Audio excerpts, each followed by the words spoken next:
اصلاً چرا سعی کنیم؟ اگر که شما شخصاً به باور موجود در آن آموزه مزبور باور نداشته باشید، چه می شود؟ در اینجاست که رویکرد انگاره‌ای جهت تبیین برخی موارد به کمک ما می آید. داکینز در بحث اصلی خود در خصوص انگاره‌ها به این موضوع و راه حل سنتی آن اشاره نموده است. شروع نقل قول. بسیاری از خردسالان و همچنین عده‌ای از بزرگسالان بر این باورند که اگر از قوانین مبلغان دینی پیروی نکنند، بعد از مرگ دچار عذاب دهشتناکی خواهند شد. ایده آتش دوزخ به دلیل تأثیر عمیق روانی آن به خودی خود ماندگار و متداوم است. داکینز 1976 صفحه 212 پایان نقل قول. اگر یک مجموعه مکاتبات زنجیره‌ای را دریافت نمایید که به شما هشدار می‌دهد که اگر شما نیز آن زنجیره مکاتبات را برای افراد دیگر نفرستید، اتفاقات ناگواری برای شما می‌افتد، حتی اگر هم فریب آن را نخورید، با این وجود راهبرد موجود را تحسین می‌کنید. لذا تضمین‌های یک مبلغ دینی می‌تواند به مراتب قانع کننده تر باشد. اگر آتش دوزخ چماق باشد، رازآلودگی هویج است. گزاره‌هایی که قرار است مورد باور قرار بگیرند بایستی حیرت آور باشند. همانطور که راپاپورت به طرز نافذی قید نموده، اگر قرار است که پنداشت‌ها غیر قابل پرسش باشند، مهم است که غیر قابل فهم باشند. 1979 صفحه 165. یعنی اگر بخواهیم با ادبیات بویر مطرح کنیم، فقط ضد شهودی نباشند. منظور آن که پنداشت مزبور نبایستی فقط یک یا دو پیش‌فرض اولیه یک ساختار را نقض کند، بلکه باید کاملا غیر قابل فهم باشد. اظهارات یک نواخت و کسل کننده تند و تیزی خاصی در خودشان ندارند. مضافاً بر اینکه کاملا از قابلیت مورد بررسی قرار گرفتن برخوردارند.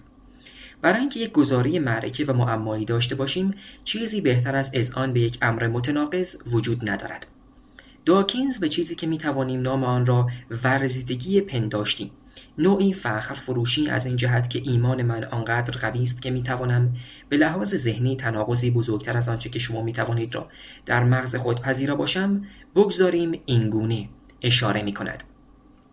باور به این که در سطوح نمادین یا استعاری شراب عشای ربانی به خون مسیح بدل میگردد ساده است و رازآلودگی در آن وجود ندارد، ولی آموزه تبدیل جوهری کلیسای کاتولیک پا بسیار فراتر از این ادعا گذاشته است. کل ماده شراب به خون مسیح بدل می گردد. آنچه از شراب به ظاهر باقی می ماند کاملا اتفاقی است و ذاتاً از خود ماده ای ندارد. تبدل جوهری در این گفتمان به این شکل آموزش داده می شود که شراب به معنای واقعی کلمه به خون مسیح تبدیل می شود. داکینز 1993 صفحه 23 رجوع شود به پینوشت 11. در رابطه با تشدید غیرقابل فهم بودن آموزه ها و اینکه عمل مربوطه چرا موجب سازگاری بهتر انگاره می شود، چندین دلیل وجود دارد. اول اینکه موجب شگفتی و جلب توجه به خودش می شود. غیر قابل فهم نمودن انگاره به جلوه خیره کننده از دم طاووس شباهت دارد و وقتی ادیان دچار افول در میزان سرسپردگی می شوند، مسابقه تسلیحاتی در جهت ایجاد قوی ترین انگاره های متناقض به راه می افتد. به مانند دم بزرگ طاووس که حرکت را برای او دشوار می سازد و به مثابه نقص فیزیکی به حساب می آید، تناقض پردازی نیز در نقطه‌ای به مشکل برمی خورد. انسان معمولاً حس خوبی از گنگی و عدم انسجام ندارد. لذا برای حل این موضوع عناصری هیجان انگیز به همراه تکه‌هایی از مطالب گیج کننده و غامض به روایات افزوده می گردد. این ترکیبات نامتعارف به مانند اوزان موسیقیایی هستند که به عنوان خوراک ذهنی برای مغز عمل می کنند. متنی برای تکرار و باز تکرار تا مرز سرشکستگی، هذیان و یاوه‌گویی. رجوع شود به پینوشت 12. مورد دوم همانطور که در بخش 5 نیز به آن اشاره شد این است که غیر قابل فهم بودن فضا را بر خوانش و تعویل می‌بندد. این می‌تواند به معنای مرگ هویت انگاره باشد، چون در چنین حالتی به میزبان شعاع حرکتی زیادی داده نمی‌شود و تنها چیزی که مجاز خواهد بود فقط گزینه انتقال مفاهیم به صورت تحت لفظی و مو به موست. واقعا نمیدونم منظور پاپ ژان پل دوم چه بود، ولی میتونم اون چی که بیان کرد رو به تو بگم. مسیح یگانه خدای مجسم است، یک انسان واحد تقسیم ناپذیر. داکینز در خصوص این سازگاری به یک اصلاح و یا به نوعی توسعه اشاره می کند. شروع نقل قول. ماندگاری و جاودانگی انگاره ایمان کورکورانه از طریق نوعی مصلحت ناخودآگاه حاصل می شود و این مصلحت ناخودآگاه مبنی بر عدم انجام هر گونه پرسشگری عقلانی است. 1976 صفحه 212 الی 213 پایان نقل قول. در مقطع زمانی که ابتکارات ایمان محور و سایر کاربردهای کلمه ایمان این کلمه را در اذهان بسیاری با کلمه دین مترادف نموده است، مثلا مردمان تمامی ایمانها، بسیار مهم است که به خودمان یادآور شویم که تمام ادیان چنین زمینه‌ای و یا حتی چیزی نزدیک به آن را ندارند. انگاری مربوط به ایمان نوعی از سازگاری را از خود نشان می‌دهد که وابسته به تکرار نیست. این انگاره به طور اخص در کنار انگاره‌های عقل مدار رشد پیدا می‌کند. در جایی که شکاکان حضور داشته باشند، انگاری ایمان خیلی جلب توجه نمی‌کند و گرایش آن در ذهن انسان به سمت انفعال خواهد بود و به ندرت به یاد آورده خواهد شد. دنت 1995 به صفحه 349. به واقع این نوعی ویژگی در دین مسیحیت به حساب می آید، چون همانطور که اخیراً نیز اشاره نمودیم، یهودیت انجام بحث و گفتگوی اندیشمندانه و جدی در مورد معنا و یا حتی حقیقت بسیاری از متون مقدس خود را توصیه می کند. ولی همانطور که توسط یک خاخام به شرح ذیل مطرح شده، نوعی از ورزیدگی فکری در آداب یهودیت مورد وجاهت است. شروع نقل قول. بخش اعظم احکام کوشر فرمانهای الهی هستند که اصلاً هیچ دلیلی بابت آنها ارائه نشده است. نکشتن انسانها خیلی ساده است. خیلی ساده. دزدی نکردن کمی سخت‌تر است، چون هر از شنگاهی انسان دچار وسوسه می شود. بنابراین این دلیل متقنی بر باور من به خدا یا عمل به دستورات او نیست. ولی اگر او به من بگوید که در وقت نهار و در زمان تناول گوشت قیمه و نخود فرنگی در فنجان قهوه‌ام شیر نریزم، این یک آزمایش الهی است. تنها دلیلی که باعث می شود این کار را انجام دهم این است که اینطور به من امر شده است. این کار بس دشواری است. روزنامه گاردین 29 جولای 1991 نقل قول در کتاب داکینز 1993 صفحه 22 پایان نقل قول.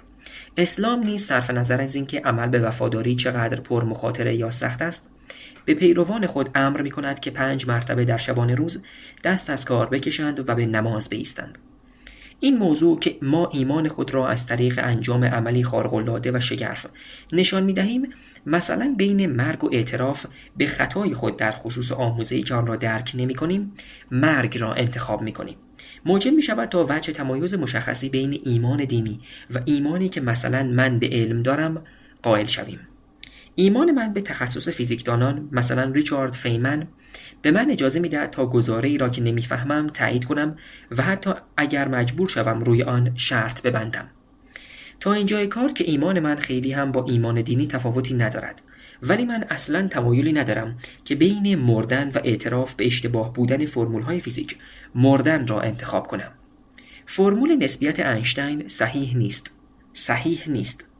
من داشتم دروغ می‌گفتم. برخلاف کسانی که گفتن کلماتی که حد حرمت و یا اعتراف به اشتباه در مذهب تلقی می شود را عمیقاً دشوار می پندارند، من از انجام این خرد مزاح‌ها احساس گناه نمی کنم. ولی آیا به خاطر ایمان من به حقیقت گزاره‌های مکانیک کوانتومی است که میپذیرم ایمان دینی برای من قابل درک نیست؟ اجازه دهید که یک شخص عمیقاً مذهبی را خلق کنم.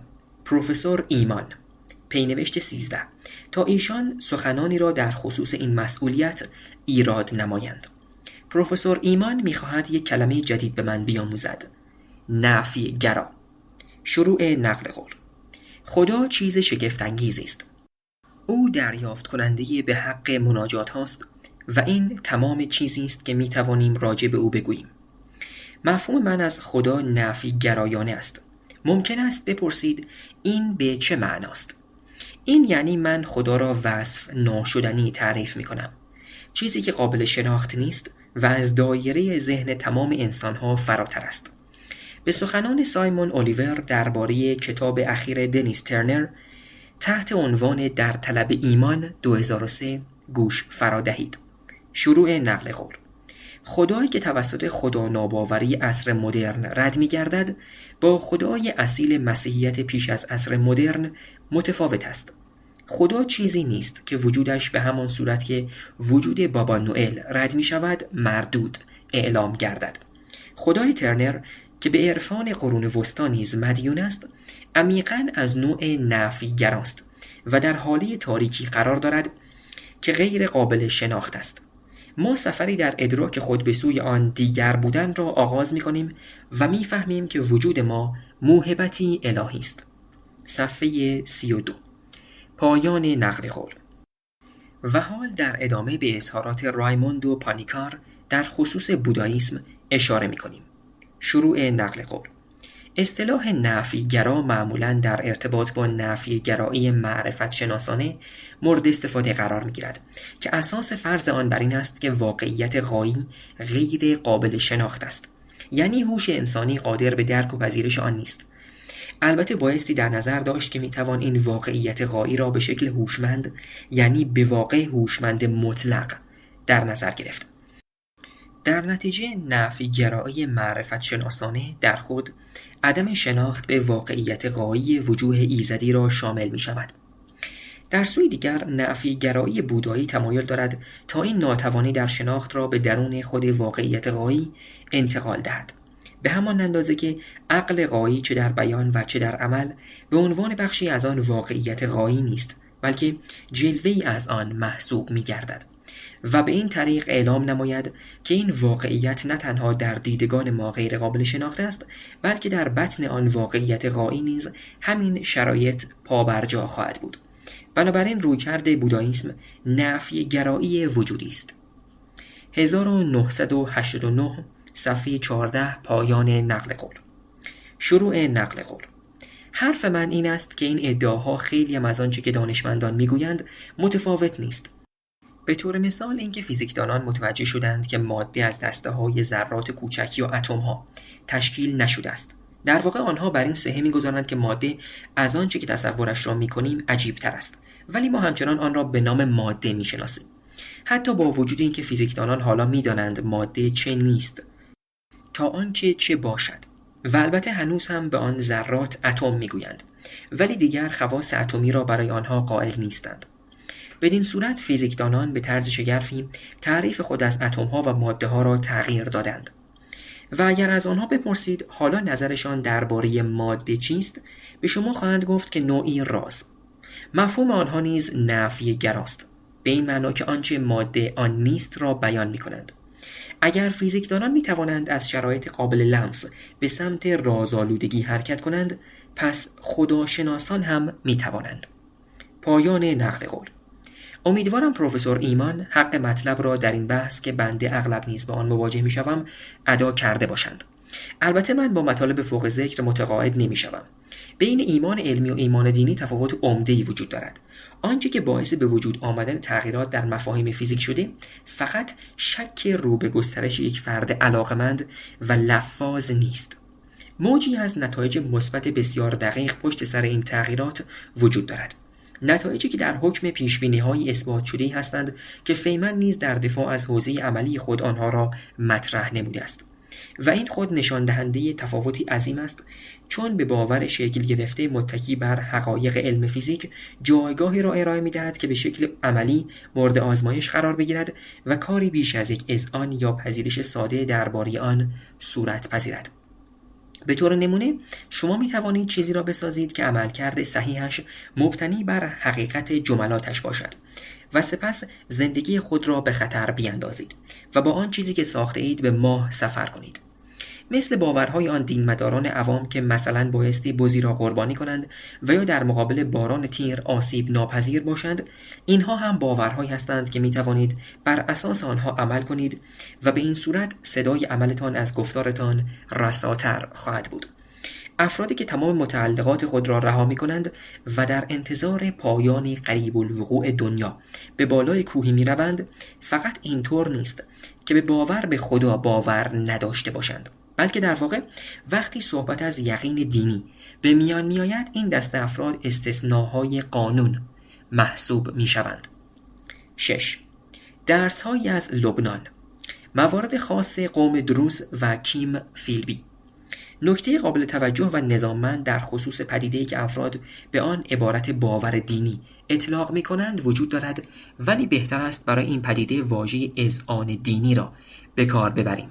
نکته مذکور مطلبی است که برای مدت مدیدی من را مشغول خود نمود و در عین حال قانعم کرد که پروژه دین طبیعی هیوم، ارزیابی استدلال‌های تایید کننده یا تکذیب کننده وجود خدا، عموماً یک تلاش بیهوده است. علاقه من به این نکته از سر 2 تجربه که هر دوی آنها بیش از 40 سال پیش در لبنان رخ دادند نشأت می‌گیرد. البته تا آنجا که من می‌دانم این قضیه کاملاً تصادفی بود. من روزهای کودکی خود را در بیروت گذراندم، جایی که پدرم به عنوان یک تاریخدان اسلام در نقش یک وابسته فرهنگی در آنجا مشغول به کار بود و همچنین جاسوس سازمان سرویس راهبردی آمریکا در آنجا بود، سازمان اطلاعات آمریکا قبل از CIA. نوای مؤذن از مناره آن حوالی که مؤمنین را به نماز فرا می‌خواند به همراه کامیون و خرس اسباب بازیم همگی تجربه هر روزه من از آن دوران است و همچنان امروز نیز نوای خوش آن بر روی من تأثیر گذار است. ولی وقتی که 5 سال بیشتر نداشتم بیروت را ترک کردم و تا سال 1964 که برای دیدار مادر و خواهرم که در آن زمان آنجا زندگی می‌کردند به بیروت برنگشتم. ما بخشی از اوقات خود را در یک دهکده کوهستانی خارج از بیروت می‌گذراندیم. دهکده مزبور بیشتر از قوم دروز تشکیل شده بود، ولی تعداد اندکی مسلمان و مسیحی نیز در آنجا سکونت داشتند. از برخی از ساکنان غیر دروزی در خصوص دین دروز سوال نمودم و پاسخ ایشان بدین شرح بود. شروع نقل قول. دروزها مردمان خیلی غمگینی هستند. اولین اصل دین دروز این است که به اغیار درباره باورهایتان دروغ بگویید. هرگز حقیقت را به یک کافر نگو. بنابراین هر آنچه که یک دروز به شما میگوید از درجه اعتبار ساقط است. در واقع یک سری از ما اینطور فکر میکنند که دروزها کتاب مقدس خودشان را در قدیم داشتند ولی آن را گم کردند و چون از این موضوع خیلی خجالت زده بودند مجموعه‌ای از رفتارهای بظاهر پر اباحت دینی از خودشان ابداع کردند که مانع از درز این خبر به بیرون بشود. خواهید دید که زنان اصلا در مراسمات دروز شرکت نمی کنند به خاطر اینکه این نوع رازها را نمی توانند نزد خود نگه دارند. پایان نقل قول. من این داستان را از زبان چند نفر که ادعا می‌کردند از قضایا خبر دارند شنیدم و البته که چندین دروزی هم این موضوع را برای من تکذیب کردند. ولی طبیعی بود که این مسئله برای مردم شناسان یک وضعیت دشوار را ایجاد می‌کرد. روش معمول برای پرسش از مخبرها به نوعی آب در هاون کوبیدن بود.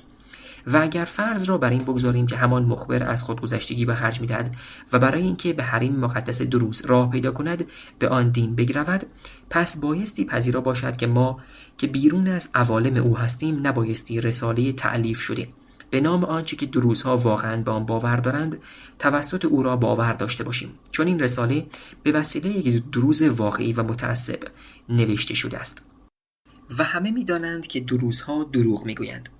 به عنوان یک فیلسوف جوان تحت تأثیر این نسخه واقعی از تناقض دروغگو قرار گرفته بودم. اپیندمیس کرتی میگوید که تمام مردمان کرت دروغگو هستند. آیا او دارد حقیقت را میگوید؟ علاوه بر آن گفته‌های اشتباه ناپذیر یک فیلسوف مشهور دیگر در این خصوص حائز اهمیت است. سوسک داخل جعبه لودویگ ویتکنشتاین. در کتاب پژوهش‌های فلسفی 1953 او این چنین است. شروع نقل قول. فرض کنید که هر کسی جعبه‌ای داشت که چیزی در داخل آن بود. نام آن چیز را می‌گذاریم سوسک. هیچ کسی حق ندارد به داخل جعبه دیگری نگاه بیاندازد و ضمناً هر کسی می‌تواند با نگاه انداختن به سوسک خودش بگوید که می‌داند یک سوسک چگونه است و آن را توصیف کند. در چنین شرایطی کاملا ممکن است که در جعبه هر فردی چیز متفاوتی قرار داشته باشد. حتی فردی میتواند اینطور تصور کند که آن چیز به طور دائم در حال تغییر است. ولی حالا تصور کنید که کلمه سوسک در زبان این افراد از کاربرد خاصی از قبل بهره مند بوده است. اگر اینطور باشد، پس از آن کلمه برای اطلاق نامی به چیزی استفاده نمی شود. آن چیزی که داخل جعبه است هیچ جایگاهی در بازی زبانی ندارد. حتی به عنوان یک چیز نیز جایگاهی ندارد، چون شاید اصلاً جعبه خالی باشد. هیچ کسی نمیتواند با تقسیم آنچه که درون جعبه است به چیزی دست پیدا کند. در صورت تقسیم آن چیز هر چه که باشد حذف می شود. بخش 293 پایان نقل قول. مطالب فراوانی در رابطه با جعبه سوسک ویتگنشتاین نگارش شده است، ولی مطمئن نیستم آیا تا به حال کسی آن را به باور دینی تعمیم داده است یا خیر. به هر تقدیر ابتدا به ساکن جالب خواهد بود که ببینیم قوم دروز یک مثال عینی از این پدیده است.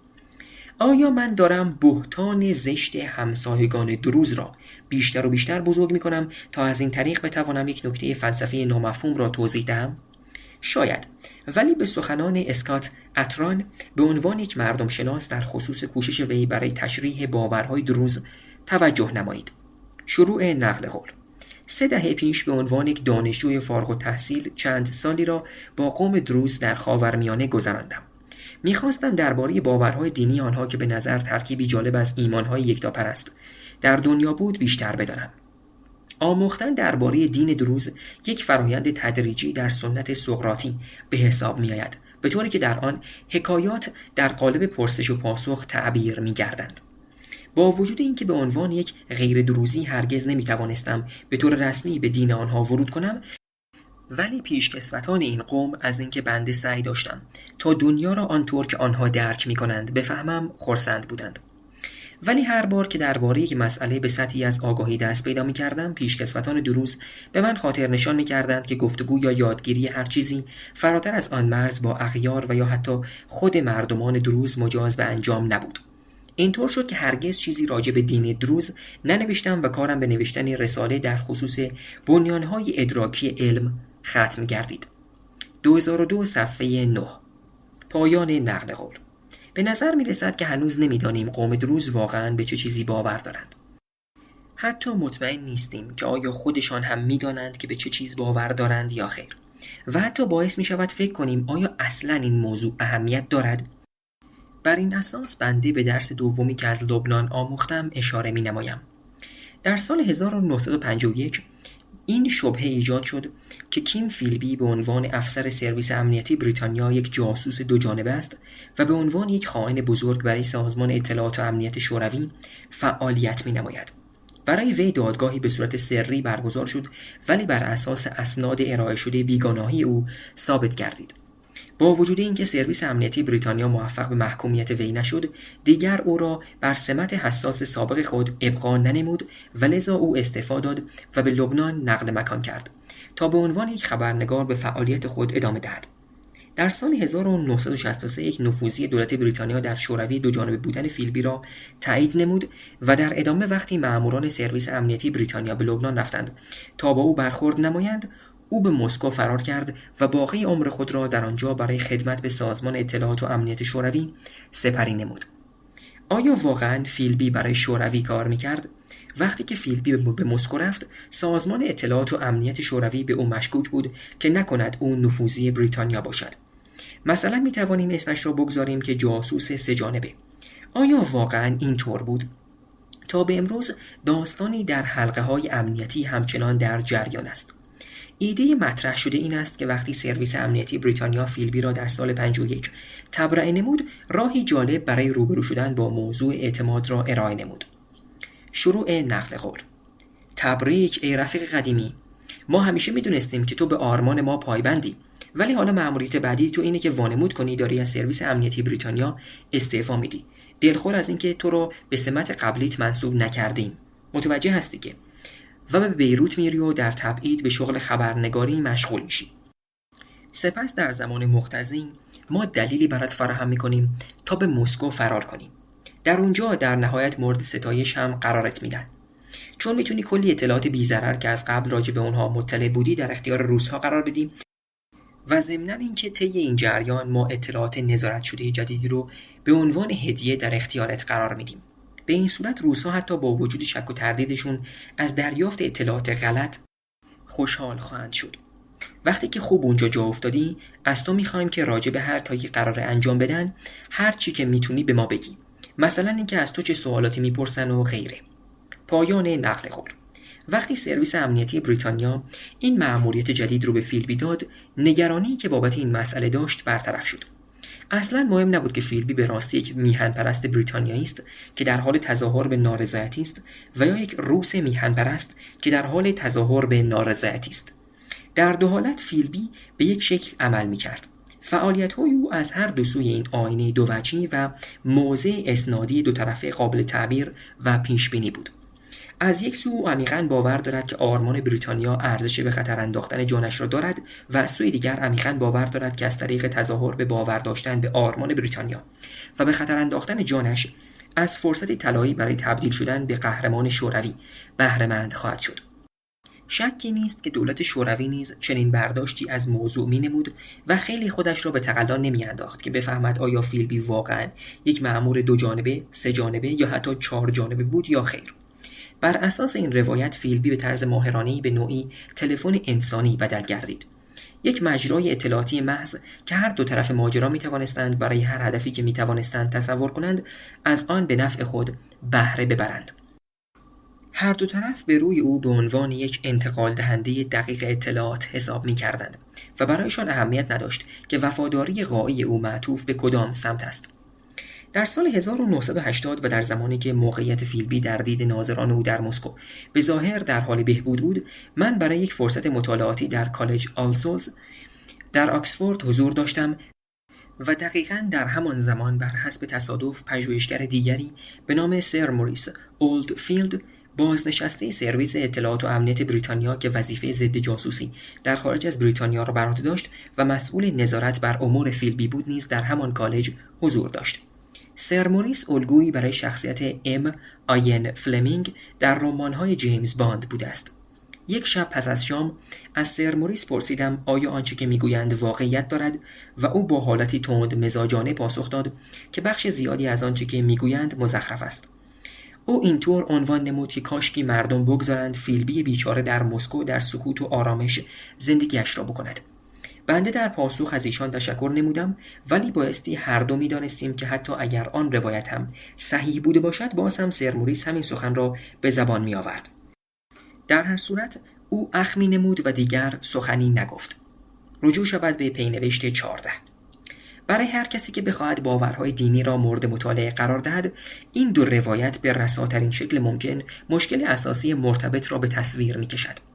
بسیاری از مفسرین این نکته را متذکر شدند که باورهای دینی تثبیت شده قابل آزمایش برای ارزیابی حقیقت نیستند. همانطور که قبلا نیز اشاره نمودم، این موضوع میتواند یک خصیصه انواع فرقه ها و مذاهب باشد.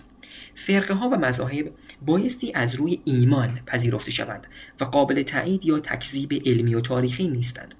ولی دقیقاً به همین دلیل و دلایل دیگر نمیتوان اظهارات مبتنی بر باورهای دینی را با دید سطحی نگریست. کریگ پالمر و لایل استدمن 2004 صفحه 141 مردم شناس به افسوس و تأسف استاد برجسته خود رادنی نیدهام را که از کار خود در رابطه با قوم پنان در برونای ناامید شده بود به شرح ذیل اشاره می کنند. شروع نقل قول. متوجه شدم که نمیتوانم با اطمینان کامل نگرش آنها به خدا را توصیف کنم. حال آنچه که داشتند باور بوده باشد یا چیز دیگر. به واقع بایستی با تأسف اینطور نتیجه گیری نمایم که نتوانستم نگرش روانی آنها به شخصیت یا شخصیت‌هایی که تصور می‌کردم به آن باور داشتند را بفهمم. مشخصاً انعکاس ایده‌های دریافتی مردمانی که مورد مطالعه قرار می‌گیرند یک سمت موضوع است، ولی سمت دیگر آن احوالات درونی این افراد، مثلا باور آنها در زمان به زبان جاری نمودن این ایده هاست. اگر یک قوم شناس وقتی که نمی‌داند درون ذهن قوم مورد مطالعه چه می‌گذرد بگوید که به چه چیزی باور دارند، بنابراین به زعم من توصیف او از آن مردمان به لحاظ اصولی ناقص و همراه با ایراد است. نیدهام 1972 صفحه 1 و 2. پالمر و استادمان با توسل به این تشخیص از جانب نیدهام متذکر می‌شوند که بایستی نظریه‌های مردم شناسی در قالب رفتار دینی توصیف کردند و نه باور دینی. با وجود اینکه باورهای دینی قابل شناسایی نیستند، ولی رفتار دینی قابل شناسایی هستند و این ویژگی انسانی قابل ادراک است. آنچه نیاز است توضیح این رفتار دینی مشهود است و بایستی دقت داشت که این توضیح کاملا مبتنی بر مشاهده است. صفحه 141 از کتاب ایشان. در ادامه پالمر و استادمان یادآور می‌شوند که نیدهام تنها کسی بوده که عملاً نکات مستتر در غیر قابل مطالعه بودن اذعان دینی را کشف نموده است، ولی خود آن دو نیز از مطالب ضمنی مهمتری غافل ماندند. اقوام محلی هر نقطه جغرافیایی شرایطی عیناً مشابه با نیدهام را دارند.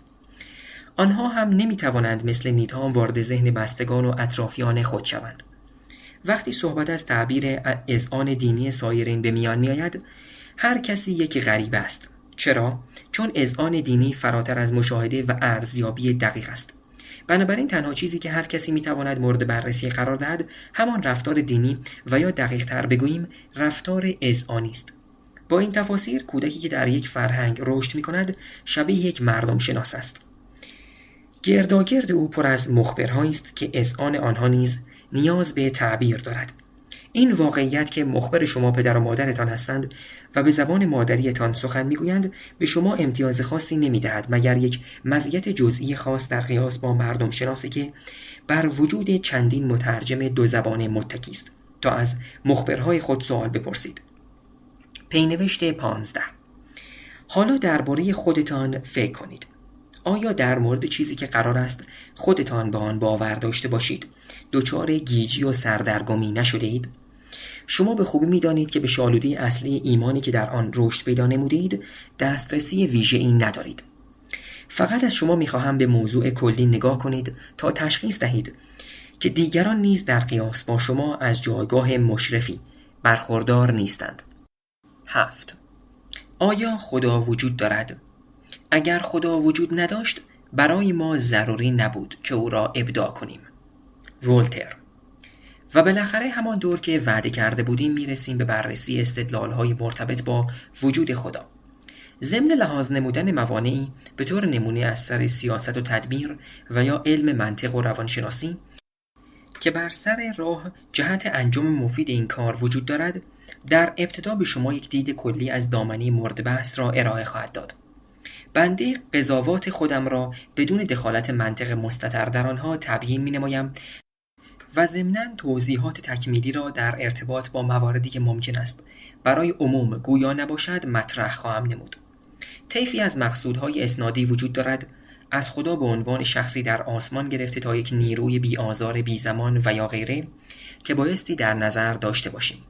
و البته طیفی از این مقصودهای اسنادی نیز وجود دارد که به شکل نامتقارنی در کنار استدلالهای مربوط به وجود خدایان جهت بررسی و تحلیل قرار دارند.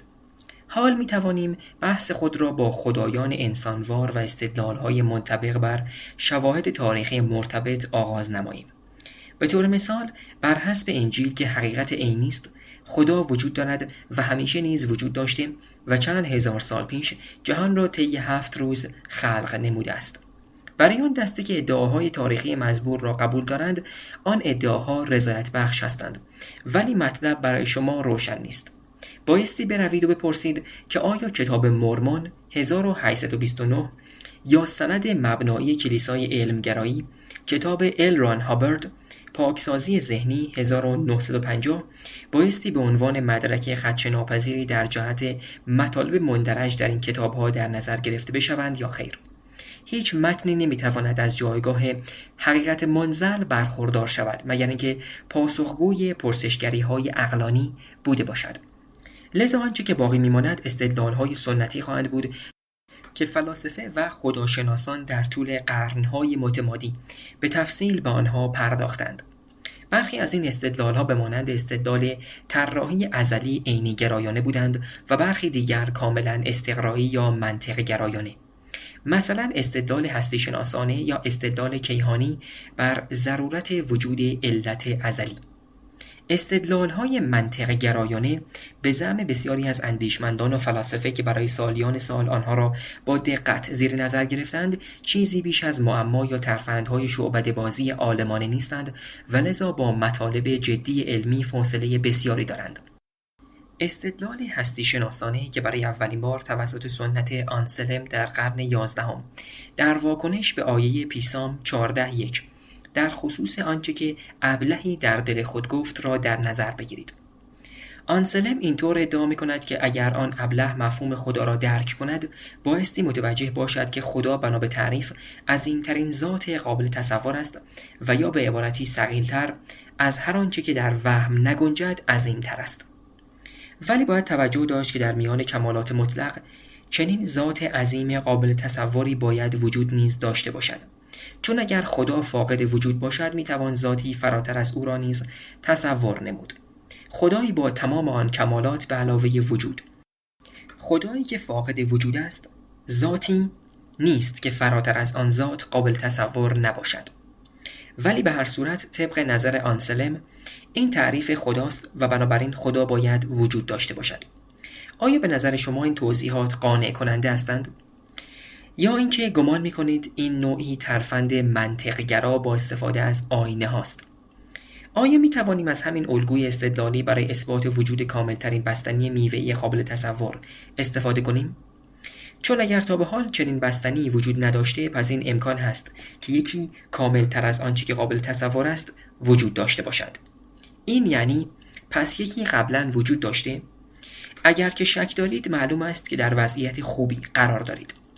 از زمان امانوئل کانت در قرن 18 نوعی یقین فراگیر ولی نه با اجماع کامل وجود داشته که اظهار می‌دارد شما نمی‌توانید وجود چنین چیزی بجز موارد انتزاعی را از طریق منطق محض اثبات کنید. مثلا می‌توانید اثبات کنید که یک عدد اول بزرگتر از 1 تریلیون وجود دارد و یا نقطه‌ای وجود دارد که خطوط تقسیم کننده زوایای داخلی هر مثلثی در آنجا به هم خواهند رسید. و یا اینکه بگویید در خصوص هر ماشین تورینگ کامپیوتر فرضی پایدار و با قابلیت نمایش حقایق محاسباتی قضیه ناتمامیت گودل صادق است، ولی در عین حال نمیتوانید ثابت کنید که چیزی که به روی دنیای مادی تاثیرگذار است وجود دارد. ولی فقط مشکلش این است که به طرقی که تا حدودی عینی گرایانند قابل اثبات نیست. رجوع شود به پینوشت 16. هنوز هم کسانی هستند که مخالف این صحبت باشند و نسخه های جدیدی از استدلال هستی شناسانی آنسلم را ارائه می‌دهند، ولی بهایی که بابت دسترسی به اثبات به شدت منطق گرایانه خود می‌پردازند که البته بقیه هم با خرسندی آن را دریافت می‌کنند، مقصود اسنادی شدیداً بی‌ثمر و بی‌نتیجه‌ای را به بار می‌آورد. حتی اگر طبق استدلال آنها ماهیتی عظیم که بالاتر از آن قابل تصور نیست را فرض کنیم، باز هم از آن نقطه توصیفی تا ماهیتی که رحمان و رحیم است بسیار فاصله داریم. مگر اینکه از همان ابتدای راه بخواهید انسانوار بودن را نیز با ترفندی وارد بحث کنید که در آن صورت باید بگویم این کار موجب قانع نمودن شکاکان نخواهد شد. و ضمناً بر حسب تجربه میگویم که تأثیری به حال مؤمنان در جهت تقویت ایمان آنان نیز نخواهد داشت. استدلال کیهانی که به اختصار اینطور بیان میکند که چون هر معلولی علتی دارد علت جهان نیز خداست، ولی این استدلال به این اندازه هم که به نظر میرسد ساده نیست. برخی این فرض را رد میکنند چون فیزیک کوانتومی به ما میآموزد که هر آنچه که رخ میدهد لزوماً به علت نیاز ندارد. اینطور نیست. برخی دیگر این فرض را میپذیرند و سپس سوال میکنند چه علتی موجب وجود خدا شد؟ این پاسخ که خدا به نوعی خود علت خود است مجدداً تکذیب میگردد. اگر چیزی خیش علت است پس چرا جهان به عنوان یک کلیت خیش علت نیست؟ از این روست که این بحث به طرز عجیبی پیچیده می شود. از یک سو وارد حوزه نظریه ثقیل ریسمان جابجایی‌های احتمالاتی و از این دست می شود و از سوی دیگر به ایرادگیری ماهرانه از معنای واژه علت بدل می گردد. اگر به مباحث فیزیک نظری و ریاضیات گرایش نداشته باشید و یا از ظرافت‌های علم منطق برخوردار نباشید، هیچ کدام از این موارد را قانع کننده و یا حتی قابل فهم نخواهید یافت. البته وقتی برخی شاهدان هستند که از استدلال‌های عینی گرایانه ثمری نخواهند دید، تمایل دارند تا به عنوان یک ساحل امن به همان استدلال‌های استقرایی برگردند. یعنی استدلال طراحی ازلی و نسخه اخیر آن که دست به دامان اصل پیدایش انسان شده است. مطمئناً استدلال طراحی ازلی معروفترین و شهودی‌ترین استدلال برای قرن‌های متمادی بوده است. عقلانی است که تمام شگفتی‌های جهان توسط یک طراح هوشمند تنظیم شده باشند؟ عقلانی نیست؟ نمی شود همه اینها تصادفی بوده باشند؟ می شود؟ و حتی اگر تکامل از طریق انتخاب طبیعی مبین طراحی تمام موجودات زنده باشد، آیا تنظیم ظریف قوانین فیزیک به منظور میسر ساختن بستر این تکامل نیاز به یک تنظیم کننده نداشته است؟ استدلال اصل پیدایش انسان. خیر، عقلانی نیست و آری، همه اینها میتواند در اثر تصادف بوده باشد. تصادفاتی که به وسیله قواعد بیپایان طبیعت مورد استفاده قرار گرفتند. و خیر، ظرافت دقیق قوانین فیزیک بدون نیاز به اذعان یک تنظیم کننده قابل توضیحند. من در کتاب ایده خطرناک داروین و خصوصا در بخش اول و 7 به شکل مبسوطی به این نظرات پرداختم. رجوع شود به پینوشت 17. بنابراین در اینجا دوباره استدلال‌های تکذیبی خود را مجدداً مطرح نمی‌نمایم و فقط به خلاصه ای از ایده خطرناک داروین که در 150 سال اخیر جریان داشته بسنده می‌نمایم. شروع نقل قول. ما کارمان را با دیدگاهی نوعاً بچگانه که خدا را انسانوار و هنرمند می‌دید شروع کردیم و سپس متوجه شدیم که این ایده که اتفاقاً خیلی هم جدی گرفته شده بود در مسیر انقراض قرار دارد. وقتی که از منظر داروین به فرایندهای واقعی طراحی که طی آنها ما و تمام شگفتی‌های موجود در طبیعت تا به امروز محصول آنها بودیم نگاه بیاندازیم، متوجه می‌شویم که حق با پیلی بود که تمام اینها را نتیجه یک طراحی بسیار عظیم می‌دید. ولی نکته اینجاست که ما توضیحی غیر اعجازآمیز برای آن یافته‌ایم. یک شبکه موازی گسترده و در عین حال به طرز هوشمندانه‌ای بیهوده، یا در واقع یک فرایند بیعقل از الگوهایی که انواع بیشماری از طراحی‌ها را مورد آزمون و خطا قرار می‌دهند. و در این فرایند در طی میلیاردها سال تنها میزان بسیار اندکی از توسعه‌های طراحی مورد بهره‌وری، رونوشت و استفاده مجدد قرار می‌گیرند. خاص بودن یا منحصر به فرد بودن شگفت‌انگیز خلقت از سر نبوغ نوآورانه شکسپیرگونه نبوده است. آنچه موجب این امر گردیده، مشارکت بیوقفه تصادف و اقبال و زنجیره فزاینده‌ای از چیزی بوده که کریک 1968 آن را حوادث منجمد می‌نامد. پایان نقل قول. چنین دیدگاهی از یک فرایند خلاق همچنان نقشی را برای خدا به عنوان یک قانونگذار در نظر می‌گیرد، ولی این موضوع با خودش بحث نیوتنی در خصوص یابنده قانون را به همراه خواهد داشت. البته بحث یابنده قانون نیز همانطور که اخیراً مشاهده نموده ایم ملغا گردیده و لذا وجود یک عامل هوشمند در فرایند مزبور منتفی است. آنچه که باقی میماند همان چیزی است که فرایند خلاق مزبور در بستر ابدیت و بدون بهره‌گیری از هر گونه عقل آن را مییابد. حال هرچه که بیابد، نوعی امکان نظم بی زمان افلاطونی. همانطور که ریاضیدانان همیشه ادعا می‌کنند این خود به واقع یک زیبایی به حساب می‌آید. ولی بایستی توجه داشت که این فرایند خودش هوشمند نیست، به نوعی شگفتی هاست که در وهم نیز می‌گنجد. انتزاع و خارج از زمان بودن به این معناست که نیاز به آغاز و مبدئی برای توضیح آن نیست. رجوع شود به پینوشت 18. همانطور که در فلسفه هیوم نیز پرسیده شده، آنچه که نیاز به توضیح دارد خود جهان ملموس است. پس چرا فقط تا سرحد همین جهان مادی پیش نرویم؟ آن چیز از یک ترفند خود راه‌انداز استفاده می کند. خودش را از هیچ خلق می کند یا از چیزی که تقریباً معادل با هیچ است. برخلاف خیش آفرینش رازآلود و غیر زمانمند خدا، این خیش آفرینش یک واقعه غیر اعجازآمیز است که از خود رد پاهای بسیاری را بر جای گذاشته است. این خیش آفرینش نه تنها ملموس است بلکه محصول یک فرایند بغایت ویژه تاریخی به شمار می آید. این خویش آفرینش یگانگی محض است و در خود تمام آثار هنری، رمان‌ها، نقاشی‌ها و سمفونی‌های هنرمندان را در بر می‌گیرد و از این طریق در ابرفضای امکان‌ها موقعیتی را برای خود می‌یابد که از هر چیز دیگری کاملاً متمایز است. بندیکت اسپینوزا در قرن 17 خدا و طبیعت را یکی توصیف نمود و پژوهش علمی را راه میسر درست خداشناسی تشخیص داد و البته او به خاطر این کفرگویی به مجازات مرگ محکوم شد. در خصوص دیدگاه کفرآمیز خدا یا طبیعت اسپینوزا نوعی ویژگی دووجهی مسئله ساز و یا به نوعی جذاب وجود دارد. آیا او در زمان ارائه راه حل علمی خود به طبیعت شخصیت می‌بخشیده و یا شخصیت را از خدا می‌گرفته است؟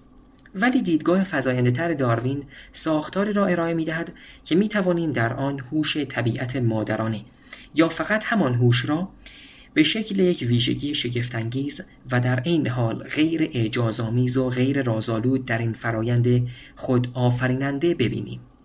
دنت 1995 صفحه 184 و 185. آیا بایستی اسپینوزا را به عنوان یک خدا ناباور در نظر بگیریم یا یک همه خدا باور؟ او شکوه طبیعت را دید و سپس راهی را یافت تا انسان میانه را از این وسط حذف نماید، همانطور که در کتاب قبلیم اشاره نمودم. شروع نقل قول. درخت حیات نه بی عیب و نقص است و نه لایتناهی در فضا و مکان. درخت حیات واقعی است و آن چیزی نیست که آنسلم از آن به این صورت یاد کرده است. از هر آنچه که در وهم نگنجد عظیم‌تر است. لذا ما مطمئناً ماهیتی که موضوع بحث ماست از هر آنچه که هر یک از ما به جزئیات و به غایت ارزش می‌توانیم تصور کنیم فراتر است. با این تفاسیر آیا چیزی مقدس است؟ بله، همانطور که نیچه هم با من هم نظر است. نمی‌توانیم برایش دعا و مناجات بخوانیم، ولی می‌توانیم در تایید شکوهش بایستیم. جهان مقدس است. 1995 به صفحه 520. پایان نقل قول. آیا با توجه به این تعاریف من یک خدا ناباور هستم؟ مطمئناً بر طبق مفهوم روشن خدا ناباوری آری، من یک خدا ناباور هستم. بر طبق تعریف بنده اگر آن چیزی که مقدس میپندارید شخصی نیست که برایش نیایش کنید و یا او را دریافت کننده درخور قدردانی و یا خشم وقتی که عزیزی بی معنا کشته می شود، بدانید شما یک خدا ناباور هستید.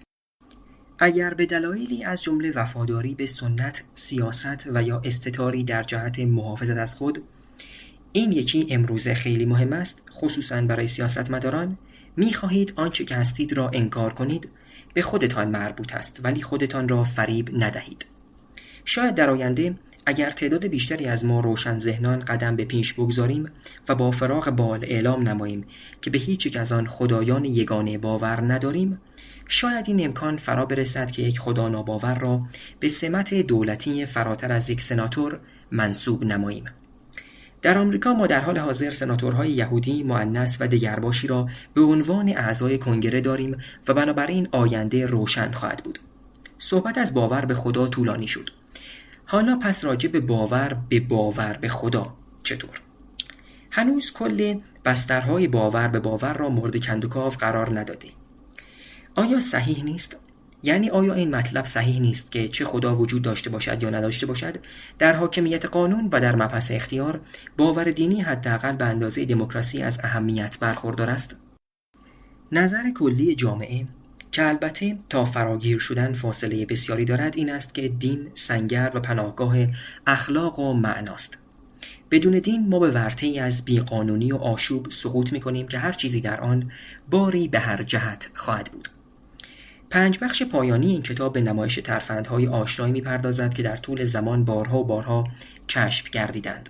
ترفندهایی که هدف از آنها محافظت از آداب و رسومات دینی در مقابل انقراض و فرسایش شدید است. اگر روی بد این سکه طراحی حاکمیت‌های دزدسالار و تشکل‌های پلیدی است که افراد بیگناه را طعمه خود قرار می‌دهند، روی خوب آن این است که تشکل‌هایی انسان دوستانه و مفید شکل می‌گیرند که نه تنها سزاوار وفاداری اعضای خود هستند بلکه می‌شود این گونه تشکلات را پابرجا نگه داشت. البته ما هنوز به شکل جدی به این سوال نپرداختیم که آیا دین به طور کلی یا برخی ادیان یا یک دین و یا هر دینی پدیده اجتماعی است که بیش از آن چه که مضر باشد مفید است یا خیر. حال که این امکان را داریم تا از درون این مه رقیق به موضوع بنگریم، امکان پرداختن به این سوال را نیز خواهیم داشت. بخش 8. این باور که باور به خدا آنقدر مهم است که نبایستی آن را در معرض تکذیب یا نقد جدی قرار داد، موجب شده تا متعصبان دینی از طریق غیر قابل فهم نمودن باورهای خود حتی برای خودشان از آنها محافظت نمایند. نتیجه این است که عالمان دین به عنوان استادان اذعان باورهای دینی ندانند که دقیقاً در حال اذعان چه چیزی هستند. لذا این عمل آنها موجب می شود که آرمان آنها در جهت تایید یا تکذیب خدا به جستجوی خیالگرایانه و متوهمانه بدل گردد و از همین روست که این کار از درجه اهمیت بالایی نیز برخوردار نیست. بخش 9. پرسش مهم این است که آیا دین سزاوار محافظت مداوم پیروان خود است؟ خیلی افراد به دین خود بیش از هر چیز دیگری در زندگی عشق می‌ورزند. آیا دین آنها سزاوار این عشق است؟ فصل 3. دین امروز. بخش 9. به سوی راهنمای خرید ادیان. 1. از سر عشق به خدا. حالت ذهنی وجود دارد که فقط متدینین با آن آشنا هستند. در این حالت ذهنی اراده خود ابرازی و خود اتکایی جایش را به تمایل برای بسته نگه داشتن دهان داده است. در چنین حالتی فرد در مقابل سیل پرخروش و گرداب خداوند به هیچ بدل می گردد و آنچه که تا آن زمان از آن هراس داشته به سرمنزل امن تبدیل می شود. ساعت مرگ معنوی ما به تولد روحی ما دگرگون می گردد. زمان تنش روحی به پایان رسیده و به جای آن وقت آرامش و اطمینان دلنشین، نفس عمیق و زمان اکنون ابدی و عاری از هر گونه اضطراب از آینده فرا رسیده است. ویلیام جیمز، انواع تجربیات دینی. اگر مردم، حتی آنهایی که نمیتوانند همواره به خدا باور داشته باشند، به باور به خدا باور دارند، چرا به چنین چیزی باور دارند؟ یک پاسخ واضح این است که میخواهند انسانهای خوبی باشند. یعنی میخواهند زندگی‌های نیک و پرمعنایی را در پیش بگیرند و چنین چیزی را نیز برای دیگران میخواهند. و البته اینکه میبینند برای رسیدن به این هدف هیچ راهی بهتر از این نیست که خود را در خدمت خداوند قرار دهند. شاید این پاسخ درست باشد و حق با آنها باشد، ولی قبل از اینکه بخواهیم با دقت مناسب به این پاسخ بپردازیم، بایستی ابتدا به سر وقت یک چالش برویم. برخی شاید شما هم جز این دسته باشید. کلیت این موضوع را قابل اعتراض می‌دانند. لذا بنده از پروفسور ایمان می‌خواهم که تصویری منصفانه از این موضوع را بیان نمایند. شروع نقل قول. شما تأکید می‌ورزید که بایستی با پرسش دین طوری مواجه شویم که انگار این موضوع هم چیزی شبیه تغییر در شغل، خرید اتومبیل و یا انجام یک عمل جراحی است. یعنی موضوعی که بایستی با فراغ بال و با لحاظ نمودن عینی گرایانه معایب و مزایا صورت بگیرد و سپس در نهایت با در نظر گرفتن جمیع جهات به جمع‌بندی برسیم. ولی ما اصلا اینطور به موضوع نگاه نمی کنیم. اصلا مسئله این نیست که باور به خدا یقین قطعی ما باشد و یا انگار که ما به بهترین سیاست کلی در رابطه با زندگی دست پیدا کرده باشیم. این مسئله بسیار فراتر از این هاست. در فصل قبلی کتاب اظهار نمودید که آنقدر ادایش را در بیاور تا آخر سر خودش بشوی، ولی هرگز به حالات ذهنی آنهایی که موفق به انجام این کار میشوند اشاره نکردید. همانهایی که تلاش صادقانه‌شان در جهت اشباع شدن در روح خدا منجر به شکوهی عظیم گردید. آن دسته از ما که با این تجربه آشنا هستند می‌دانند که چنین تجربه‌ای با هیچ تجربه دیگری شباهت ندارد. audiobook.com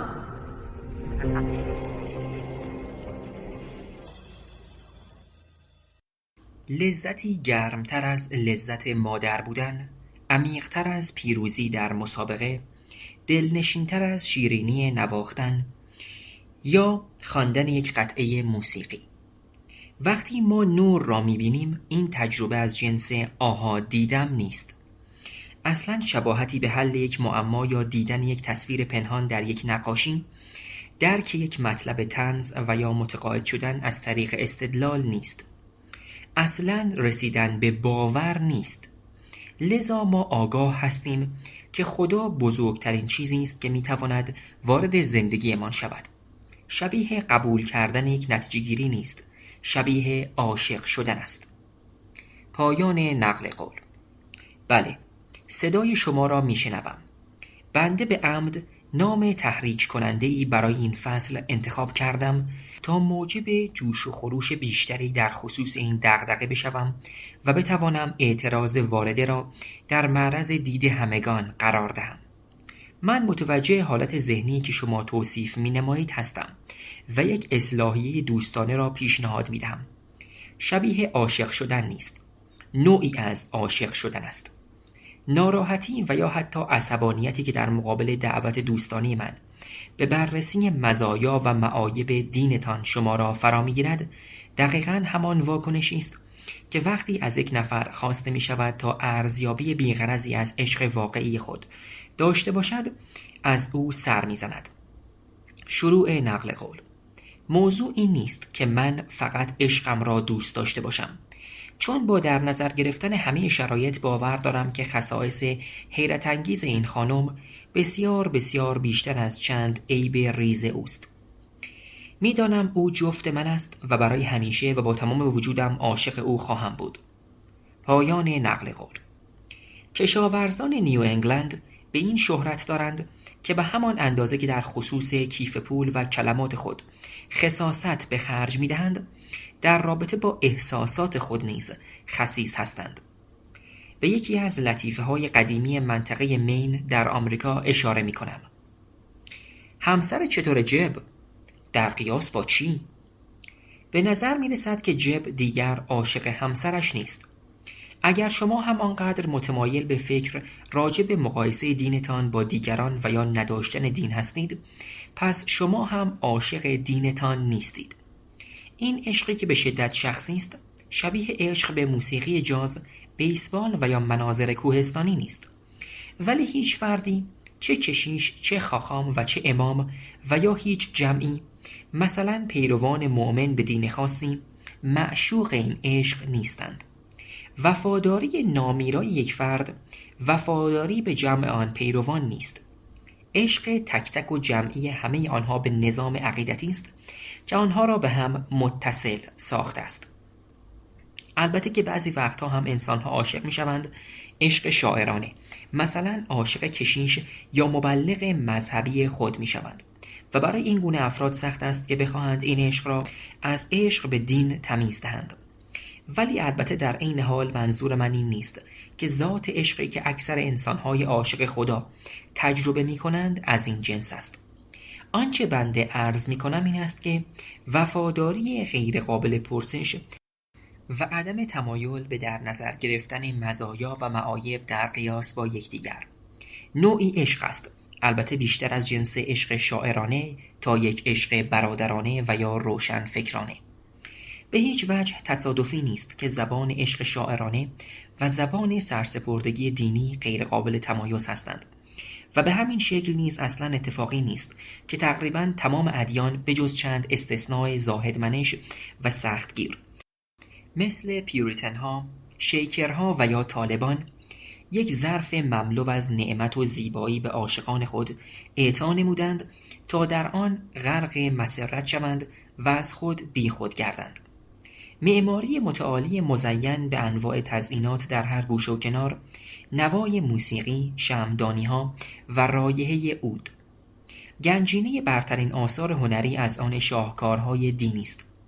به لطف اسلام ما کاخ الحمرا و یا مساجد خارق العاده در اصفهان و استانبول داریم. به لطف مسیحیت ایاصوفیه و کلیساهای جامع اروپا را داریم. حتی نباید یک باورمند باشید تا مسحور معابد انتزاعی و متعالی بودایی ها، هندوها و یا شینتوها شوید. قطعه موسیقی مصائب متای قدیس باخ یا مسیح موعود هاندل و یا نغمه های اعجاب برانگیز و مینیاتورگونه میلاد مسیح از شورانگیزترین آهنگ های عاشقانه هستند که تا به حال ساخته شدند. داستان‌هایی که در قالب نوای موسیقی جلوه می‌کنند در نوع خود اثرات هنری خارق‌العاده و بسیار تأثیرگذاری هستند. وقتی جورج استیونز کارگردان نام فیلم سال 1965 درباره زندگی مسیح را عالی ترین قصه‌ای که تا به حال نقل شده گذاشت، خیلی هم اغراق ننمود. رقابت با وجود شاهکارهای متعدد از هنر قصه‌گویی ادبیات جهان بسیار نفسگیر است. اودیسه، ایلیاد، رابین هود، رومئو و جولیت، الیور تویست، جزیره گنج، هاکلبری فین، دفتر خاطرات آن فرانک، هر کدام رقابتی سخت در جهت جلوه خوشبختی، خطر، رقت، پیروزی، اندوه و آدمهای خوب و بد دارند، ولی البته نه جلوه شوخ طبعی. ضمناً بایستی توجه داشت که در کل قصه ها یک پند اخلاقی وجود دارد. ما همگی عاشق قصه هستیم و الی ویسل برای توضیح این مطلب از یک قصه استفاده می کند. شروع نقل قول: وقتی بنیانگذار یهودیت حسیدی، خاخام اعظم اسرائیل شمتوف، به خطر شوم و تهدید کننده‌ای که در کمین قوم یهود بوده پی میبرد، رسمش بر این بود که برای تعمق در آن خصوص به خلوت خاصی در میان جنگل پناه ببرد. آنجا آتشی روشن میکرد و دعای خاصی را میخواند و به این شکل معجزه صورت میگرفت و بلا دور میشد. بعدها سالک نامی او مگید مزریچ به همان منظور و برای شفاعت کردن در عالم قدسی به همان نقطه در جنگل میرفت و میگفت: ارباب جهان گوش فراده، من بلد نیستم چطور آتش روشن کنم، ولی قادرم آن دعا را بخوانم، و بدین صورت معجزه به وقوع میپیوست. بعدها خاخام موشه لیب ساسوف برای نجات مردمانش به همان جا در جنگل میرفت و میگفت: من بلد نیستم چطور آتش روشن کنم، آن دعا را هم بلد نیستم، ولی جایش را که بلدم، این باید کفایت کند. کفایت میکرد و معجزه انجام میشد. سپس مسئولیت بر گردن خاخام اسرائیل رژین افتاد تا بلا را دور کند. همانطور که روی مبل راحتیش نشسته بود، سر در گریبان بود، با خدا شروع به صحبت کردن کرد. من بلد نیستم چطور آتش روشن کنم، دعا را هم بلد نیستم، حتی نمیتوانم جایش را در جنگل هم پیدا کنم. همه آنچه که میتوانم انجام دهم این است که قصه آن را تعریف کنم و این باید کفایت کند. و این کفایت میکرد چون خدا انسان را ساخت، چون خدا عاشق قصه است. 1966 پیشگفتار غیر از ویسل 1972 بر طبق چندین تارنمای موجود. از انسان که چه بسیار چیزها در راه عشق ایثار شده و این ایثار فقط مختص به هنر که بغایت زیباست، قصه ها و مراسمات نبوده است. اعمال روزانه متدینین موجب نتایج نیک و بیشماری در طول تاریخ شده که از جمله آنها میتوان به تسکین درد و رنجها، اطعام گرسنگان و مراقبت از مریضان اشاره نمود.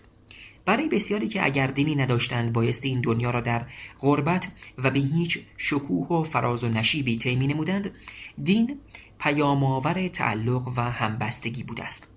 دین نه تنها واقعاً برای آنهایی که در بند مشکلات بودند در نقش کمک‌های اولیه عمل کرده است، بلکه ابزاری را در اختیار مردمان قرار داده تا دنیا را به شکلی تغییر دهند که عاری از آن مشکلات باشد. همانطور که آلن وولف اشاره نموده، دین به همان شکلی میتواند مردم را به خروج از چرخه فقر و نیاز رهبری کند که موسی را به خروج از مصر رهبری کرد. 2003 صفحه 139.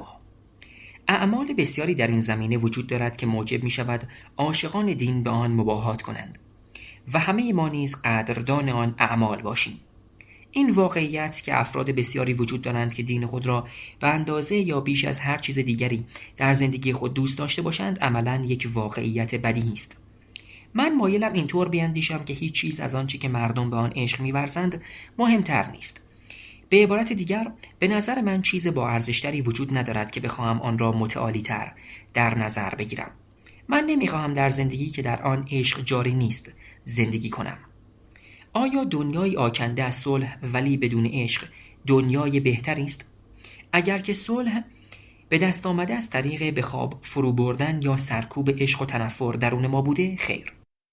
آیا دنیایی آکنده از عدالت و آزادی ولی بدون عشق دنیای بهتری است؟ اگرچه آن عدالت و آزادی از طریق تبدیل ما به قانون مداران بی عشق بدون هیچ کدام از آن هوس‌ها و حسدها و کینه‌های متأثر از ظلم و بی‌عدالتی به دست آمده باشد؟ خیر. تصور چنین مفروضاتی دشوار است و بنده نسبت به شهودات ذهنی اولیه انسان در خصوص چنین مفروضاتی تردید دارم. ولی به هر تقدیر گمان من بر این است که تقریبا همه ما خواهان دنیایی هستیم که در آن عشق، عدالت، آزادی و صلح تا آنجا که امکان داشته باشد همگی با هم وجود داشته باشند. ولی اگر هم قرار باشد از یکی از این موارد صرف نظر کنیم، آن مورد عشق نیست و نباید هم باشد. ولی غم انگیز است که بیان کنیم حتی اگر هیچ چیزی مهمتر از عشق نباشد، باز هم دلیل نمی شود تا ما آنچه که خودمان یا دیگران به آن عشق می‌ورزیم را مورد نقد و پرسش قرار ندهیم. همانطور که خیلی ها عنوان نمودند، عشق کور است و چون عشق کور است اغلب به مصیبت می انجامد. یعنی اغلب به تنش‌هایی می انجامد که در آنها یک عشق برای عشق دیگری دچار دریغ و افسوس می شود. و در این وادی قربانی شدن از یک سو و رنج از سوی دیگر تحت هر شرایطی پابرجاست. تصور کنید من بیش از خود زندگی عاشق موسیقی باشم. حال که باقی چیزها از درجه اهمیت یکسان برخوردارند، من با فراغ بال به دنبال تعالی بخشی به موسیقی در زندگیم خواهم بود. چیزی که بیش از هر چیز دیگری به آن عشق می‌ورزم و با تمام روح و تنم آن را دوست دارم. ولی با تمام اینها من همچنان این حق را ندارم که فرزندانم را وادار نمایم صبح تا شب ساز موسیقی بنوازند و یا آموزش موسیقی را به تمام مردمان کشوری که من دیکتاتور آنجا هستم تحمیل کنم و یا جان آنهایی را که عشقی به موسیقی ندارند تهدید نمایم. اگر عشق من به موسیقی آنقدر عظیم است که عملاً قادر نیستم تبعات آن را به طور عینی ببینم، بنابراین این عشق یک ضعف ناخوشایند است و بقیه از این حق برخوردار خواهند بود تا به عنوان جایگزین در مقام من عمل نمایند و با تکیه بر وجدان خویش تصمیم بگیرند چه تصمیمی به صلاح همه است و ضمناً چون عشق بنده را به ورطه جنون کشانده، لذا قادر نیستم تا به شکل عقلانی در ارزیابی رفتار و عواقب رفتار خودم دخیل باشم. شاید چیزی هیجان انگیزتر از عشق نباشد، ولی عشق به تنهایی کافی نیست. دنیایی را تصور کنید که در آن عشق طرفداران بیسبال به تیم مورد علاقهشان موجب شود از طرفداران تیم مقابل بیزار باشند و مسابقه آنها منجر به مرگ و خونریزی شود. دنیایی که عشق خاصی در آن خالص، پاک و مبرا از هر گناه بوده، ولی همین عشق منجر به عواقب غیر اخلاقی و غیر قابل تحمل می شود. بنابراین با وجود اینکه تعبیر اهانت از طرف افرادی که از آنها دعوت می‌کنم مزایا و معایب دینشان را مورد بررسی قرار بدهند درک می‌کنم و با آنها همدردی نیز می‌نمایم، ولی در عین حال تأکید می‌کنم که این افراد حق ندارند تا با اظهار عشقشان خودشان را لوس کنند و سپس در پس پرده خشم به حق به زعم خودشان و یا آزردگی خاطر پنهان گردند. عشق به تنهایی کافی نیست.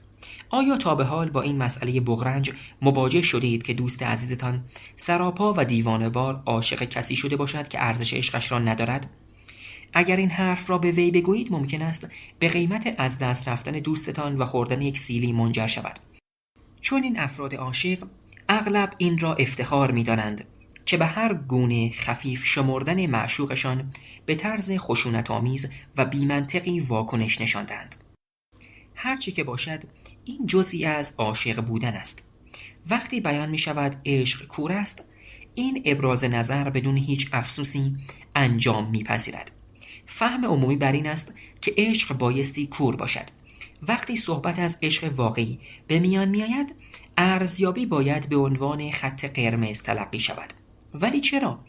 در اینجا خرد جمعی پاسخگو نیست و در ضمن اقتصاددانان سرسخت کلاً این موضوع را به عنوان یک امر مهمل شاعرانه کنار گذاشتند. ولی در عین حال اقتصاددان تکاملی رابرت فرانک اشاره نموده است که به واقع پدیده عشق شاعرانه در بازار مکاره بیقاعده جفتیابی انسان برخوردار از یک منطق سیال آزاد مستتر است.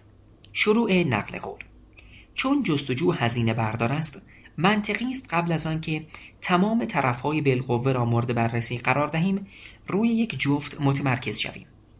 البته وقتی که یک جفت انتخاب شد، شرایط مرتبط اغلب دچار تغییر می گردند.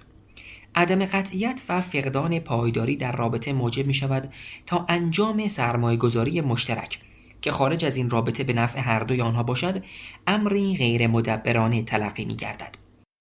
لذا جهت تسهیل در امر سرمایه‌گذاری، هر دو طرف رابطه متعهد به تعهد الزام آوری خواهند شد که در رابطه باقی بمانند.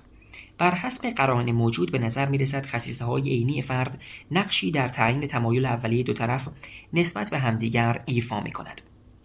ولی وقتی که شاعران می گویند که پیوندی که نامش را عشق می گذاریم بر حسب قضاوت‌های عقلانی آمدانه در خصوص این خصیصه‌های فردی نیست، حق با آنهاست. در واقع پیوند عاشقانه و شاعرانه از نوع ذاتی است. یعنی پیوندی که در آن فرد به خاطر آنچه که هست مورد اکرام قرار می گیرد و دقیقاً همین اکرام و ارزش است که به عنوان راه حلی برای مسئله تعهد بدل می گردد. 1995 صفحه 195 الی 196 پایان نقل قول. همانطور که استیون پینکر قید نموده، اینکه زیر لب درباره چهره عشقتان یا تمکن مالی و یا سطح هوشی او سخن بگویید، موجب می شود تا آن حس شاعرانه از بین برود، حتی اگر در واقعیت آنچه که می گویید صحیح باشد. راه رسیدن به قلب کسی دقیقاً برعکس این مسیر است. اینکه شما عاشقید چون نمی توانید عاشق نباشید. 1997 صفحه 418. نمایش این احساس نیاز یا اذعان پرشور این حس نیاز تعهد قوی خواهد بود با این مضمون که شما در طلب غیر نیستید، ولی به مانند همه علامات و نشانه‌های ارتباطی دیگر، اگر این ابراز به طرز غیر اصیل و ناصادقانه ادا شود، علامت ابراز تعهد شما اثر بخش نخواهد بود و همانطور که اغلب در دنیای جانوران نیز اتفاق می‌افتد، این ابراز علاقه غیر اصیل چیزی نیست به جز گسترش فزاینده نشانه‌های گزاف و پرهزینه. ضحاوی 1987. تیر عشق فقط باعث نمی شود که مرد سراپای معشوقه خود را پر از هدیه‌هایی کند که شاید از توان مالی وی نیز خارج باشد. سایبان مرغ سایبانساز و یا هدایای ازدواج و سایر اقلامی که توسط پروانه‌ها، سوسک‌ها و جیرجیرک‌ها و بسیاری موجودات نر دیگر به معشوقه‌هایشان اهدا می‌شود، از این دسته هستند. آیا ظرفیت تکامل یافته ما برای عشق شاعرانه به وسیله انگاره‌های دینی مورد استثمار قرار گرفته است؟ اگر اینطور باشد، پس از همان ترفندهای خوب بوده است. این باعث می شود تا مردم به این گونه طرز فکر سوق داده شوند که اهانت تلقی کردن موضوع، حمله خشمگینانه به شکاکان، هیاهوی وحشیانه بدون در نظر گرفتن سلامت جانی خود، سلامت جانی فرد مورد حمله که بماند، به واقع همگی جای مباهات دارد. اینطور فکر می کنند که معشوق آنها سزاوار چیزی کمتر از این نیست، یک تعهد جمعی برای ریشه‌کن نمودن فرد هتاک. به طور مثال می توان به فتواهای اسلامی اشاره نمود، ولی بایستی در نظر داشت این موضوع فقط محدود به اسلام نیست. نمونه آن خیلی عظیمی از مسیحیان گمراه هستند که فقط به خاطر اینکه عشق آنها به مسیحشان را زیر سوال بردم، مرا به باد فحش و فضاحت می‌گیرند و با اشتیاق فراوان در اندیشه نشان دادن عمق تعهد خود از این طریق خواهند بود. قبل از آنکه بخواهند با غرق شدن در این رویاها دست به اقدامی بزنند، امیدوارم لحظه ای درنگ پیشه کنند و توجه داشته باشند که چنین اعمالی تیشه به ریشه اعتبار ایمان آنها خواهد زد. برخی از اندوهناکترین رویدادهای قرن 20 توسط متعصبان ایمانمدار و قومیتگرا انجام شده است. اعمالی از سر سرسپردگی متعصبانه که موجب بی‌عفت شدن اماکن متبرک و مقدس خودشان گردیده و برای آرمان آنها دستاوردی به جز شرم و بی‌اعتباری چیزی در پی نداشته است. شاید از نبرد سال 1389 میلادی کوزوو از منظر سرب‌ها یک مکان مقدس به شمار می آمده، ولی با وقایع سالیان اخیر تصور اینکه چگونه سرب‌ها آن خاطرات را زنده نگه می دارند بسیار دشوار است.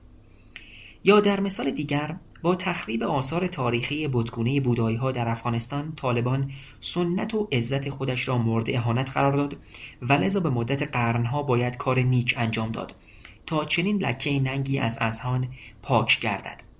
کشتن صدها مسلمان به خاطر خونخواهی کشته شدن ده‌ها هندو در معبد آکشاردام در گجرات اعتبار هر دو دین را به ننگ کشانده و لذا هواداران متعصب این ادیان باید بدانند که نه تنها دنیا تحت تأثیر آنها قرار نمیگیرد، بلکه از اعمال و نمایش سرسپردگی آنها خسته و بیزار هستند.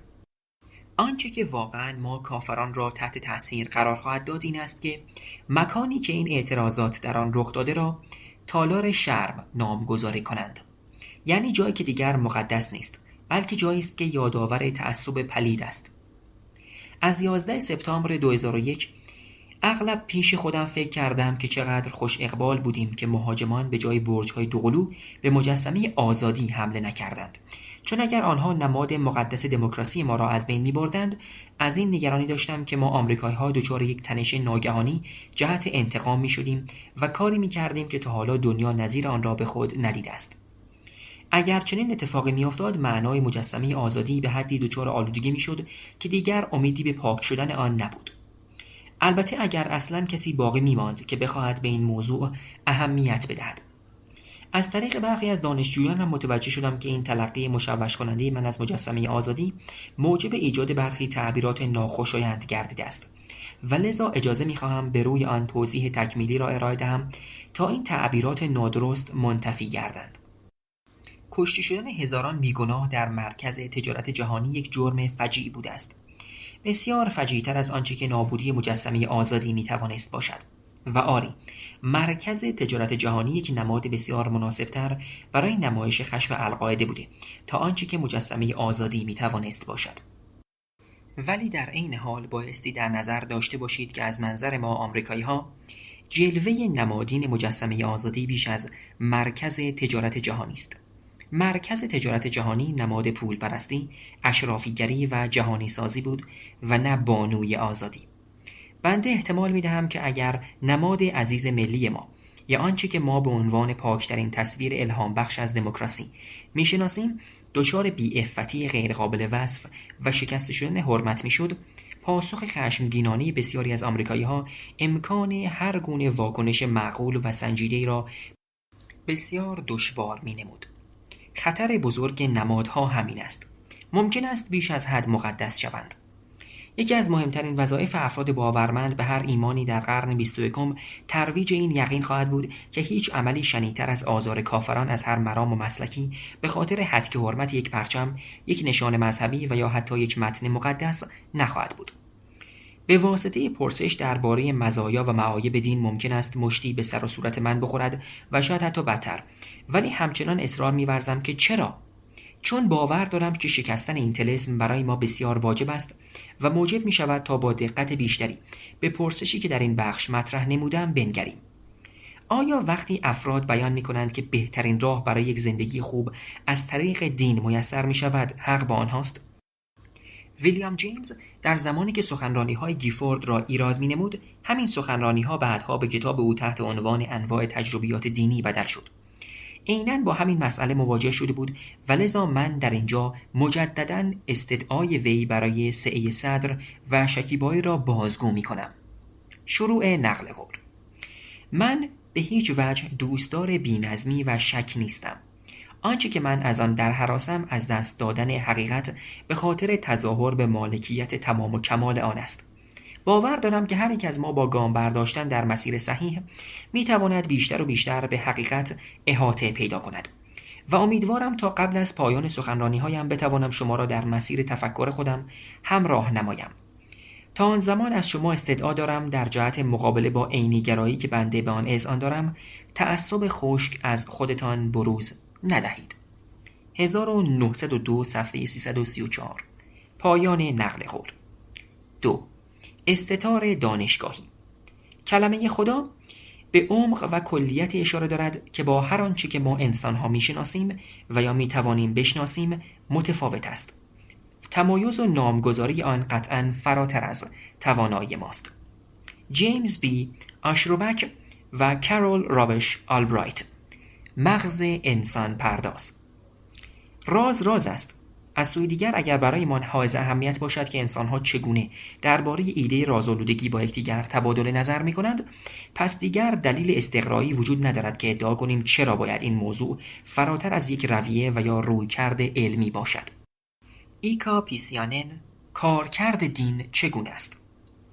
جهت مخالفت در برابر دین دانشگاه مآب، بیان قواعدی همچون غیر ممکن است که چیزی هم باشد و هم نباشد و یا کل از جزء متعالی تر است و یا 2 و 3 می شود 5، به مثابه این است که بخواهید با علم کردن سدی از گل و گیاه جلوی خروش اقیانوس را بگیرید. آیا در مقابل راز مقدس بر عقلانیت کفرآمیز خود تکیه می کنید؟ هیچ مجازات عظیمی برای بی‌تقوایی شما کفایت نمی کند و همان آتشی که برای سوزاندن زندیقان برافروخته شد برای نابودی فلاسفه نیز به کار خواهد رفت. دیوید هیوم، تاریخ طبیعی دین. جیمز چون پیشبینی می نمود که نظراتش توسط متعصبان دینی رد خواهد شد، لذا سعی کرد نسبت به آنها پیش دستی کند، ولی بایستی توجه داشت که متعصبان دینی تنها قشری نیستند که به سپر امن خود جهت نگهبانی از دین پناه میبرند. مانع ظریفتر و مدبرتر ولی به همان اندازه ناامید کننده در جهت جلوگیری از انجام پژوهش در خصوص ماهیت دین توسط دوستان دانشگاهی دین برپا و تقویت شده است. بسیاری از این دوستان خبرگان زیبایی شناسی و تجاهلگرایی هستند تا پیشوایان مذهبی. آنها نیز تمایل به مطالعه دین دارند، ولی فقط از راه خودشان و نه آن راهی که من پیشنهاد میدهم. از منظر آنها راه و روش من علمی، ساده انگارانه و البته نافرهیخته است. بنده در بخش 2 وقتی که درباره شکاف مشهور میان علوم طبیعی و علوم تعبیری بحث می‌کردم به این موضوع اشاره نمودم. هر کسی که سعی کند در رابطه با هر یک از وجوه فرهنگ انسانی و نه فقط لزوماً دین دیدگاه تکاملی را اختیار کند، بایستی انتظار برخورد جبهه مقابل، فریاد حاکی از خشم گرفته تا رد تکبرآمیز نظرات متشکل از طیف‌های ادبی، تاریخی و فرهنگی حوزه‌های علوم انسانی و اجتماعی را داشته باشد. وقتی پدیده فرهنگی دین باشد، متداول ترین راهبرد این است که به صورت پیشاپیش پژوهش‌های مربوط به آن مردود اعلام گردند. این راهبرد از قرن 18 و به منظور بی‌اعتبار نمودن خدا ناباوران و همه خدا باوران از قبیل دیوید هیوم و بارون دوهلباخ و همچنین چند اسطوره آمریکایی مثل بنجامین فرانکلین و تامس پین مرسوم بوده است. و البته در همین رابطه بایستی به یک نمونه از امیل دورکهایم مربوط به اوایل قرن 20 نیز اشاره کرد. کسی که در مطالعه دین احساس دینی را دخیل نمی کند، حق صحبت درباره آن را ندارد. چنین فردی شبیه انسان کوری است که دارد سعی می کند راجع به رنگ ها صحبت کند. 1915 صفحه 17.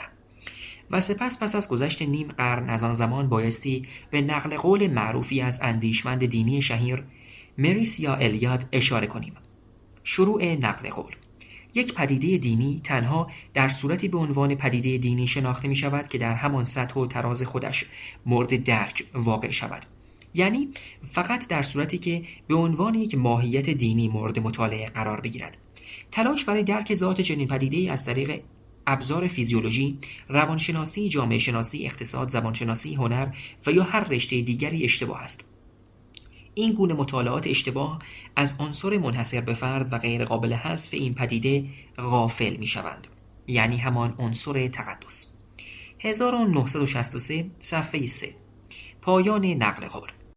البته می توان این نوع رویکرد سلب صلاحیت بیش دستانه را در سایر حوزه‌ها نیز مشاهده نمود.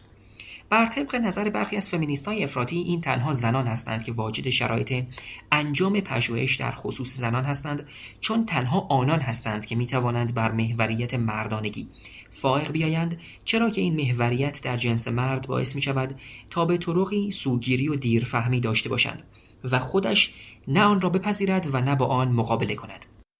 برخی از کثرت‌گرایان فرهنگی تاکید دارند که اروپایی‌ها و همچنین آمریکایی‌ها هرگز واقعاً نمی‌توانند محوریت اروپایی خود را کنار بگذارند و شرایط ذهنی جهان سوم را درک کنند. قاعده کلی در تمام وجوه این مطلب به این شکل است: برای اینکه کسی را درک کنی، خودت هم باید از جنس او باشی. بسیار خوب. آیا بایستی همه ما در سنگر انزوای خود گوشه نشین شویم و منتظر شویم تا مرگ سراغمان بیاید، چون هرگز نمیتوانیم یکدیگر را درک کنیم؟ علاوه بر مطلب فوق ذکر، در وادی تخصصی خودم، فلسفه ذهن، نوعی از آموزه شکست اندیشی وجود دارد که نام آن آموزه رازآلودگی است. این آموزه تأکید دارد که مغز انسان توانایی درک مغز انسان را ندارد و شعور نیز یک معما نیست، بلکه رازی غیر قابل حل است. بنابراین سعی نکن که آن را توضیح بدهی. آنچه که در همه این ادعاها مشخص است این است که هیچ کدام به آن اندازه که نگهبان و محافظ دین هستند شکست اندیش نیستند. اصلا سعی نکن امتحان کنی، چون ما نگرانیم نکند موفق شوی. هرگز شعبده بازی خیابانی هندی را درک نخواهی کرد، مگر اینکه هندی باشی که در مجموعه این شعبده بازان متولد شده باشی. غیر ممکن است، ولی البته که ممکن است. سیگل 1991. هرگز موسیقی را درک نخواهی کرد، مگر اینکه با استعداد موسیقی و گام صدای بی‌نقص به دنیا آمده باشی. اینها مزخرف است. به واقع آنهایی که در تربیت خود به عنوان موسیقیدانان بزرگ دچار مشکل هستند، گاهی اوقات به چنان بصیرتی در خصوص ذات موسیقی دست پیدا می‌کنند که برای آن دسته که به راحتی و بدون تلاش به تسلط موسیقیایی نائل می‌شوند، چنین امری میسر نیست. بر همین اساس تمپل گراندین 1996 به عنوان یک اوتیست و بی بهره از استعداد درک موضع اسنادی و روانشناسی عوامانه به مشاهدات بسیار خیره کننده‌ای در خصوص چگونگی رفتار و تعامل افراد با یکدیگر دست پیدا کرده است و اینها همه بصیرت‌هایی بوده که از دید ما جماعت عادی جامعه پنهان مانده است. ما هرگز اجازه نخواهیم داد که ابر سرمایه‌داران اقتصادی با گفتن جمله ذیل از دست ما بگریزند. چون شما افراد با نفوذ و پولداری نبودید، نمیتوانید امیدوار باشید دنیای مالی سطح بالا را درک کنید و لذا واجد شرایط تحقیق و تفحص در خصوص معاملات ما نیستید. فرماندهان نظامی با این ادعا که فقط آنان که لباس رزم به تن دارند میتوانند ارزش عمل آنها را درک کنند، امکان فرار از تیررس دید مردم را نخواهند داشت و به همین نسبت پزشکان نیز بایستی اعمال و رویه‌های خود را برای موشکافی در دسترس متخصصانی قرار بدهند که خودشان پزشک نیستند. اگر اجازه دهیم تا سوء استفاده‌گران جنسی از کودکان ادعا کنند که فقط خود سوء استفاده‌گران احوالات آنها را درک می‌کنند، خبط بزرگی را انجام داده‌ایم. به آن دسته که تأکید می‌ورزند که فقط باورمندان، آنهایی که به تقدس ارج می‌نهند، از مقام صالح برای پژوهش درباره پدیده‌های دینی برخوردارند، باید به روشنی بگوییم که آنها هم در ارتباط با واقعیات و هم در ارتباط با اصول دچار اشتباه هستند. دینمداران در خصوص قدرت تجسمی و پژوهشی افرادی که به زعم آنها غیر هستند در اشتباهند. این تصور که انجام پژوهش‌های دینی بر هر مبنایی که باشد فقط از طریق شخص افراد مذهبی توجیه پذیر است، کاملا غلط است.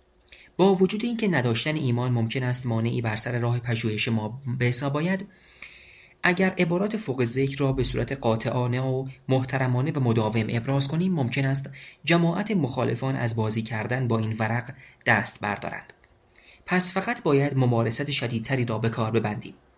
اعلان عمومی این مطلب که رویه‌های علوم طبیعی و امکان بسط و توسعه فرهنگ انسانی را ندارد و فرهنگ انسانی به جای آزمایشات تجربی نیازمند علم نشان شناسی و تفسیر است، یک نمونه از استتار مندرج است.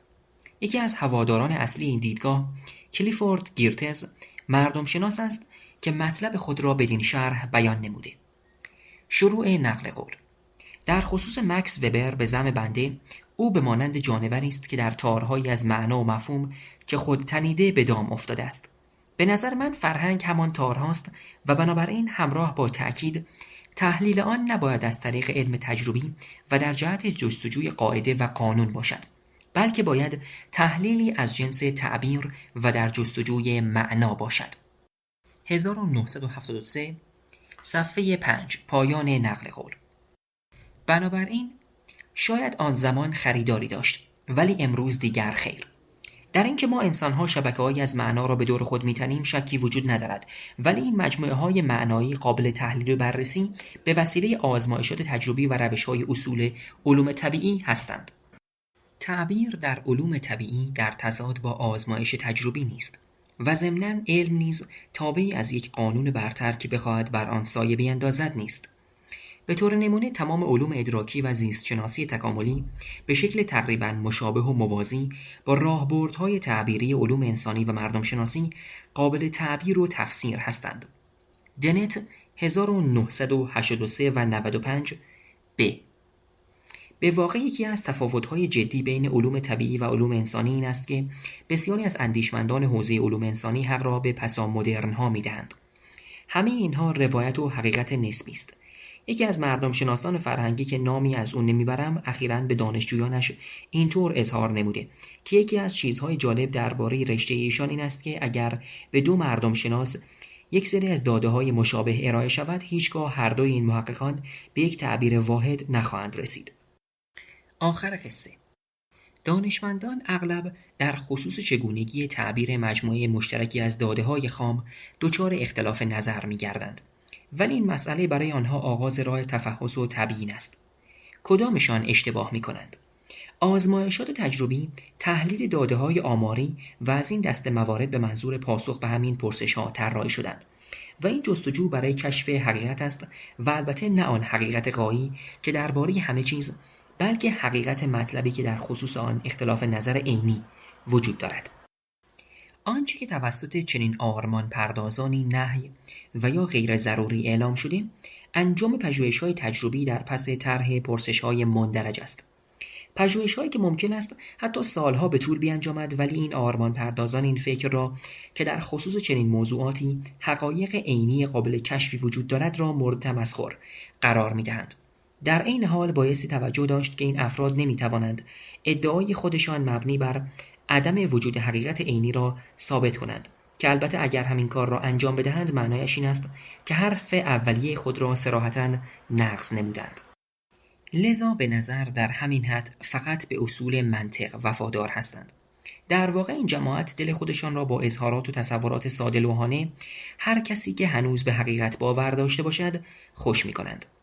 توصیف این رفتار تدافعی سرسختانه و تمسخرآمیز واقعاً کسل کننده است. بنابراین تعجبی ندارد که پژوهشگران دست از مخالفت با آن کشیدند و به جای آن با این مسئله به شکل طنز برخورد می‌کنند. شروع نقل قول. به طور مثال، اکنون در حال تایپ یک روایت منسجم در رابطه با منطق پسا مدرنیسم هستم.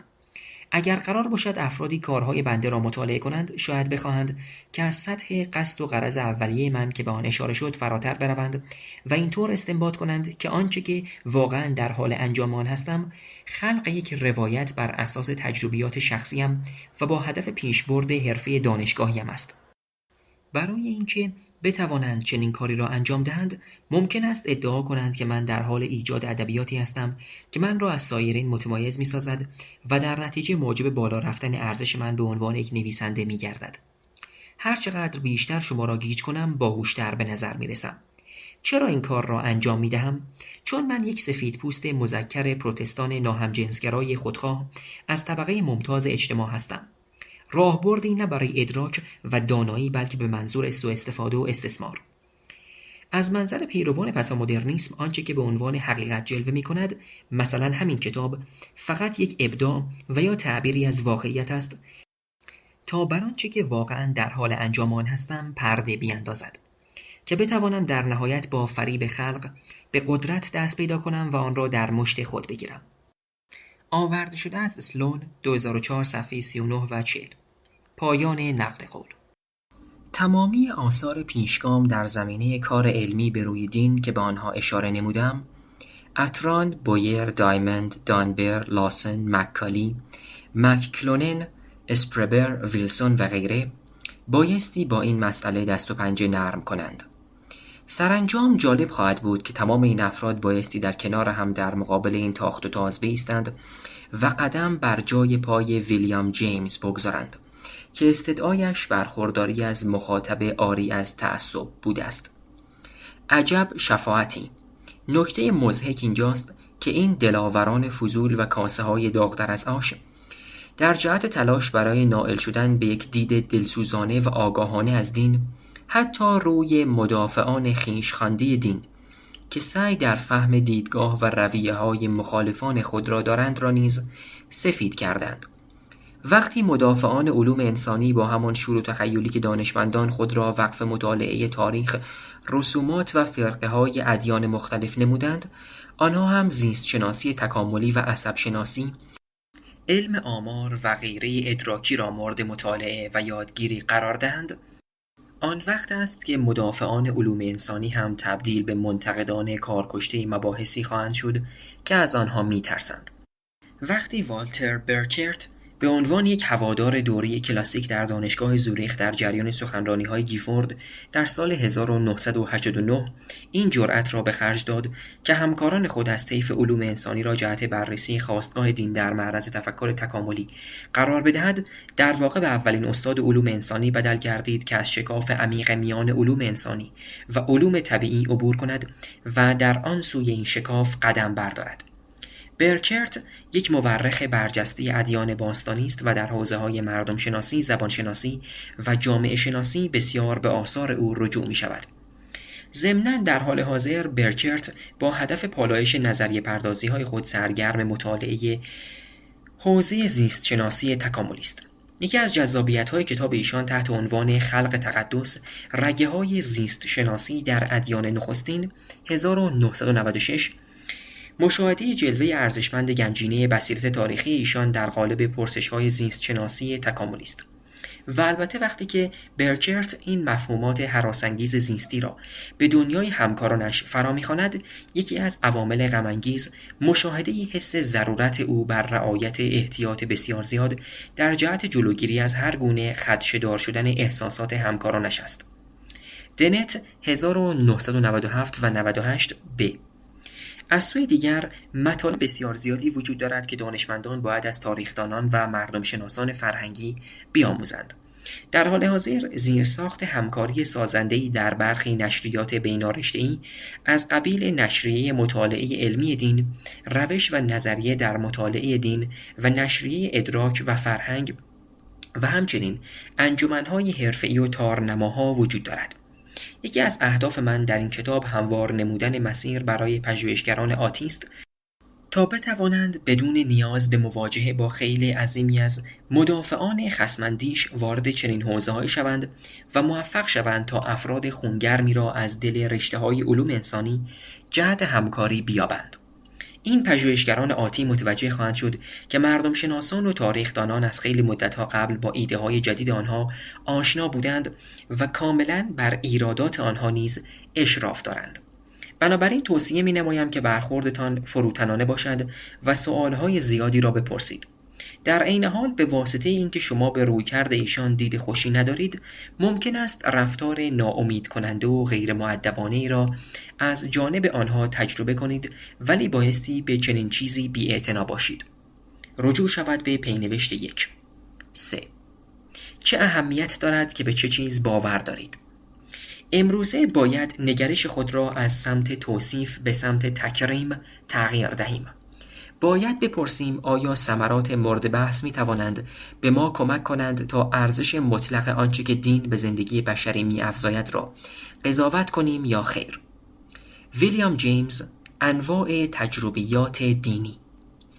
موضوع فقط این نیست که من نمیخواهم به خدا باور داشته باشم و طبیعتاً امیدوار باشم که خدایی نباشد. نمیخواهم که خدایی وجود داشته باشد، نمیخواهم که جهان آن شکلی باشد. تامس نیگل، کلام آخر.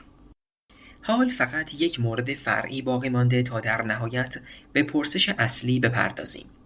چرا به باور به خدا باور داریم؟ بسیاری بدین صورت پاسخ میدهند: به خاطر اینکه خدا وجود داره. این دسته از مردم به درختان، کوه‌ها، میز و صندلی، مردم، مکان‌های جغرافیایی، باد و آب و البته به خدا باور دارند. این رویکرد توضیحی بر باور آنها به خداست، ولی ارتباطی با جدی گرفتن باور به خدا ندارد. به طور ویژه چرا برای انسان‌ها مهم است که سایر انسان‌ها باورشان راجع به خدا چیست؟ به باور من هسته زمین عموماً از آهن و نیکل گداخته، تشکیل شده است. در قیاس با چیزهای دیگری که به آن باور دارم، این موردی جالب و عظیم است. این هسته چیزی در حدود ابعاد ما است، ولی به ما بسیار نزدیکتر. در واقع فاصله آن به اندازه فاصله بنده تا استرالیا است. خیلی ها از این موضوع بی اطلاعند و افسوس به حالشان، چون این موضوع یک واقعیت علمی جالب و لذت بخش است. ولی اینکه آنها نیز چنین باور مشترک یا لذتی را با من تقسیم نمی کنند، موجب رنجش من نمی شود. پس چرا باید آنقدر اهمیت داشته باشد که سایرین در باور به خدا با من اشتراک داشته باشند؟ برای خدا مهم است. به نظرم اگر جهووا متوجه شود که افراد بسیاری از قدرت و بزرگی او غافل هستند، رنجیده خاطر خواهد شد. بخشی از آنچه که جهووا را به یک عامل هیجان انگیز در قصه های عهد عتیق تبدیل می کند، غرور و حسادت شاهانه او و علاقه شدیدش به ستایش و قربانی است. ولی ما از این نوع خدا عبور نکرده ایم. آن هوش خلاقی که به زعم خیلی ها مسبب کل طراحی هاست و البته ما تکاملگرایان آن را به انتخاب طبیعی ربط می دهیم، نمی شود که حسود باشد. می شود؟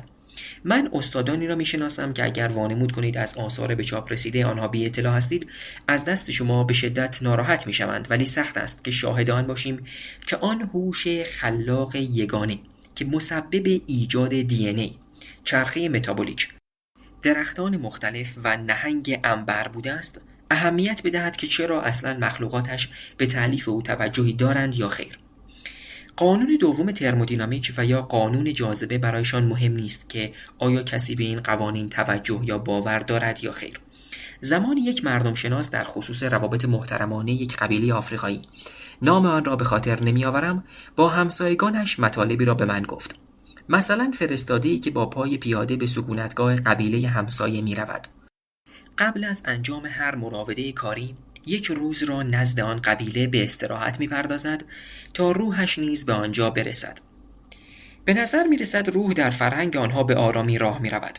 بر همین اساس و در رابطه با انتقال تلقی بسیاری از باورمندان از یک خدای به شدت انسانوار به سوی یک خدای انتزاعی نیز چنین تأخیر زمانی را شاهد هستیم. مردم در زمان صحبت درباره خدایی که فراتبیعی نیست و فقط یک ماهیت، اصطلاح مفید استارک که البته افراد دچار سوء تفاهم در درک آن شده‌اند است، هنوز هم از زبان و ادبیات انسانوار استفاده می‌نمایند. البته روشن است که چرا چنین کاری را انجام می‌دهند. انجام این کار به آنها اجازه می‌دهد تا برای اینکه عشق شخصی به خدا معنا بدهد، مضمون‌های مورد نیاز را از مفهوم خدای گذشته به مفهوم خدای فعلی منتقل کنند. البته این هم قابل تصور است که مثلا یک فرد نسبت به قانون جاذبه حس قدردانی و کرامت داشته باشد. جاذبه خیلی عزیزمان هیچ وقت تو را ناامید نمی کند. ولی مسئله اینجاست که مسندون الیه در عشق و محبت ما باید نوعی شخص باشد و این شخص لزوما نباید یک دوپای سخنگوی بی‌پر و بال باشد. بنابراین فقط یک انسان واقعی میتواند وقتی که بدرفتاری از شما سر میزند شما را مایوس کند یا پاسخگوی دعاهای شما باشد و یا شما را ببخشد. لذا بایستی توجه داشت که این نوع از بی‌نزاکتی خداشناسی که تأکید دارد خدا یک فرد سال خورده در آسمان هاست، نه تنها توسط اهل فن پذیرفته شده است، بلکه مردم عامه به داشتن چنین طرز فکری نیز ترغیب می‌گردند. در ابتدای قرن 20 ویلیام جیمز سخنی با این مضمون ایراد کرد که امروزه خدایی که برای تسکین نیاز به قربانی‌های خونین دارد خیلی بیش از اندازه خوناشام به نظر می‌رسد. 1902 صفحه 338. ولی یک قرن پس از آن وقتی که تاماس ناگل اعلام نمود که دوست ندارد چنین خدایی وجود داشته باشد، فقط عده قلیلی از مردم با وی اتفاق نظر داشتند.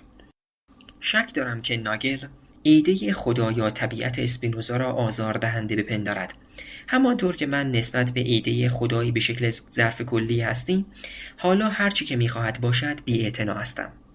خیلی از افراد وقتی که تحت فشار قرار بگیرند ادعا می‌نمایند که زبان انسانواری که برای توصیف خدا مورد استفاده قرار می‌گیرد زبان حقیقی نیست، بلکه زبان استعاری است. پس اگر اینطور باشد میتوان اینطور فرض کرد که صفت جالب خدا ترس در گذر زمان بلا استفاده گردیده است. به عبارت دیگر این صفت به سنگواره خجالت آوری که ارمغان دوران بسیار قدیمی تاریخ دین است بدل گشته.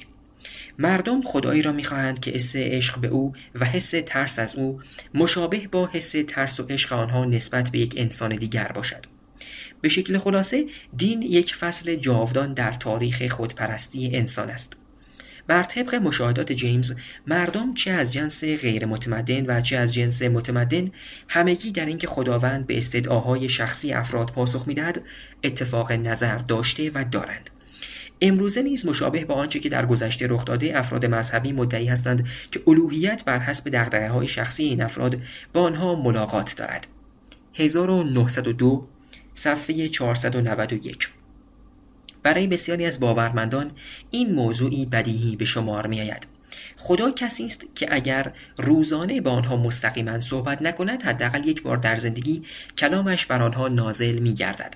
ولی همانطور که جیمز اشاره نموده، باورمندان نبایستی خیلی هم روی این موضوع حساب ویژه‌ای باز کنند. شروع نقل قول. وقایع فراتبیعی از قبیل اصوات و تصاویر ذهنی و تأثیرات ناگهانی معانی موجود در متون دینی و یا انقلاب و تحولات روحی عاطفی که با بحران تغییر نمود پیدا می کنند، شاید نتیجه تغییرات درون طبیعت و یا بدتر از آن به واسطه وجود شیطان باشد. آورده شده از ویلیام جیمز 1902 صفحه 238 از کتاب ایشان. البته صرف نظر از اینکه این افراد از تجربه شخصی خود چقدر مطمئن باشند، چنین وحی‌هایی خیلی هم در میان مردم انتشار پیدا نمی کنند. این موضوعات به بحث اجتماعی که ما در حال حاضر انجام می دهیم کمکی نمی کنند. یک پرسش همیشگی ما بین فلاسفه و خداشناسان این است که آیا چون خدا اعمال مشخصی را دوست دارد آن اعمال نیک هستند و یا چون آن اعمال نیک هستند خدا آنها را دوست دارد؟ با وجود اینکه ممکن است این مسئله در قالب یک سنت الهی خاص معنا داشته باشد، ولی بایستی در نظر داشت که اگر بخواهیم در یک قالب الهی کلی به دنبال اجماع عمومی باشیم، بایستی گزینه دوم را از میان دو فرض فوق انتخاب نماییم. علاوه بر آن، شواهد تاریخی گواهی می‌دهد که در گذر زمان تعاریف اخلاقی مردم در خصوص اعمال شایسته و ناروا و یقین آنها در خصوص آنچه که خدا دوست دارد و از آن متنفر است دچار تغییر شده است. شکر که امروزه فقط تعداد قلیلی هستند که توهین به مقدسات و یا زنا را به عنوان گناهانی که سزاوار مجازات مرگ هستند میپندارند. با این وجود، دلیلی که باعث می شود انسانها به باور سایر انسانها نسبت به خدا اهمیت بدهند، دلیل قوی است. آنها می خواهند که دنیا به جای بهتری بدل گردد. مشخصاً نظر این مردمان بر این است که اشتراک مردم در موضوع باور به خدا بهترین وسیله برای رسیدن به این هدف می باشد. البته من هم می خواهم که دنیا به جای بهتری بدل گردد. به خاطر همین هم هست که می خواهم مردم نظریه تکامل را درک و آن را بپذیرند. چگونه؟ از طریق باز کردن دید آنها نسبت به خطرات بیماری‌های همه‌گیر، تخریب محیط زیست، از دست رفتن تنوع زیستی و نشان دادن برخی از معایب و نقاط ضعف انسانی. پس آیا باور من به این باور که تکامل راهی به سوی رستگاری است دین به حساب می‌آید؟ خیر. تفاوت عمده‌ای وجود دارد. ما به عنوان کسانی که عاشق تکامل هستیم، افرادی که عشقشان به تکامل مانعی بر تفکر خردمندانه و روشنفکرانه آنها باشد را تکریم نمی کنیم. دقیقاً برعکس این موضوع صادق است. نقد ما به طور ویژه راجع به کسانی است که سوء تفاهمات و اظهارات شاعرانه‌شان در خصوص این ایده‌های بزرگ شخص آنها و سایرین را گمراه می کند. از منظر ما هیچ نقطه امنی برای راز و یا عدم درک وجود ندارد. وقتی با شکوه دیدگاه تکاملی روبرو می‌شویم، حس خضوع، حیرت و لذت محض اجتناب ناپذیر هستند، ولی جدایی از تعقل حسی نیست که به دنبال آن باشیم و یا حتی به خاطرش هیجان زده شویم. بنابراین بنده در جهت گسترش کلمه تکامل احساس الزام اخلاقی می‌نمایم، ولی تکامل دین من نیست و من دینی ندارم. با این تفاسیر و با عرض پوزش از کسانی که آرامش فکریشان با پرسش بنیادین من برهم خواهد خورد، مزایا و معایب دین چیست؟ آیا ارزش وفاداری شدیدی که در میان مردمان دنیا ایجاد می کند را دارد؟ شخصی که به این موضوع اشاره نموده ویلیام جیمز است و بنده برای طرح این موضوع از کلام ایشان بهره خواهم برد. گفته‌های ایشان نه تنها بسیار خارق العاده‌اند، بلکه برخی از پیشرفت‌هایی که در طول قرن گذشته صورت گرفته را به تصویر می‌کشد و از این طریق موجب می‌گردد تا تفکر ما در چند وجه دچار وضوح و ظرافت دقیق گردد. بسیار قبلتر از آن که کسی بخواهد اشاره به انگاره‌ها و انگاره شناسی داشته باشد و همچنین برخلاف ادعاهای ابدی بودن و غیر قابل تغییر بودن دین، جیمز متذکر شد که دین نتیجه حاصل از تکامل است و به همین نسبت تکامل همواره در مقابل قضاوات انسانی از خود واکنش نشان داده است. شروع نقل قول. اگر بخواهم به اختصار کاری که بایستی انجام شود که همان تعیین میزان دینداری، استفاده از معیارهای انسانی در جهت تعیین میزان اجر و قرب زندگی دینی به عنوان یک فعالیت آرمانی انسانی است را مطرح نمایم، بایستی به حذف انسان نامتناسب و ناسازگار و بقای انسان متناسب و سازگار در خصوص باورهای دینی اشاره نمایم. و اگر منصفانه و عاری از تعصب به تاریخ بنگریم، بایستی پذیرا باشیم که هیچ دینی در بلند مدت به شکلی غیر از حالت مندرج خود را تثبیت ننموده است. 1902 صفحه 33 پایان نقل قول. وقتی جیمز به عبارت عدم تناسب و سازگاری انسانی اشاره می کند، منظورش بیشتر عدم تناسب برای استفاده انسانی است تا عدم تناسب به لحاظ زیستی یا ژنتیکی، و در واقع به خاطر همین انتخاب واژگان است که دیدگاه او دچار عدم ظرافت می گردد. با وجود تمایلش به نگاه منصفانه به تاریخ، عبارات او موجب سوگیری قضاوت او به سمت خوشبینی می گردد.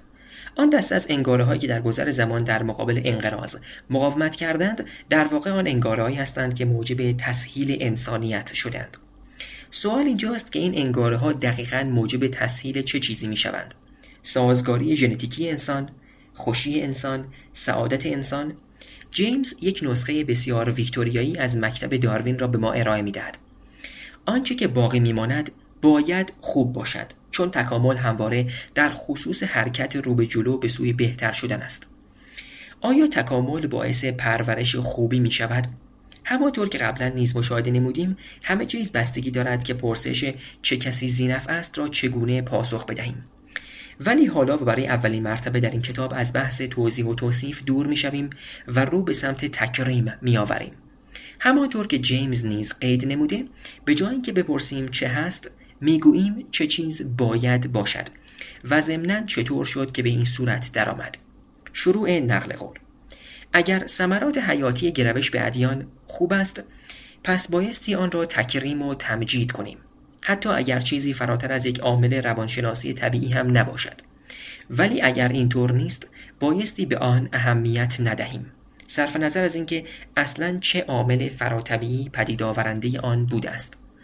1902 صفحه 37 پایان نقل قول. آیا دین ما را به انسان‌های بهتری تبدیل می‌کند؟ جیمز برای تشخیص درست بودن این مطلب دو راه به ذهنش خطور می‌کند. اولاً دین ممکن است موجب اثر بخشی بهتر در زندگی روزانه ما شود، باعث شود تا هم به لحاظ روانی و هم جسمی سلامت‌تر باشیم، ثابت قدم‌تر و متدین‌تر گردیم. در ضمن در مقابل وسوسه‌ها ایمان قوی‌تری داشته باشیم. در ضمن در مقابل دردها و رنجها کمتر آزرده خاطر شویم و بتوانیم ناملایمات روزگار را بدون اینکه پاپس بکشیم تحمل نماییم. عبارتی که جیمز برای این مورد در نظر می‌گیرد جنبش درمان ذهنی است. ثانیاً دین به عنوان چیزی که می‌تواند به لحاظ اخلاقی موجب بهتر شدن مردم گردد. جیمز طرقی که دین به وسیله آنها موفق به ارائه این مفهوم می‌شود را دینداری می‌نامد. شاید هم دین بتواند تحت شرایط متفاوت و با حضور عناصر متغیر به هر دو هدف فوق دست پیدا کند. مطالب بسیار زیادی در خصوص هر دوی این موارد وجود دارد و البته ادامه این بخش از کتاب معطوف به ادعای اول است.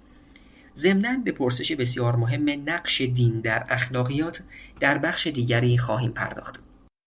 4. دین شما چه کاری میتواند برایتان انجام دهد؟ دین در قالب یک درمان ذهنی برای ما آرامش، متانت اخلاقی و خوشی را به ارمغان می آورد و همچنین مشابه با آنچه که علم انجام می دهد و یا حتی بهتر از آن، خصوصاً در قشر خاصی از افراد از بروز برخی بیماری ها جلوگیری می کند. ویلیام جیمز، انواع تجربیات دینی. کسی جرأت ندارد بگوید که تابلوهای نئونی که روی آنها نوشته شده مسیح نجات بخش است شاید سوء تبلیغات باشد. آر لارنس مور، فروش خدا. دعا، درخواست لغو قوانین کیهانی از طرف یک شاکی که به اعتراف خودش فرد بیقدر و منزلتی است. آمبروس بیرس، فرهنگ لغات شیطان. در یک دنیای خطرناک همیشه تعداد افرادی که دعاهایشان به منظور برخورداری از امنیت مستجاب شده از تعداد آنهایی که دعاهایشان برای برخورداری از امنیت مستجاب نشده بیشتر است. نیکولاس هامفری، قانون ثمربخشی دعا. 2004 پینوشت 2. حدس جیمز اینگونه بود که مردم به دو دسته بسیار متفاوت تقسیم می شوند: سلامت ذهنان و بیمار ذهنان، و لذا نیازهای دینی این دو دسته متفاوت است.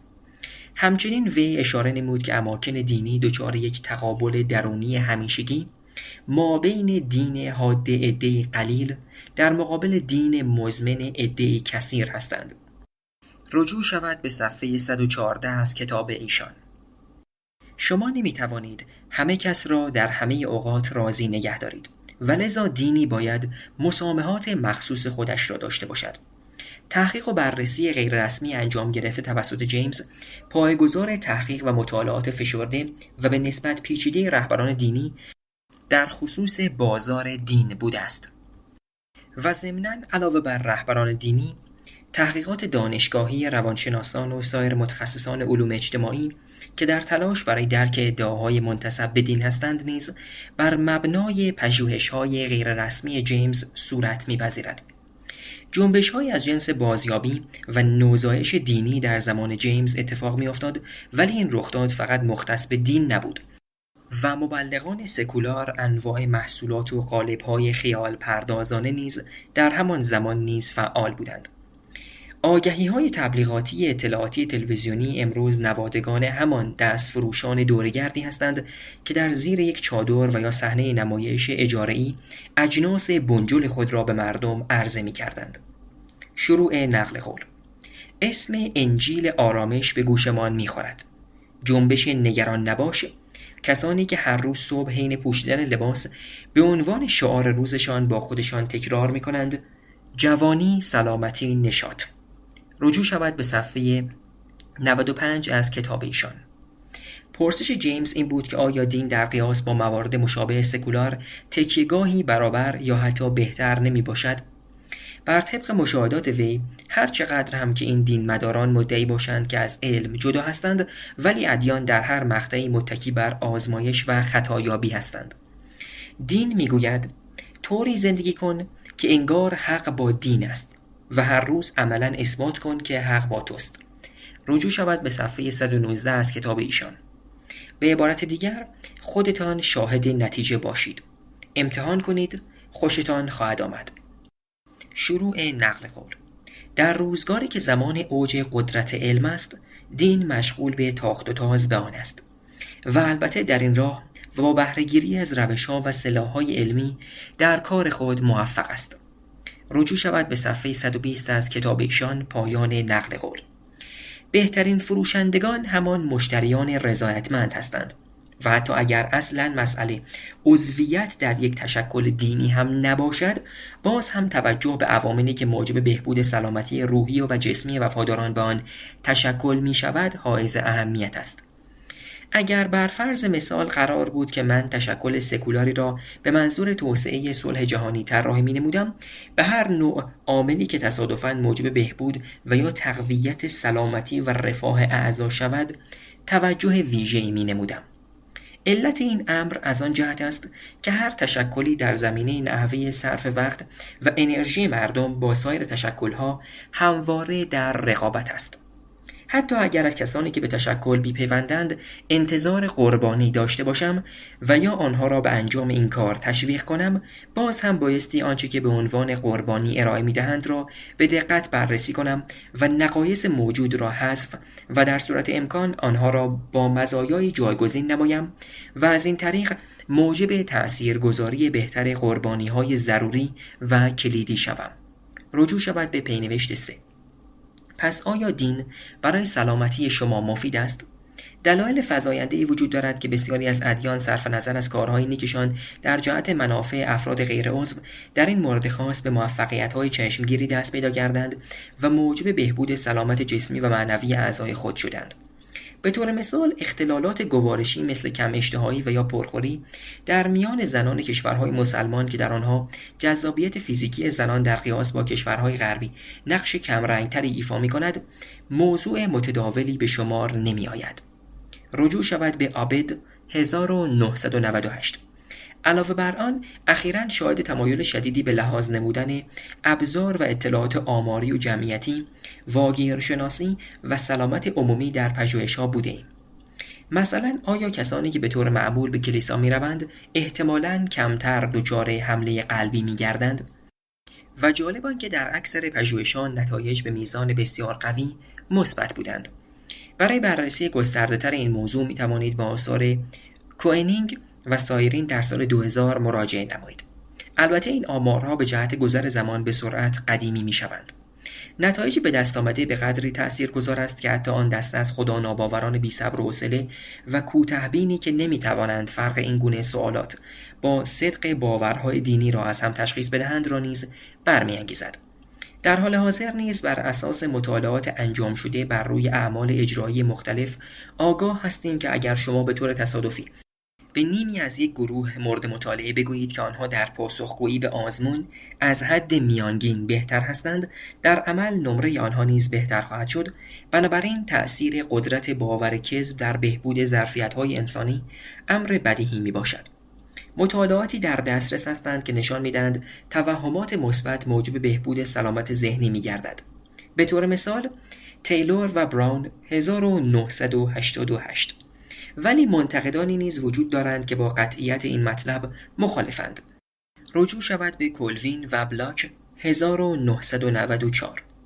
شاید مثلا باور به خدا و انجام آدابی که مطابق با آن باور باشد موجب بهبود شرایط ذهنی شما و در نتیجه بهبود سلامتی شما به میزان 10% شود.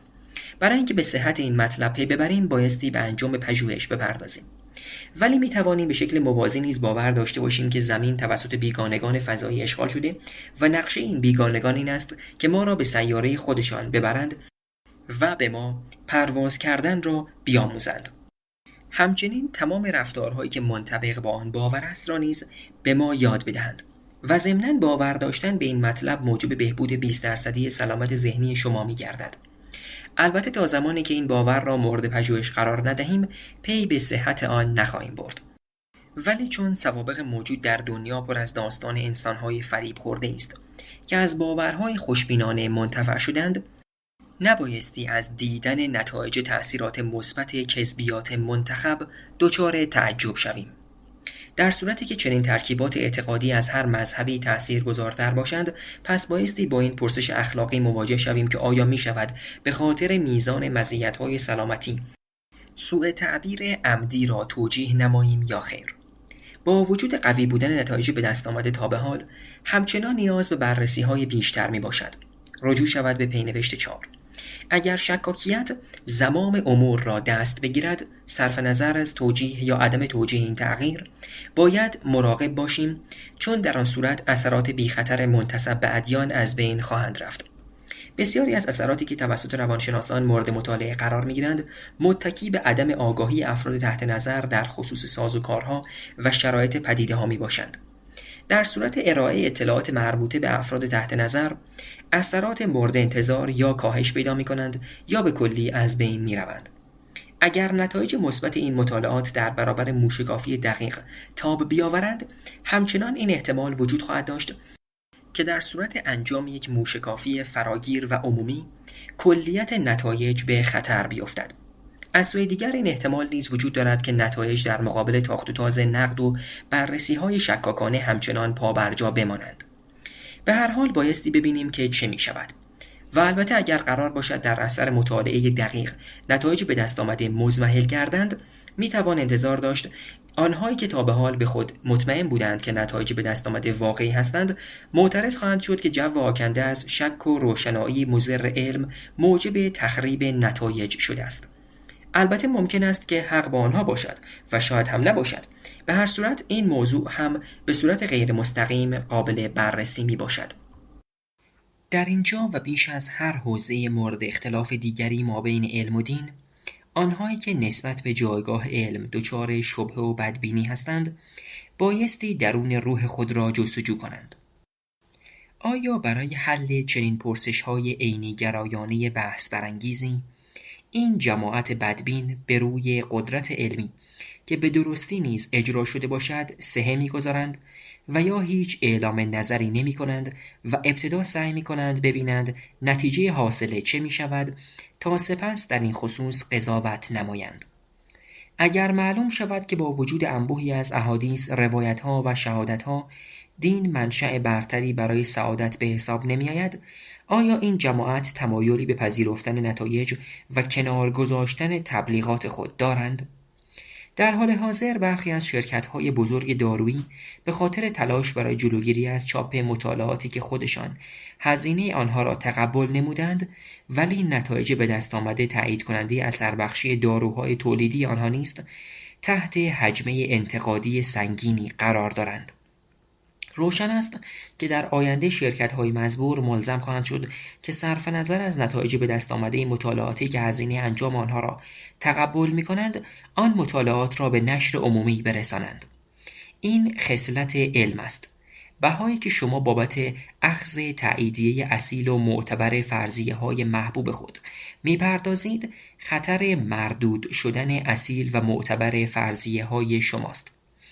آن دسته از کسانی که مدعی مزایای سلامتی دین هستند نیز بایستی از همین قاعده پیروی نمایند. یا اثباتش کن و یا رهایش کن. اگر فعالیتی در جهت اثبات آن را آغاز می کنی ولی در ادامه به موفقیت مد نظر دست پیدا نمی کنی، باید به ما نیز اطلاع بدهی. مزایای بالقوه پیوستن به جمع علم مداران در رابطه با این گونه موضوعات بیشمار است. به عبارت دیگر، برخورداری از حمایت قاطع علم در خصوص آنچه که با تمام وجودتان به آن باور دارید. بی دلیل نبوده که ادیان جدید در قرن 20 با عنوانهایی از قبیل کلیسای علم گرایی و یا علم مسیحی نامیده شدند. حتی کلیسای کاتولیک روم با وجود سابقه تیره در امر اعدام دانشمندان خودش اخیراً به دنبال اخذ تأییدیه‌های علمی بوده است و البته که خطر مردود شدن فرضیه‌هایش را نیز به جان خریده است. در این خصوص به طور مثال میتوان به کفن تورین منتسب به عیسی ناصری اشاره نمود. رجوع شود به پینوشت 5. یکی از بخش‌های موج فعلی مطالعات دینی به موضوع بسیار بنیادی‌تر و غیر قابل انکارتری میپردازد که همان موضوع ثمربخشی ادعیه شفاعتی است و تحقیقات وسیعی پیرامون آن در حال انجام است. منظور از ادعیه شفاعتی انجام دعا با امید و نیت واقعی است که طی آن خدا به قضیه‌ای ورود نماید تا عمل نیکی را برای شخصی یا اشخاصی و یا شرایطی رقم بزند. لانگمن سال 2000. به لحاظ مفهومی این مورد با مواردی که در بالا ذکر شد متفاوت است. همانطور که اخیراً اشاره شد، دانشمندان برای توضیح درباره مزایای سلامتی دعا، مناجات و زکات از منابع و ابزار متعددی بهره می‌گیرند. منظور آن که برای تشریح و توضیح مزایای سلامتی حاکم نیازی به توسل به نیروهای فراتبیعی نیست. ولی اگر قرار باشد که آزمایش به شدت دقیق و نامحسوسی روی جمعیت کثیری انجام شود و نشان دهد که اگر برای 2 دسته از افراد که به یک میزان از درمان پزشکی بهره‌مند هستند، فقط دسته اول به واسطه دعاهایی که برایشان می شود احتمال شفای بیشتری دارند، نبایستی به عملی بودن چنین پژوهشی خوشبین باشیم، چون انجام چنین آزمایشی برای علم غیر ممکن است مگر اینکه انقلاب و تحول عظیمی در این حوزه اتفاق بیفتد. بسیاری از خدا ناباوران و شکاکان به قدری اطمینان دارند که چنین نتایجی غیر ممکن است که مشتاقند این آزمایشات تجربی عملاً اجرا گردند و برعکس آنهایی که به ثمربخشی دعا و شفاعت باور دارند، هضم عملیاتی شدن چنین آزمایشی برایشان دشوار است. مشابه با مثالی که برای شرکت‌های دارویی قید گردید، بایستی در نظر داشت که پیامد چنین آزمایشات تجربی سنگین خواهد بود، چون اگر تحقیقات به شکل صحیح انجام شوند ولی مؤکد بر هیچ نتیجه مثبتی نباشند، در آن صورت ادیانی که به انجام ادعیه شفاعتی مبادرت می‌ورزند بر اساس اصول پایبندی به حقیقت در زمان تبلیغات باید هر گونه ادعا نسبت به ثمر بخش بودن چنین امری را تکذیب نمایند. از سوی دیگر در صورت مواجهه با نتایج مثبت، علم به معنای واقعی کلمه سر جایش خواهد نشست. بعد از گذشت 500 سال عقب نشینی مداوم در مقابل پیشروی علم، دین از این توانایی برخوردار است که به شکلی که مورد صدق دانشمندان باشد بتواند نشان دهد که این چنین هم نیست که کل ادعاهایش نسبت به حقیقت پوچ و تهی باشند. در اکتبر 2001 روزنامه نیویورک تایمز گزارشی از یک پژوهش مهم تهیه شده در دانشگاه کلمبیا ارائه داد که مدعی شده بود زنان نازایی که برایشان دعا انجام می شود 2 برابر آنهایی که برایشان دعایی انجام نمی شود آبستن می گردند. با توجه به اینکه این مقاله در یک نشریه برجسته علمی تحت عنوان نشریه طب تناسلی به چاپ رسیده بود، نتایج به دست آمده از آن ارزش سرخط شدن خبرها را داشت. علت این امر از آن جهت بود که چون دانشگاه کلمبیا جزو دانشگاه‌های دین محور کمربند انجیل به حساب نمی آید، لذا در بسیاری از وجوه به سرعت شک و شبهه‌ای نسبت به اظهار نظرهای آن رخ نمی دهد. دانشکده پزشکی این دانشگاه به عنوان زیرمجموعه‌ای از ساختار پزشکی کشور در طی یک گزارش خبری از نتایج به دست آمده پشتیبانی نمود و در خصوص تمهیداتی که در جهت انجام صحیح پژوهش مربوطه اتخاذ گردیده مطالبی را نیز متذکر شد. به جهت اینکه یک قصه طولانی و کثیف را کوتاه کنیم، بایستی اشاره کرد که دست آخر معلوم شد کل این موضوع یک کلاهبرداری علمی بوده است. از 3 مؤلف پژوهش مزبور 2 نفر سمت خود در دانشگاه کلمبیا را رها کردند و نفر سوم به نام دانیل ورث که ارتباطی با دانشگاه کلمبیا نداشت، اخیراً به خاطر یک پرونده دیگر محکوم شده و علت آن نیز اقدام به کلاهبرداری از طریق ایمیل و کلاهبرداری بانکی بوده است و در ضمن معلوم شده که ایشان اصلاً سوابق رشته پزشکی را ندارد. آورده شده از فلم 2004. لذا با این تفاسیر یکی از پژوهش‌ها در این زمینه از درجه اعتبار ساقط گشته و بقیه نیز شدیداً مورد انتقاد قرار گرفتند. ولی با این وجود همچنان پژوهش‌های دیگری در این زمینه در حال انجام هستند. به طور نمونه یک پژوهش مهم توسط دکتر هربرت بنسون و همکاران ایشان در دانشکده پزشکی هاروارد در حال انجام است که مخارج آن به عهده بنیاد تمپلتون است.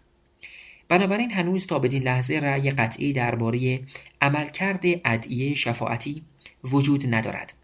به طور مثال می توانید به داسک و دیگران رجوع کنید. سال 2002. حتی اگر هم نتایج این پژوهش‌ها نشان دهنده عدم ثمربخشی ادعیه شفاعتی باشد، باز هم همچنان دلایل و مزایای بسیار کوچکتر و به نسبت غیر اعجاز آمیزتری وجود دارند که موجب شوند افراد عضو دائم اماکن مذهبی باشند و لذا این دقیقاً همان سیاستی است که بسیاری از اماکن مذهبی در صدد حفظ آن هستند. در همین ارتباط کشیش رایموند لارنس جونیور مدیر بخش مراقبت‌های مذهبی بیمارستان پرزبیتاریان نیویورک و مرکز پزشکی دانشگاه کلمبیا دیدگاه لیبرال خود را بدین شکل بیان می‌نماید. شروع نقل قول: هیچ راهی برای مورد آزمایش قرار دادن خدا وجود ندارد و وقتی شما سعی می‌کنید تا مطالعه و پژوهشی را ترتیب دهید که ببینید آیا خدا به دعای شما جواب می‌دهد، به واقع در حال انجام چنین کاری هستید. این عمل کلاً دین را بی‌ارزش می‌کند و موجب می‌گردد تا نوعی خداشناسی بچگانه شکل بگیرد که در آن خدا منتظر ایستاده تا از طریق پاسخ به یک دعا در مقابل قوانین طبیعت بایستد. آورده شده از کری 2004 صفحه 32 پایان نقل قول. قرار گرفتن طولانی مدت در معرض دود عود و شمع‌های سوزان بر حسب یکی از پژوهش‌های انجام شده اخیر، لونگ و سایرین، شوخی نمی‌کنم، سال 2003 ممکن است تأثیر منفی بر سلامت افراد داشته باشد، ولی در عین حال دلایل بسیاری نیز وجود دارد که نشان می‌دهد حضور فعالانه در تشکل‌های دینی موجب دلگرمی و در نتیجه بهبود سلامت حضار می‌گردد. علاوه بر آن، هواداران دین می توانند به حق به مزایای دیگری در رابطه با دین که البته کمتر ملموس هستند ولی تأثیرشان بسیار سودمندتر است اشاره نمایند. مثلا یکی از این موارد ارائه معنا به زندگی اعضای آن تشکل دینی است. افرادی که در درد و رنج به سر میبرند، حتی اگر این دلگرمی خیلی هم موجب بالا رفتن چشمگیر روحیه آنها نشود، ممکن است به خاطر اینکه حس میکنند فرد یا افرادی آنها را محترم میشمارند و به آنها فکر و توجه نشان میدهند، دچار تسکین خاطر گردند. تصور اینکه این موهبت‌های روحی جایگاهی در مجموعه دلایلی که ما شکاکان در تلاش برای سنجش آنها هستیم ندارند، تصوری اشتباه خواهد بود. به همین نسبت تصور اینکه بلا اثر بودن ادعیه شفاعتی نشان دهنده بیفایده بودن دعاست، تصوری اشتباه می باشد. مزایای ظریفتری وجود دارند که بایستی مورد ارزیابی قرار بگیرند، ولی ابتدا بایستی آنها را شناسایی نماییم. بخش نهم. قبل از مطرح نمودن این پرسش که آیا با در نظر گرفتن جمیع جهات دین چیز خوبی است یا خیر، اول بایستی تکلیف خودمان را با برخی موانع محافظتی روشن نماییم. موانعی از قبیل مانع عشق، مانع قلمرو دانشگاهی و مانع وفاداری به خدا. سپس می توانیم با آرامش مزایا و معایب سرسپردگی دینی را در نظر بگیریم و ابتدا به ساکن به پرسش آیا دین برای مردم مفید است توجه نماییم. تا به امروز اسناد و شواهد در خصوص این سوال ترکیبی از هر دو طیف موافق و مخالف تشکیل شده است. به طور نمونه به نظر می رسد که دین فراهم آورنده مزایای مؤثری در سلامتی افراد است، ولی هنوز زود است که بخواهیم اعلام نماییم راه‌های دیگر و بهتری نیز وجود دارند که همین مزایا را فراهم بیاورند، و یا اینکه بخواهیم ادعا کنیم مضرات جانبی دین بسیار بیشتر از مزایای مؤثر آن است. بخش دهم. در نهایت پرسش پر اهمیت تر این است که آیا دین شالوده اخلاقیات است یا خیر؟ آیا منشأ اخلاقیات دین است؟ و یا دین یک زیرساخت غیرقابل تغییر برای اعمال اخلاقی است؟ و یا آیا دین فراهم آورنده قدرت اخلاقی و روحی است؟ بسیاری بر این نظرند که پاسخ به این پرسش‌ها بدیهی و مثبت است، ولی بایستی در سایه آنچه که تا به حال آموخته ایم این پرسش‌ها را دوباره به دقت مورد سنجش قرار دهیم. بخش دهم. اخلاقیات و دین. 1. آیا دین ما را اخلاق مدار می کند؟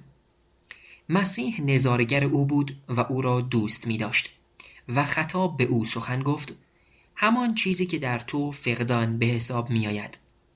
ثابت قدم باش، هر آنچه داری در طبق اخلاص بگذار و به بینوایان کمک کن و آن وقت در بهشت به گنجینه ای خواهی رسید. بیا و صلیب را بردار و مرا دنبال کن. مارک 10:21. خداوند نیکوکاران را می آزماید، ولی ذات او متنفر از بدکاران و بدسگالان است. بدکاران را به دام خواهد انداخت و طوفانی از آتش و گدازه سهمگین آنها را در بر خواهد گرفت و این است سهم آنها. پیسام 11:5-6. به باور من انسان در آینده دور موجودی به مراتب کاملتر از آنچه که امروز هست خواهد بود و لذا این تصور پذیرفتنی نیست که او و سایر موجودات دارای ادراک قرار است بعد از طی چنین مسیر آهسته‌ای به سوی پیشرفت محکوم به نابودی باشند. برای آنهایی که کاملا به نامیرایی روح انسان معتقدند، نابودی دنیای ما آنقدرها هم وحشتناک نخواهد بود. چارلز داروین، زندگی و نامه‌ها. غیر مسلمانان به قدری عاشق زندگیشان هستند که نمیتوانند مبارزه کنند. آنها بزدلند. نمیفهمند که زندگی پس از مرگ هم وجود دارد. شما نمیتوانید برای ابد زندگی کنید و خواهید مرد. اگر زندگی پس از مرگ یک اقیانوس باشد، زندگی که اکنون در آن هستید قطره‌ای از آن اقیانوس است. پس بسیار مهم است که زندگیتان وقف الله باشد تا بعد از مرگ پاداش الهی نصیبتان گردد. مجاهدی جوان از پاکستان. نقل قول از جسیکا استرن. کشتار به نام خدا. انسان‌های خوب کارهای خوب انجام می‌دهند و انسان‌های بد کارهای بد. ولی برای اینکه انسان‌های خوب کارهای بد انجام دهند، آنجاست که پای دین وسط می‌آید. استیون واینبرگ 1999. به زعم بسیاری دین از طریق ارائه دلایل متقن به مردم در جهت انجام کارهای نیک نقش مهمی را در حمایت از اخلاقیات ایفا می‌کند. وعده پاداش لایتناهی در بهشت و اگر که مردم کار نیک انجام ندهند، حسب معصیت تهدید به جزای لایتناهی در دوزخ. لذا بدون وجود سیاست چماق و هویج الهی، تعبیر مزبور به این شکل خواهد بود که مردم بی هیچ گونه هدفی در هر سو غرق در نیازها و غرایز اولیه خود بودند، عهدهای خود را می شکستند، به همسران خود خیانت می نمودند، از وظایف خود غافل می شدند و غیره. در خصوص این شکل از استدلال دو مشکل وجود دارد. 1. به نظر نمی رسد که صحیح باشد که به نوبه خود خبر خوشایندی است، چون 2. دیدگاه به شدت تحقیرآمیزی در خصوص ذات انسان است. بنده به شخص مدارکی که دال بر این مدعا باشد که انسانهای مذهبی یا غیر مذهبی که به پاداش و جزا در بهشت و دوزخ باور ندارند، نسبت به آنهایی که به پاداش و جزای اخروی معتقدند، از احتمال بیشتری برخوردار هستند که مرتکب قتل، تجاوز، دزدی و شکستن عهد شوند، پیدا ننمودم. رجوع شود به پینوشت 1. آمار جمعیتی زندانیان در آمریکا نشان می‌دهد که تنوع کاتولیک، پروتستان، یهودی، مسلمان و غیره و حتی آنهایی که گرایشات دینی خاصی ندارند، مشابه جمعیت عادی جامعه است. کارهای خیر و شری که از روشن ذهنان و سایر افرادی که گرایشات دینی خاصی ندارند سرزده، به اندازه مسیحیان دوباره متولد شده بوده است. و ضمناً اینکه همین آمار در خصوص آن دسته از افرادی که مؤکداً به روی عدم ارتباط بین رفتار اخلاقی بر روی زمین و پاداش و جزای اخروی تاکید دارند نیز صادق است.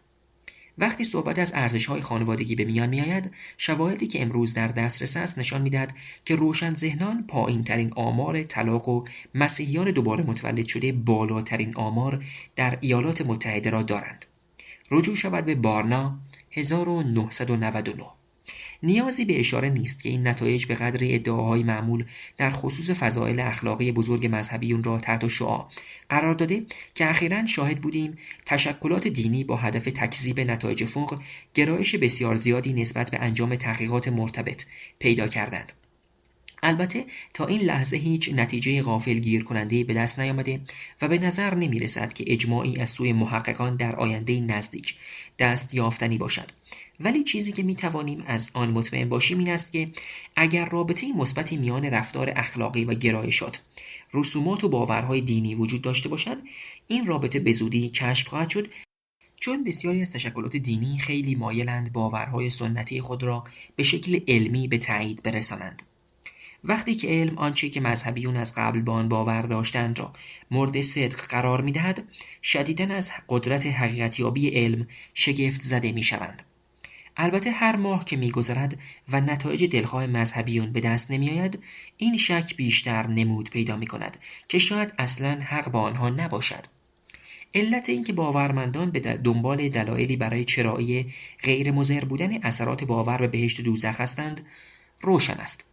هر کسی که می‌داند که دلیل وجود فرضیه تقابل بهشت و دوزخ این است که باور به پاداش در بهشت ممکن است گاهی اوقات عامل انگیزشی جلوگیری از ارتکاب به اعمال شر باشد، ولی با این وجود افراد بسیاری در تشکل‌های دینی هستند که با دیدگاه تأثیرگذاری پاداش و جزای اخروی موافق نیستند و علت مخالفتشان از آن جهت است که اساساً چنین دیدگاهی نسبت به خدا را بچگانه میپندارند و معتقدند چنین کاری تقویت جهل به جای ترویج تعهد راستین اخلاقی به شمار میآید. همانطور که میچل سیلور ذکر نموده، خدایی که پاداش عمل خیر را در بهشت اعطا می‌کند، شباهت بسیار زیادی به قهرمان آهنگ مشهور بابا نوئل به شهر میآید دارد. شروع نقل قول. مثل بابا نوئل، خدا نیز می‌داند که شما خوابید، بیدارید، فرد خوبی بوده اید یا بد.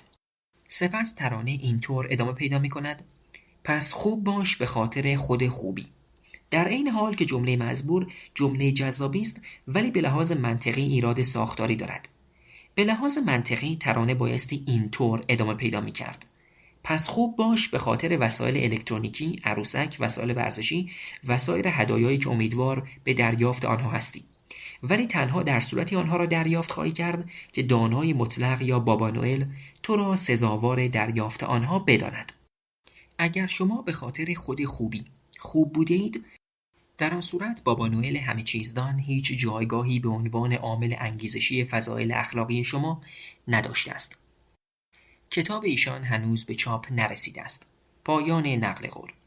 فلاسفه اخلاق از دوران هیوم و کانت گرفته تا نیچه و دوران کنونی، علیرغم تمام اختلاف نظرهایشان، این رویکرد اخلاقی بچگانه که انگار کیکی در آسمان وجود دارد را به دیده دام یا برهان خلفی میپندارند که فقط اخلاق گرایان ناآگاه در آن میافتند.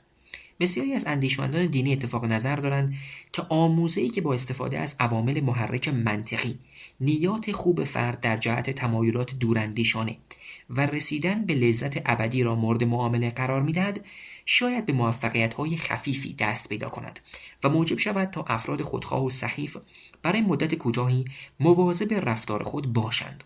ولی بهای سنگین این کار همان زوال اعمال نیک و نوع دوستانه خواهد بود. نمونه ای از پیشواک این مسئله در گفتار کنایه آمیز مفسران در خصوص حادثه 11 سپتامبر مشاهده می شود که طی آن مطلب به این شکل ادا شده که اعضای گروه هواپیماربایی القاعده به دنبال وعده بهشت برین با 72 حوری برای تک تک آنها به مناسبت شهادتشان بوده است. رجوع شود به پینوشت 2. ممکن است امروز از چنین درون مایه‌ای به عنوان مبنای اخلاقی خود اجتناب کنیم، ولی همچنان به خاطر نقش بنیادینش در گذشته به آن دقت و توجه داریم. یعنی در واقع به عنوان نردبانی که از آن زمانی برای بالا رفتن استفاده شده ولی بعداً آن را دور انداخته ایم. ولی چطور چنین چیزی ممکن است؟ تامس شلینگ اقتصاددان تصریح نموده که باور به الوهیتی که پاداش عمل خوب و جزای عمل بد را می‌دهد، حداقل به زعم باورمندان شرایط حاکم را از حالت ذهنی و شهودی به حالت عینی و مشخص و تضمین شده تبدیل می‌نماید. نقل قول در نسه چاپ 2001 صفحه 16. حالتی را فرض کنید که طی آن دو طرف مایلند در خصوص چیزی که هر دو طرف با آن تمایل دارند با یکدیگر همکاری نمایند، ولی در عین حال هر دو طرف ماجرا نگرانند که طرف مقابل در هر لحظه‌ای زیر توافق خود بزند و ضمناً در این اوصاف قدرت برتر و یا شخص ثالثی نیز وجود ندارد که این توافق را الزام آور کند. وعده و وعید قابل انجام است ولی امکان شکسته شدن دارد. البته گاهی اوقات میتوان وعده و وعید را سفت و محکم کرد. به طور مثال میتوان یک تعهد را از طریق روش خویش الزامی تضمین نمود. میتوانید پلهای پشت سرتان را خراب کنید تا حتی اگر زمانی نظرتان عوض شد نتوانید فرار کنید. یا به خاطر اعتبار و آبرویتان به عنوان یک دلیل بزرگتر و مهمتر تعهد خود را تضمین نمایید. حتی با وجود از بین رفتن دلایل اولیه شما برای امضای یک قرارداد، فقط به خاطر در خطر بودن اعتبار و آبرویتان به عنوان یک سرمایه اجتماعی، تعهدات مربوط به خود را در قرارداد اجرا می‌نمایید. و یا همانطور که شلینگ اشاره نموده، تعهدی که در مقابل دیدگان خداوند انجام شود، ممکن است آنهایی که به خدا باور دارند را متقاعد نماید که نوعی وجه تضمینی در این معامله لحاظ گردیده که پشتیبان هر دو طرف است و به هر دو طرف این اطمینان را میبخشد که بدون هراس از جا زدن طرف مقابل تعهدات خود را اجرا نمایند. شرایط کنونی در عراق را در نظر بگیرید که در آن قرار است یک نیروی امنیتی چارچوب موقتی را ایجاد نماید تا جامعه پویایی در عراق پس از صدام بر مبنای آن شکل بگیرد. ولی باید در نظر داشت که اگر از همان ابتدا سطح قدرت و تسلط این نیرو به قدر کافی زیاد بود تا بتواند اطمینان و تضمین لازم را بدون شلیک یک تیر به مردم بدهد، در آن صورت شاید چنین رویکردی صحیح می بود. ولی به خاطر کمبود نیرو، قابل پذیرش بودن و اعتبار برقرار کنندگان امنیت زیر سوال رفت و در نتیجه آن چرخه‌ای از خشونت در واکنش به این موضوع به حرکت افتاد که نتیجه آن سلب اطمینان از موضوع برقراری امنیت بود. چگونه میتوان از چنین چرخه‌ای رو به سقوطی خارج شد؟ پاسخش سخت است، اگر دنیا خوش اقبال باشد، دموکراسی پرخطا و شکننده فعلی موجود در عراق هر چقدر هم که بی پشتوانه و تنها باشد، هنوز هم امکان فائق آمدن بر این دوره آکنده از فساد و خشونت اولیه را دارد. در هر حال حکومت‌های ناموفق همواره راهی برای تداوم بخشیدن به حضور خود، تداوم بخشیدن به فلاکت مردمان خود و سلب امنیت از همسایگان خود دارند. در گذشته‌های بسیار دور ایده خدای ناظر بر همه چیز ممکن بود موجب شود تا جوامع پرهرج و مرج و بیقانون به حکومت‌های پویای منظم و قانونمداری تبدیل شوند که در آنها وعده و وعیدها و تعهدات از ثبات لازم برخوردار می‌شد. فقط در چنین فضایی از اعتماد است که سرمایه‌گذاری و تجارت و عبور و مرور آزاد و تمام مفروضات بدیهی دیگر در خصوص جوامع پویا قابل شکوفا شدن هستند. چنین انگاره‌ای در صورتی که اعتبارش زیر سؤال برود احتمال سقوط دارد و دقیقاً بر همین اساس نیروهای اشغالگر عراق نیز بر اعتبار اثربخشی مسئله‌دار خود متکی هستند. در چنین فضایی وجود مبنای منطقی برای بکارگیری انواع روش‌های سرکوب شک و شبهه امری بدیهی به نظر می‌رسد، چه برای نیروهای غیر ارادی انتخاب فرهنگی و احتمالاً چه برای آنهایی که در مسند قدرت هستند.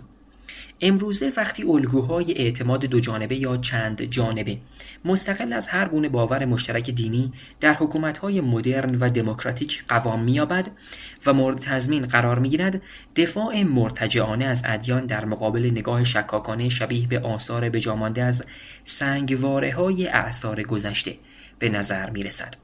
ما دیگر به خدای پاسبان نیازی نداریم تا برای ما فضایی را ترتیب دهد که بر اساس آن قول و قرار بگذاریم و به امور انسانی خود رسیدگی کنیم. ولی البته که او همچنان در سوگندهای قانونی ما و در تجسمات بسیاری از افراد که فکر رها کردن دین برایشان هراسناک است زندگی می کند. ولی پاداش بهشتی تنها درونمایه و قطعاً بهترین درونمایه الهام بخش در آموزه‌های دینی نیست. لزومی ندارد که خدای ناظر بر تو به چشم یک بابا نوئل پرمشغله و یا برادر بزرگ جورج اورول دیده شود. به جای آن و بر طبق گفتمان امروز ما بهتر است که خدا به چشم یک قهرمان و یا سرمشقی دیده شود که به جای ترسیدن او را الگو قرار دهیم. اگر که خدا عادل، رحمان، بخشنده، مهربان و شگفت‌انگیزترین موجود قابل تصور است، بنابراین هر کسی که عاشق خدا باشد به خاطر ذات خوبی می‌خواهد عادل، رحمان، بخشنده و مهربان باشد. ترکیب شدن مبهم دو دیدگاه فوق ذکر در خصوص نقش انگیزشی خدا یکی دیگر از پیامدهای پژوهش‌های خفیف محترمانه است که به طور سنتی از طریق آنها دین را مورد بررسی قرار می‌دهیم.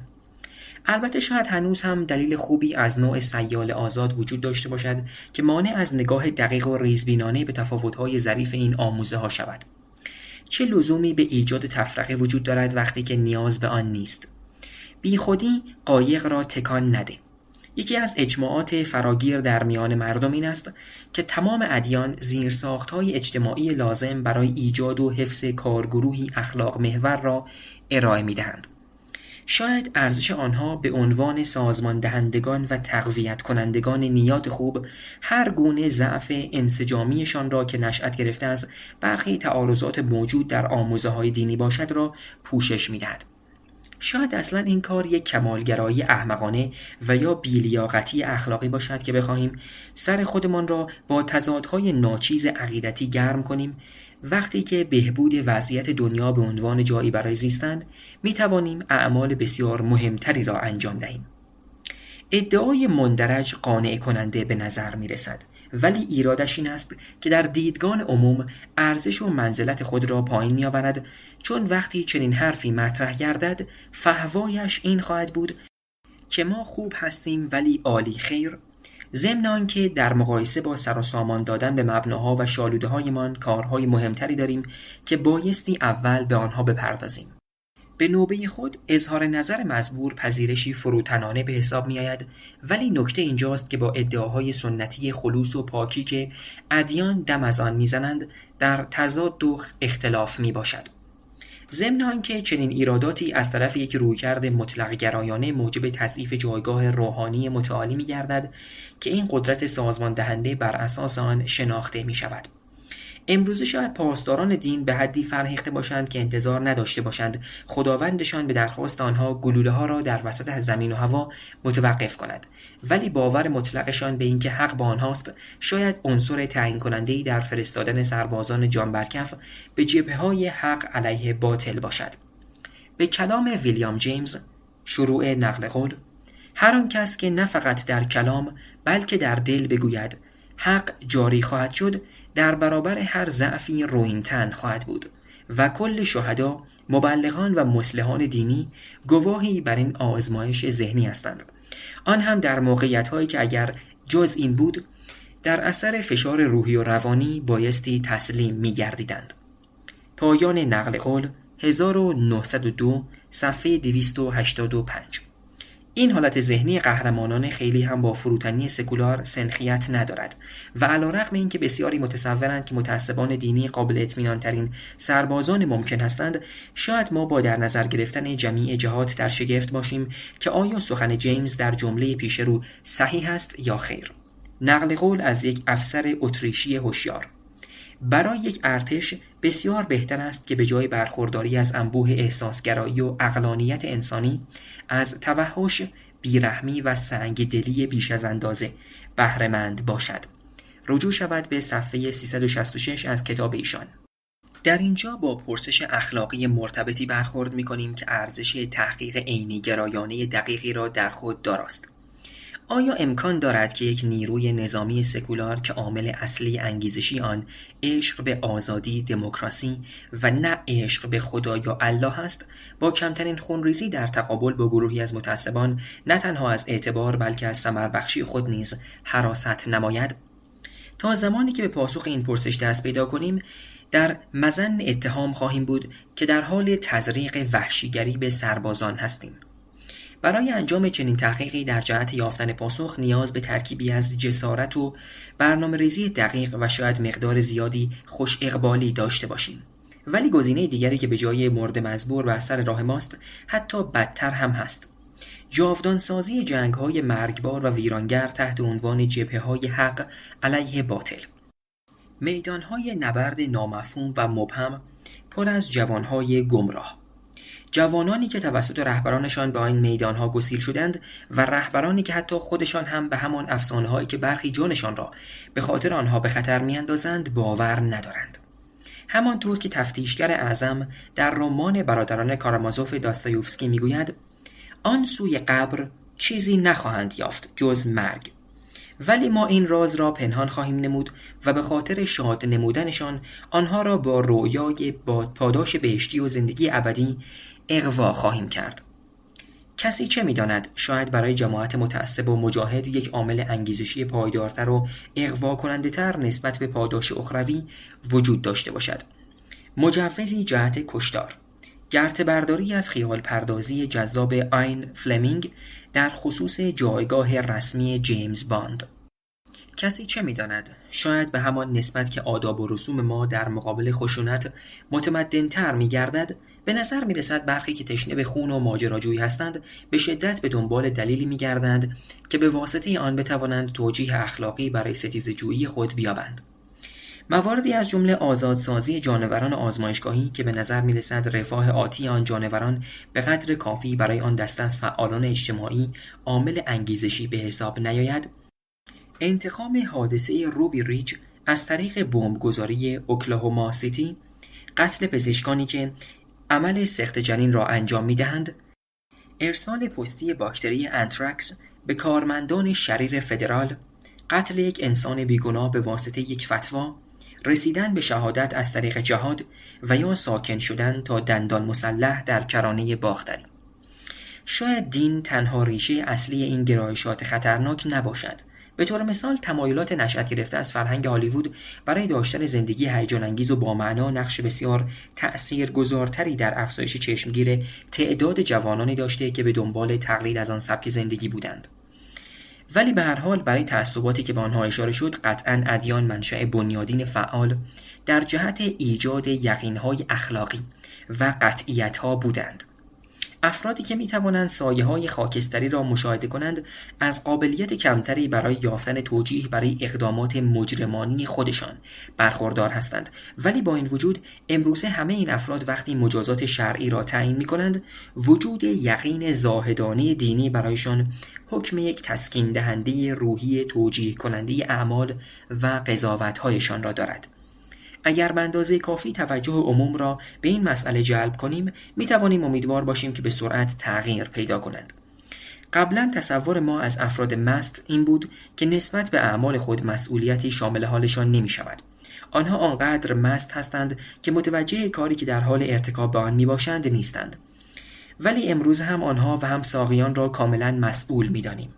به همین شکل نیز بایستی این کلام را در بین آحاد جامعه جاری کنیم که مستی دینی نیز توجیه به حساب نمی آید. 2. آیا دین آن چیزی است که به زندگی شما معنا می دهد؟ عروسکی برگرفته از خدایان پیکری فاجعه بار است.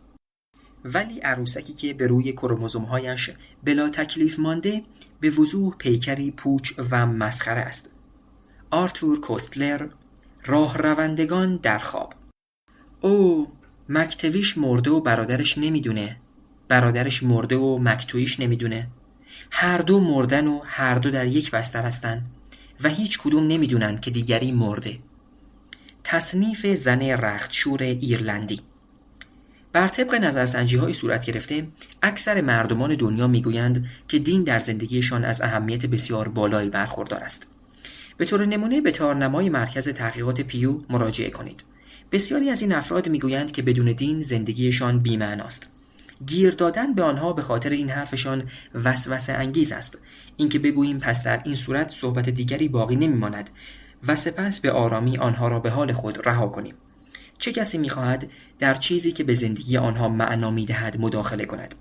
ولی اگر ما مداخله نکنیم، عدم مداخله ما به معنای چشم پوشی به عمد از برخی پرسش‌های مهم است. آیا هر دینی میتواند به زندگی پیروانش معنا ببخشد؟ به طوری که ما آن دین را تکریم کنیم و گرامی بداریم؟ پس تکلیف آن عده‌ای که به دام رهبران انواع فرقه ها میافتند چیست؟ آنهایی که فریب میخورند و کل پسنداز خود را به کلاهبرداران دینی میبخشند. آیا با وجود اینکه دین مختص به آن مسلک ها دروغی بیش نیست، زندگی معتقدان به آن مسلک ها هم از معنا برخوردار است؟ در مستند مارجو به سال 1972 که راجع به یک کشیش تبشیری قلابی است، در بخش 6 مارجو گورتنر اشاره می کند که افرادی را می بینیم که در حال خالی کردن کیف پول خود به درون ظروف اعانه هستند و چشمانشان از اشک شوق برق می زند و از اینکه از طریق این دغل‌بازی به رستگاری رسیدند حس شعف دارند. پرسشی که از همان زمان که من این فیلم را دیدم ذهنم را به خود مشغول کرده این است که کار کدام یک شنیع‌تر است؟ کار مارجو که به این جماعت دروغ میگوید تا پولشان را به جیب بزند و یا فیلم سازانی که از طریق افشاگری درباره این دغل‌بازی ها و با همدستی مشتاقانه گورتنر آن معنایی که این مردمان در تصور داشتنش بودند را از آنها میربایند. آیا این جماعت اغفال شده تا قبل از اینکه سر و کله آن فیلم سازان پیدا شود از پولی که هزینه می‌کردند لذت نمی‌بردند؟ زندگی آنها را تصور کنید. من این جزئیات را که در مستند مزبور نیست در ذهن خودم تصور می‌نمایم. سم یک دیپلم ردی است که در پمپ بنزین سر چهارراه کار می‌کند و امیدوار است یک روزی موتورسیکلت بخرد. او طرفدار باشگاه داگلاس کابویز است و دوست دارد وقتی مسابقه باشگاه مورد علاقه‌اش را از تلویزیون تماشا می‌کند چند آبجو بنوشد. لوسیل که تا به حال ازدواج نکرده در شیفت شب سوپرمارکت محلشان کار می‌کند و در خانه بی زرق و برقی که برای تمام عمرش در آن زندگی می‌کرده از مادر پیر خود مراقبت می‌کند. آنها با هم سریال‌های تلویزیونی را دنبال می‌کنند. هیچ فرصت هیجان انگیزی در آینده سم و لوسیل و یا سایر اعضای سرخوش آن کلیسا چشمک نمی‌زند. حالا آنها در ارتباط مستقیم با مسیح قرار داده شدند و از این روست که تا ابد رستگار گشتند. اینها اعضای عزیز و دوباره متولد شده جماعت مسیحیان هستند. آنها در یک مراسم بسیار احساس برانگیز برگی از زندگی خود را برگرداندند و این کار موجب شده تا زندگی آنها از رخوت و سستی به تعالی و جنبش برسد. اکنون خود زندگی آنها به راوی قصه‌ای بدل گشته و این قصه فصلی از بزرگترین قصه است که تا به حال نقل شده است. آیا می توانید چیز دیگری را تصور کنید که آنها بتوانند با آن اسکناس‌های $20 که در ظرف اعانه می‌ریزند بخرند و به همان اندازه برایشان ارزشمند باشد؟ بله که می توانند. آنها می توانند پول خود را به دینی اهدا کنند که صادق باشد و ایثار آنها در راه کمک به کسانی صرف شود که محتاج ترند. یا اینکه می توانند به هر تشکل سکولار بپیوندند و وقت آزاد، انرژی و پول خود را صرف بهبود مؤثر برخی از مشکلات دنیا نمایند. شاید دلیل اصلی که در اکثر نقاط آمریکا ادیان بخش اعظم این مهم را به عهده دارند این است که مردم عادی واقعا قصدشان کمک به هم نوع است و البته که تشکل‌های سکولار در رقابت با ادیان در جهت عقد بیعت با مردم عادی توفیق نداشتند. این امر مهم است ولی البته بخش آسان پاسخ به حساب می‌آید و لذا همچنان بخش دشوار بی پاسخ مانده است. در خصوص آنهایی که صادقانه فکر می‌کنیم در حال فریب خوردن هستند چه باید بگوییم؟ آیا باید آنها را با خیال پردازی‌های آرامش بخششان رها کنیم و یا زنگ بیداری را به صدا درآوریم؟ در نهایت من به این نتیجه‌گیری ضمنی رسیدم که مارجو گورتنر و همکاران فیلمسازش به زعم درد و تغییر بسیاری از انسان‌های بیگناه که بیشک آن فیلم مسببش بوده، خدمت فراگیر و بزرگی را انجام دادند. ولی در این حال جزئیات بیشتر و یا تعمق به روی جزئیات بیشتر ممکن است موجب شود تا نظر خود را عوض کنم. موقعیت‌های سختی مثل این در فضاهای متفاوت دیگری برایمان خیلی آشنا به نظر می‌رسد. آیا باید به آن خانم پیر عزیز در خانه سالمندان بگوییم که پسرش به زندان افتاده است؟ آیا باید به آن پسر 12 ساله بی دست و پایی که فقط به خاطر اصرار والدین به مربی در تیم بیسبال حضور دارد واقعیت امر را بگوییم؟ علیرغم اختلاف نظرات فاحش در خصوص سایر مسائل اخلاقی، به نظر در خصوص این موضوع که مداخله در توهمات حیات بخش سایرین سنگدلانه و زشت است، یک اجماع کلی وجود دارد، مگر آنکه آن توهمات به خودی خود مبنای نابسامانی‌ها و مشکلات بیشتری باشند. پس بر این اساس اختلاف نظر اینجاست که این نابسامانی‌ها و مشکلات عدیدتر کدام‌ها هستند و لذا خود این پرسش باعث می‌شود تا کلیت منطقی قضیه از هم بپاشد. رازی را از دید افراد پنهان نگه داشتن شاید برای خود آن افراد مفید به فایده هم باشد، ولی اگر فقط یک نفر آن راز را لو بدهد چطور؟ و ضمناً چون بر سر این موضوع که کدام رازها بایستی سر به مهر باقی بمانند اختلاف نظر وجود دارد، نتیجه کار ملغمه ناخوشایند و متعفنی از ریا، دروغ و تلاش‌های مذبوحانه ولی بی‌ثمر در جهت پرت اندیشی خواهد بود. اگر مارجو گورتنر قرار بود که عده‌ای از مبلغان صادق و خوش سیرت تبشیری را گول بزند و آنها را به انجام این کار کثیف به جای خودش سوق بدهد چطور؟ آیا معصومیت فردی آن مبلغان تغییری در موازنه ایجاد می‌نمود و زندگی پیروانی که تشویق به پرداخت اعانه می‌شدند را معنای اصیلی می‌بخشید؟ آیا بر همین اساس تمام مبلغان تبشیری همانند گورتنر دروغین نیستند؟ مطمئناً که مسلمانان نیز اینطور فکر می‌کنند، ولی بیش از اندازه ملاحظه‌کار و محتاط هستند که بخواهند چنین سخنی را به زبان بیاورند. و به همین نسبت کاتولیک ها فکر می کنند که یهودی ها به همین اندازه دچار گمراهی هستند و پروتستان ها هم متصورند که کاتولیک ها وقت و انرژی خود را در خصوص یک دین کلاً کذب هدر می دهند. و تمامی مسلمان ها، کاتولیک ها، پروتستان ها، یهودی ها؟ البته که نه. همواره در هر ایمانی اقلیت سخنگویی نیز وجود دارد که مطالب متناقض از ذهنشان بی اختیار می پرد. به طور مثال ستاره کاتولیک سینما مل گیبسون که پیتر بویر در سال 2003 با او در روزنامه نیویورک تایمز مصاحبه‌ای را ترتیب داد. بویر از او پرسید که آیا پروتستان‌ها از حق رستگاری ابدی برخوردار هستند یا خیر. گیبسون اینطور پاسخ داد. شروع نقل قول: برای آنهایی که خارج از کلیسای کاتولیک هستند هیچ رستگاری وجود ندارد. من به این موضوع باور دارم. بگذارید اینطور بگویم. همسر من یک قدیس است. او فرد بسیار بهتری نسبت به من است. صادقانه میگویم او مثل نظام اسقفی کلیسای انگلستان است. او دعا میکند، به خدا باور دارد، مسیح را میشناسد و به کل این چیزها باور دارد و منصفانه نیست که او رستگار نشود. او نسبت به من انسان بهتری است، ولی این حکم رسمی کلیسای روم است و من به آن پایبندم. پایان نقل قول. چنین اظهار نظرهای دو دسته از کاتولیک‌ها را شرمنده می‌کند. آنهایی که به مطلب فوق ذکر باور دارند ولی ترجیح می‌دهند سخنی از آن به میان نیاید و آنهایی که اصلاً به چنین مطلبی باور ندارند و برایشان اهمیتی هم ندارد کلیسای روم چه حکمی در رابطه با آن داده است. حال سوال اینجاست که کدام گروه از کاتولیک‌ها بزرگتر و تأثیرگذارتر هستند؟ چیزی نمی‌دانیم و در حال حاضر نیز قابل دانستن نیست. و البته این خود بخشی از همان ملغمه متعفن است. واقعا نمیدانیم که چه تعداد از مسلمانان حقیقتا باور دارند که تمامی بیدینان و خصوصا کافران سزاوار مرگ هستند، ولی بی تردید این کلام قرآن است. قرآن 5:44. یوهانس یانسن 1997 صفحه 23 اشاره می کند که در دوران ابتدایی یهودیت به دوترونومی 18:20 مراجعه نمایید و مسیحیت به کتاب اعمال 3:23 مراجعه نمایید. ارتداد گناهی مساوی با مجازات اعدام داشته، ولی از میان ادیان ابراهیمی این فقط اسلام است که به تنهایی در این حکم باقی مانده و قابلیت تکذیب قوی چنین آموزه وحشیانه ای را ندارد. قرآن به روشنی کشتن مرتدان را مورد تایید و ستایش قرار نمی‌دهد، ولی احادیث، روایات مربوط به زندگی پیامبر مشخصاً امر به چنین عملی می‌کنند.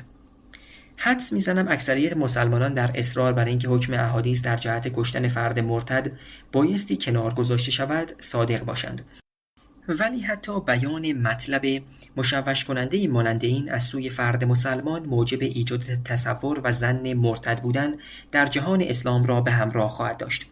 به کلام یانسن، حق حضور و وجود هیچ گونه هاره کریشنا، باگوان، کلیسای علمگرایی، مورمون و یا مدیتیشن متعالی در مکه و قاهره نیست. در جهان اسلام تقویت بنیان دین بایستی عاری از هر گونه ایما و اشاره‌ای به ارتداد باشد. صفحه 88 و 89 از کتاب ایشان. پس این فقط ما خارج از گود نشینان نیستیم که در حال حدس و گمانیم. حتی مسلمانان نیز که داخل گود هستند نمی‌دانند که مسلمانان دیگر راجع به ارتداد نظرشان چیست. اکثراً آمادگی به خطر انداختن جان خود بر سر این موضوع را ندارند و همانطور که در بخش 8 کتاب مشاهده نمودیم، همین مسئله به خودی خود قوی‌ترین نشان دهنده ذات باور است. بنابراین در اینجا با وجه دیگری از مشکل شناختی مواجه می‌شویم که در بخش 8 در خصوص باور به آن اشاره شد. در آن بخش به این نتیجه رسیدیم که تمایز میان آنهایی که اصالتاً به چیزی باور دارند و آنهایی که فقط به باوری باور دارند غیر ممکن است و علت این امر از آن جهت است که باورهای مورد سؤال از دنیای عمل به دور هستند. لذا در خصوص این مذهب که همگی به شکل سازمان یافته‌ای در پس نقاب پنهان شدند، اکنون ما شاهد آن علت خاص، چه سیال آزاد باشد و چه نباشد هستیم که چرا این ادیان سعی می‌کنند سعه صدر در پیش بگیرند و از برخورد در میان خود پرهیز کنند و یا حداقل آن را به عقب بیاندازند. علتی که اگر امروز وجود نداشت موجب میشد تا متعصبان مذهبی به شیوهی بسیار خشمگینانه و عاری از هر گونه سعه صدر رفتار کنند و برهم بتازند. همیشه یادآوری این نکته به خودمان ارزشمند است که در گذشته نه چندان دور مردم در اکثر نقاط متمدن اروپای مسیحی به جرم کفرگویی و ارتداد طرد می‌شدند و یا به شکنجه و حتی اعدام محکوم می‌گشتند. بنابراین رویکرد غالب امروز در میان کسانی که خودشان را دیندار می‌نامند ولی قویاً از سعه صدر و بلند نظری حمایت می‌کنند چیست؟ 3 گزینه اصلی داریم که اولین آن سیاست ریاکارانه ماکیاولیستی است. 1. به عنوان یک راهبرد سیاسی زمان مناسب برای اظهار نظر صریح در خصوص برتری دینی فرا نرسیده است، پس بایستی بگذاریم زمان بگذرد و اجازه دهیم تا سگ‌هایی که در خواب ناز هستند امیدوار بمانند که میتوان مؤمنان به ادیان دیگر را به نرمی در طول قرون به سوی خود جذب کرد. گزینه دوم که مربوط به آیزنهاور است، نسخه‌ای با سعه صدر بسیار بالاست، با این مضمون که تا زمانی که دولت خود را به روی یک باور دینی عمیق بنا ننهاده باشد، این دولت هیچ معنا و مفهومی ندارد و اصلا هم برایم مهم نیست چه دینی. 2. مهم این است که دینی داشته باشید، اصلا مهم نیست که برای چه دینی سوگند وفاداری یاد می کنید. و گزینه سوم نسخه بی‌تفاوتی عاری از خطر موینیهانیان است. 3. دین به قدری برای بسیاری از مردم عزیز است که نمی شود فکر دور انداختن آن را در ذهن پروراند، حتی علی‌رغم اینکه وجودش سودی در بر ندارد و فقط یک میراث تهی تاریخی است. ولی می توانیم از آن تا زمانی در آینده دور که خودش به دست خودش منقرض می شود نگهداری نماییم. پرسیدن از افراد در خصوص اینکه کدام گزینه را انتخاب می کنند کاربردی نخواهد داشت، چون دو قطب این محور به قدری افراطی هستند که می توانیم پیشاپیش حدس بزنیم که صرف نظر از باور یا عدم باور، اکثر افراد نسخه سعی صدر کثرت‌گرا را انتخاب می نمایند. شبیه قضیه نکوهش قابل انتظار از طرف سر موریس اولدفیلد در خصوص فرضیه توطئه انگارانه من در مورد کیم فیلبی. ما خودمان را در تله ریاکاری به دام انداخته ایم و راه فراری نداریم. آیا ما شبیه خانواده‌هایی نیستیم که در آنها بزرگترها به خاطر بچه‌ها دردسر باور به بابا نوئل را به جان می‌خرند و بچه‌ها هم همچنان به باور به بابا نوئل تظاهر می‌کنند تا مبادا یک وقتی موجب برهم خوردن خوشی بزرگترها شوند؟ کاشکی مشکل فعلیمان مانند موضوع بابا نوئل بی خطر و حتی خنده‌دار می‌بود. در دنیای دینی بزرگسالان بسیاری می‌میرند و کشته می‌شوند و میانه‌روهای یک دین به واسطه سختگیری‌های متعصبان آن دین دچار خفقان و سرکوب می‌گردند. بسیاری دیگر هم از ترس اینکه مبادا دل مادر بزرگ خود را بشکنند و یا همسایگان خود را مورد اهانت قرار دهند و مجبور شوند به خاطر همین موضوع از شهر فرار کنند و یا حتی بدتر از اذعان به آنچه که واقعاً باور دارند در هراسند.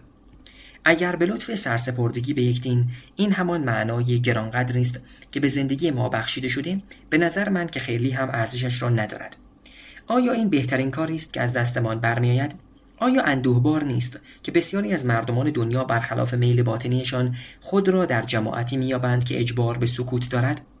سکوتی ناشی از باور آنها در خفا که اکثر جمعیت جهان زمان خود را صرف توهمات می‌کنند، ولی خود آنها هم یا خیلی پرمهر و محبت هستند و یا خیلی دغل‌باز که بخواهند به این موضوع اعتراف کنند، و یا سکوتی ناشی از باور آنها در خفا که دین خودشان توهمی بیش نیست، ولی به خاطر ترس از جان خودشان از پذیرش آن سرباز میزنند.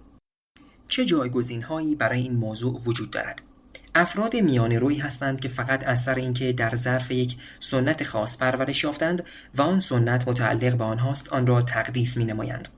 این افراد آماده‌اند تا حداقل به طور آزمایشی هم که شده جزئیات مسلک خود را تبلیغ کنند، چون در بازار مکاره آرا و عقاید بالاخره هر کسی باید پرچمدار عقیده‌ای باشد تا در نهایت ما بتوانیم خوب و خوبتر را از هم تمیز دهیم و سپس با در نظر گرفتن جمیع جهات به روی بهترین به اجماع برسیم. این مثال شبیه به وفاداری به یک تیم ورزشی است و این هم خودش میتواند به زندگی معنا ببخشد، البته اگر خیلی همان را جدی نگیریم. من طرفدار باشگاه رد ساکس هستم، فقط به خاطر اینکه در محدوده بوستون بزرگ شدم و خاطرات خوشی را با تد ویلیامز، جیمی پیرسون، جکی انسن، کارل یاستریزمسکی، وید باگز، لوئیس تاینت، پاج فیسک و چند تن دیگر دارم. وفاداری من به باشگاه رد ساکس مشتاقانه ولی خوشبختانه در عین حال کاملا قراردادی و عاری از هر گونه فریب و خیال بوده است. رد ساکس تیم من است، نه به خاطر اینکه در واقع این تیم بهترین است. این تیم در نظر من بهترین است چون تیم من است. من به خاطر قهرمانی سال 2004 آنها به خود می‌بالیدم، خارق العاده ترین و شگفت انگیزترین حماسه‌ای که می‌توانست رقم بخورد. و اگر قرار بود تیمم افتضاحی را به بار بیاورد، نه تنها عمیقاً ناراحت می شدم، بلکه احساس سرافکندگی نیز می کردم. انگار که این مسئله به من ربط داشته است. و البته که به من هم ربط دارد.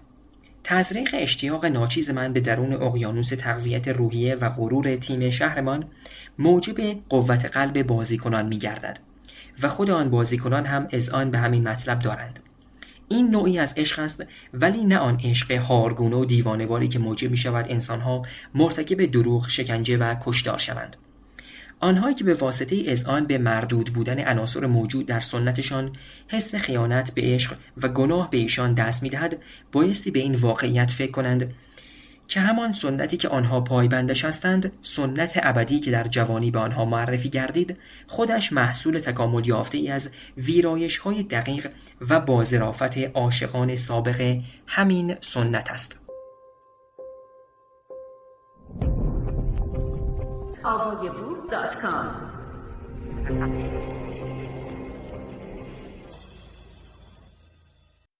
3.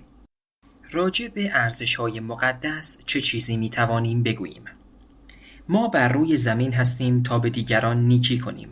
دیگران برای چه اینجا هستند؟ من نمی‌دانم. W.H. آدن.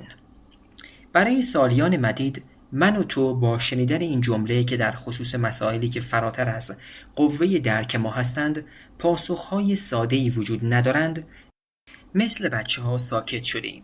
خب، واقعیت این است که پاسخ‌های ساده وجود دارند، ولی فقط آسان نیستند. رونالد ریگان، سخنرانی افتتاحیه فرمانداری کالیفرنیا، ژانویه 1977.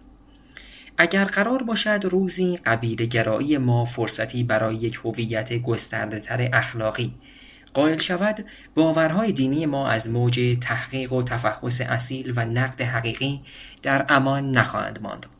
وقت آن رسیده که متوجه شویم تصور از دانش و معرفتی که در آن افراد فقط به امیدی زاهدانه دل بستند، گونه ای از شر است. هرگاه یقین در جهت معکوس با توجیه خودش رشد پیدا کند، ما دچار فقدان شالوده همکاری انسانی شده ایم. سم هریس، پایان ایمان. برای اتخاذ رویکرد میانه رو مجبور خواهید بود تا دست از پافشاری به روی قطعیت‌هایی بردارید که به وضوح جزئی از جذابیت‌های اکثر مذاهب هستند. اخلاق مدار بودن ساده نیست و به نظر این روزها سخت‌تر و سخت‌تر نیز می‌گردد. تاکنون دیدگاه کلی اینطور بوده که بهبود مشکلات دنیا از قبیل بیماری، گرسنگی و جنگ خارج از عهده انسان‌های عادی است. کاری از دست این انسان‌ها بابت این موضوعات بر نمی‌آید و چون لغت بایستی امکان و توانستن انجام کاری را به ذهن متبادر می‌کند، لذا این مردمان تا به حال این اجازه را داشتند که حتی با وجود آگاهیشان از آن وقایع فجیع، با وجدانی آرام نسبت به رویدادهای آن سوی دیگر زمین بی تفاوت باشند، چون از قدرتی برای تغییر امور بهره‌مند نبودند. در گذشته زندگی با تکیه بر چند اصل کاربردی ساده و محلی این امکان را فراهم می‌نمود تا افراد کم و بیش زندگی خوبی تا حد امکان داشته باشند. ولی دیگر امروز چنین چیزی صادق نیست. به لطف فناوری آنچه که از توان هر شخص برمی‌آید چندین هزار برابر شده، ولی درک اخلاقی ما در خصوص آنچه که بایستی انجام دهیم با همین سرعت رشد پیدا نکرده است. دانیل دنت 1986 و 1988. شما می توانید از آزمایش بیبی چک استفاده نمایید و یا قرص ضد حاملگی استفاده کنید. شما می توانید با دانلود هرزه‌نگاری موجود در فضای مجازی در خلوت اتاق خود پاسخگوی نیاز جنسیتان باشید. شما می توانید پول خود را مخفیانه در حساب‌های بانکی خارج از کشور سپرده‌گذاری کنید و یا از طریق خرید سهام شرکت‌های تولید کننده سیگار که کشورهای جهان سوم را مورد استثمار قرار می‌دهند سرمایه‌گذاری نمایید.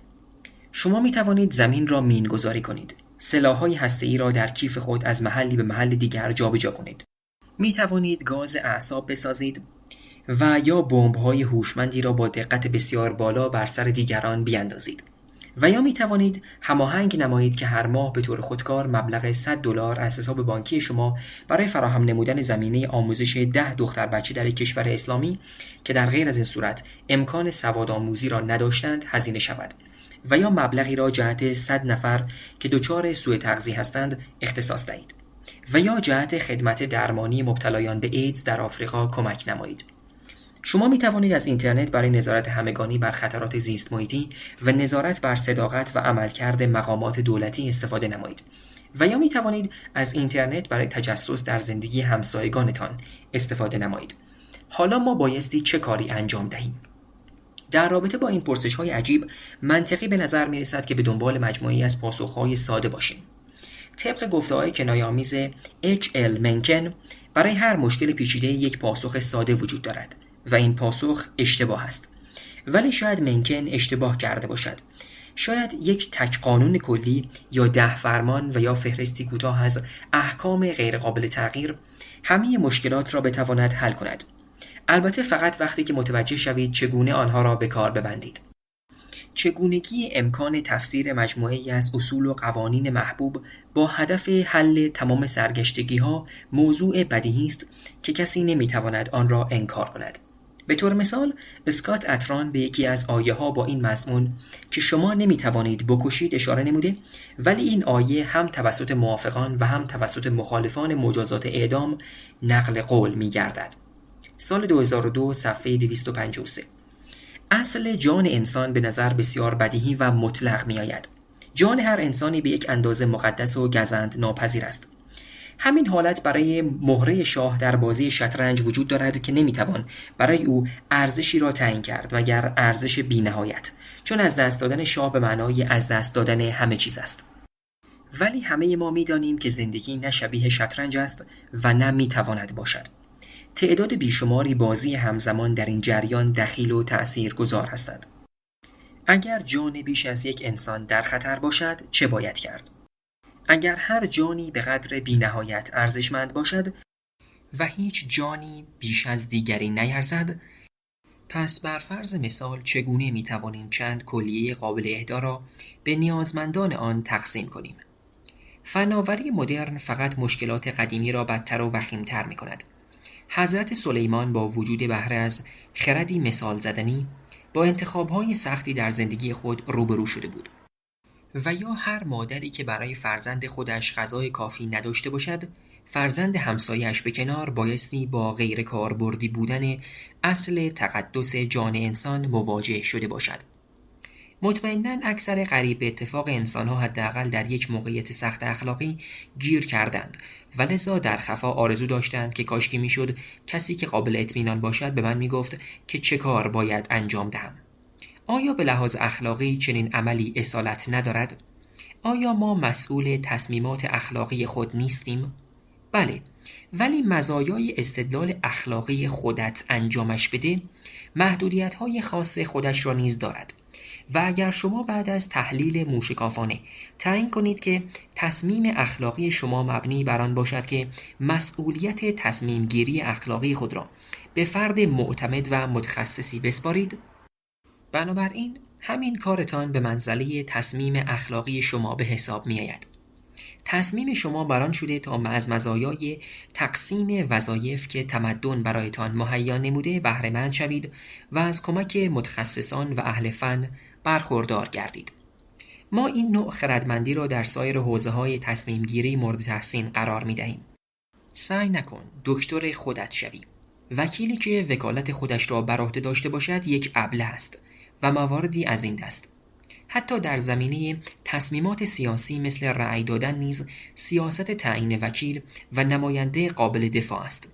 وقتی من و همسرم به جلسات شورای شهر می رویم، می دانم او بسیار دقیق تر از من مشکلات شهر ما را مورد بررسی قرار داده و بنابراین به طور معمول در بحث رأی دادن حتی اگر علتش را هم ندانم رأی خودم را به کسی می دهم که او به من بگوید، چون دلایل بسیاری برای یقین خود دارم که حتی اگر کلی وقت و انرژی برای تحلیل تک تک آنها صرف کنیم، باز هم او مرا قانع خواهد کرد که با در نظر گرفتن جمیع جهات نظر او ثاقب است. آیا این عمل من قصور در وظایفم به عنوان یک شهروند به حساب نمی آید؟ فکر نمی کنم، ولی همه چیز بستگی به صحیح بودن مبنای بنده در جهت اعتماد به قضاوت ایشان دارد. عشق کافی نیست. دقیقاً به همین دلیل که آنهایی که در خصوص صحت تعالیم اخلاقی دین خود ایمان قطعی دارند دچار مشکل هستند. اگر این دسته از دینداران با تکیه بر وجدان خود به این نتیجه نرسیدند که آیا پیشوایان دینی آنها، کشیش، خاخام یا امام یا غیره، اصلاً آنقدر گرانقدر هستند که اختیار جان شخص آنها به دست این پیشوایان سپرده شود، پس نتیجه میگیریم که دینداران مزبور به لحاظ شخصی قضاوت غیر اخلاقی داشتند. شاید این مطلب تکان دهنده ترین مضمون از کل پژوهش من باشد، ولی با وجود اینکه این سخن ممکن است برای جماعت بسیاری که خود را عمیقاً اخلاق مدار میپندارند اهانت تلقی شود، از آن عقب نشینی نمی‌کنم. یکی پندارهای عمومی و مرسوم این است که تعالیم اخلاقی دین خود را بی هیچ پرسشی پذیرا باشیم، چون اگر بخواهیم به زبان ساده بگوییم آن کلام خداست. این کلام به وسیله افراد اهل فنی که به آنها وکالت داده ایم تفسیر می گردد. ولی آنچه که بنده به آن الزام دارم دقیقاً عکس این موضوع است. هرگاه کسی اذعان کند که نکته خاصی از یقین اخلاقی صرفاً به این خاطر که کلام خداست، یا چون انجیل اینطور گفته، و یا چون آن چیزی است که تمام مسلمانان، هندوها، سیک‌ها به آن باور دارند و من هم یک مسلمان، هندو و یا سیک هستم، قابل بحث، مناظره و یا مذاکره نیست. بایستی این گونه اظهار نظرها را جدی نگیریم و عذر آنها را در رابطه با انجام گفتگو با محوریت اخلاق بخواهیم. با این روش بدون اینکه بخواهیم عمدی در کار داشته باشیم به آنها یادآور خواهیم شد که دیدگاهشان منطبق با شعور انسانی نیست و لذا ارزش شنیدن ندارد. استدلال این بحث بسیار صریح و روشن است. فرض کنید که من دوستی به نام فرد دارم که بر طبق نظر دقیق شخصی خودم همیشه حق با اوست. اگر به شما بگویم که من مخالف تحقیقات سلولهای بنیادین هستم فقط به این دلیل که دوستم فرد میگوید این کار اشتباه است و من حرفی جز این ندارم، آن وقت شما طوری به من نگاه خواهید کرد که انگار بنده اصلاً اصل مطلب را نگرفتم. قرار بود بحث میان ما بررسی استدلالهای عقلانی باشد، ولی من دلیل عقلانی به شما ارائه ندادم که انتظار داشته باشم شما با حسن نیت به آن توجه کنید. فرض کنید که شما مخالف تحقیقات سلولهای بنیادین هستید چون این دستور خدا به شماست. حتی اگر فرض را هم بر این بگذاریم که حق با شماست، یعنی اینکه اگر واقعا خدا وجود داشت و خودش شخصا به شما میگفت که تحقیقات سلولهای بنیادین اشتباه است، باز هم شما نمیتوانید به طور منطقی انتظار داشته باشید که دیگرانی که وجه اشتراکی با ایمان یا تجربه شما ندارند مطلب عنوان شده از طرف شما را به عنوان یک دلیل بپذیرند. در واقع این شمایید که در تعیین جایگاه قضاوت خود غیر منطقی برخورد می‌کنید. این واقعیت که ایمان شما آنقدر قوی است که شما به جز اجرای دستورات آن کار دیگری را نمی‌توانید انجام دهید، اگر واقعاً اینطور باشد نشان می‌دهد که قابلیت متقاعدسازی اخلاقی در شما غیر فعال گردیده است و شما به برده رباتیکی آن انگاره‌ای تبدیل شده اید که حتی قادر به ارزیابیش نیز نیستید. ولی اگر پاسخ شما این است که با وجود اینکه می توانید ولی با این حال دلایل موافق و مخالف با یقین خود را مورد بررسی قرار نمی دهید، چون این امر کلام خداست و حتی تصور به اینکه اشتباه باشد توهین به مقدسات است، در واقع این عمل شما حاکی از امتناع آگاهانه شما از حداقل شرایط لازم برای انجام یک مباحثه عقلانی است. در هر صورت اعلام مواضع شما در خصوص یقین‌هایتان محلی از اعراب ندارد و در واقع راه حل نیست، بلکه بخشی از خود مشکل است و ما دیگران بایستی به بهترین نحو ممکن و بدون مواجهه با شما در این مسیر گام برداریم. دقت داشته باشید که این دیدگاه به معنای بی احترامی و یا پیش قضاوت در خصوص اینکه ممکن است خدا چیزی به شما گفته باشد نیست. اگر خدا چیزی به شما گفته باشد، پس بخشی از مشکل شما این است که دیگرانی که خدا هنوز با آنها صحبت ننموده است را متقاعد کنید که به این مطلب باور بیاورند. اگر شما نخواهید و یا قادر نباشید که چنین کوششی را انجام دهید، در عمل با لفافه‌ای آکنده از عشقی درمانده خدای خود را ناامید می کنید. اگر حس می کنید که باید این مباحثه را ترک کنید مانعی ندارد، ولی انتظار نداشته باشید که برای دیدگاه شما که قادر نیستیم آن را از طرق دیگر مورد تحلیل قرار دهیم اهمیت ویژه‌ای قائل شویم.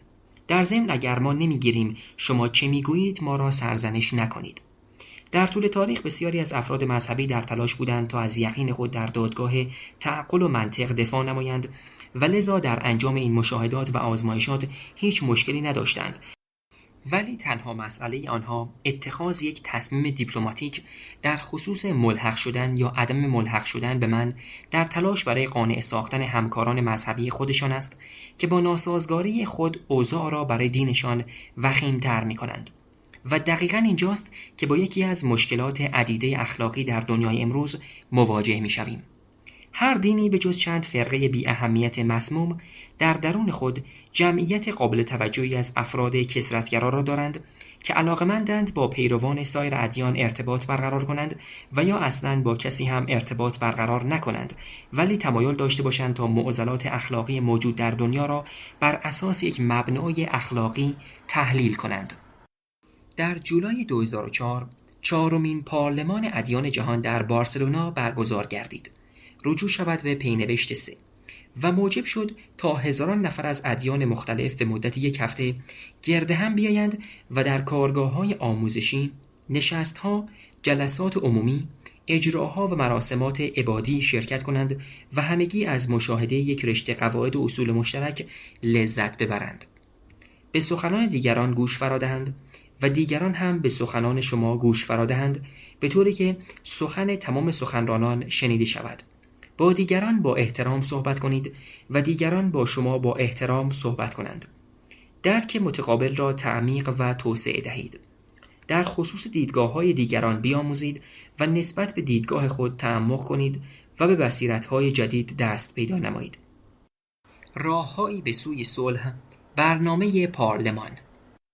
دسته‌های متعدد و رنگارنگی از مبلغان و پیشوایان مذهبی، راهبه‌ها و کاهنان، گروه‌های سرود و رقص دست در دست هم به سخنان یکدیگر گوش فرا می‌دادند. چنین صحنه‌ای بسیار دلگرم کننده است، ولی این جماعت خوشقلب و خوشنیت به تنهایی امکان فائق آمدن بر اعضای متعصب‌تر دین خود را ندارند.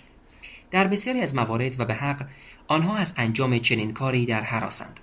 مسلمانان میانه رو تا به حال که موفق نشدند نظر جهان اسلام را علیه گروه‌های وهابی و سایر گروه‌های تندرو برگردانند و به همین نسبت نیز قشر میانه رو در ادیان مسیحیت، یهودی و هندو نیز در برخورد با اعمال و الزامات غیر عقلانی عناصر افراطی خود بی اثر بودند.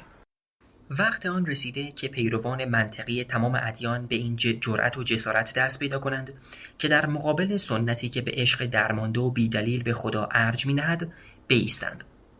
این عمل نه تنها ارجمند نیست، بلکه قابل توجیه نیز نیست و شرم‌آور است.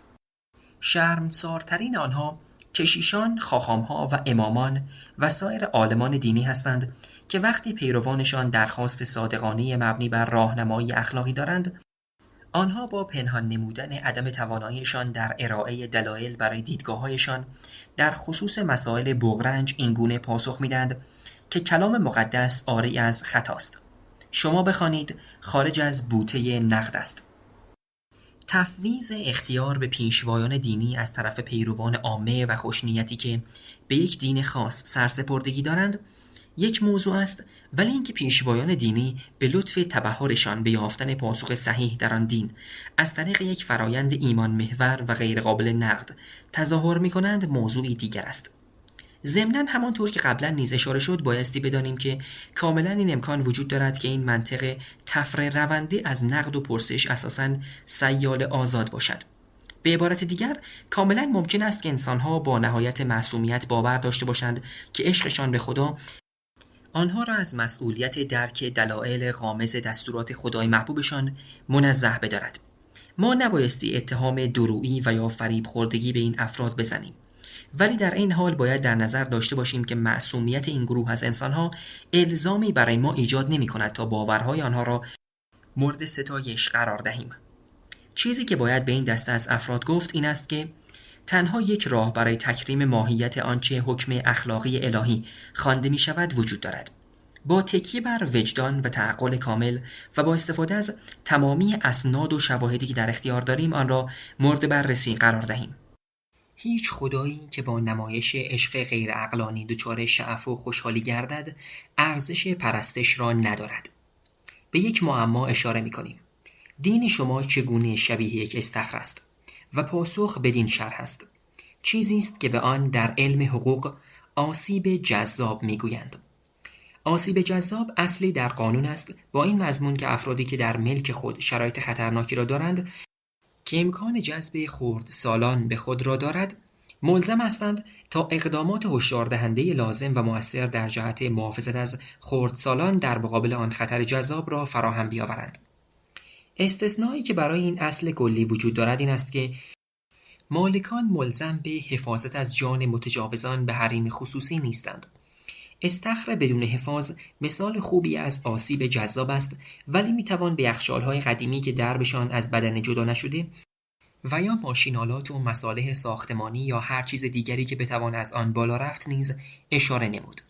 چون هر یک از این موارد ممکن است برای خردسالان ایجاد جذابیت نماید و وسوسه انگیز باشد. به همین خاطر دارندگان املاک به دلیل نگهداری از چیزهایی که ممکن است افراد ناآگاه را به ورطه خطر بکشانند مسئول شناخته می‌شوند. آنهایی که از ادیان نگهداری می‌کنند و در جهت تقویت جذابیت آنها نیز گام برمی‌دارند، بایستی در خصوص آسیب‌های ایجاد شده توسط برخی از نفرات جذب شده آنها که ملبس به ردای عزت و احترام نیز هستند مسئول شناخته شوند. مدافعان دین سریعاً واکنش نشان می‌دهند که تروریست‌ها به طور معمول و در اکثر مواقع و یا شاید در کل به جای دلایل دینی دلایل سیاسی خود را دارند، ولی بایستی در نظر داشته باشیم که این پایان کار نیست. دلایل سیاسی تندروهای خشن اغلب موجب می شود تا این عده از روش استتار دینی و از زیرساخت‌های سازمانی و سنت سرسپردگی تردید ناپذیر هر دینی که در دسترسشان باشد در جهت رسیدن به اهدافشان بهره ببرند. و در ضمن واقعیت مطلب این است که آن تندروها ذره‌ای و شاید هیچ بهره‌ای از عمیق‌ترین و بهترین آموزه‌های سنت دینی خود نبردند. خب پس که چی؟ تروریسم القاعده و حماس همچنان مسئولیت دین اسلام است، همانطور که بمبگذاری در کلینیک سخت جنین مسئولیت مسیحیت به شمار می‌آید. به همین نسبت اقدام مرگبار افراطیون هندو همچنان مسئولیت هندوهاست.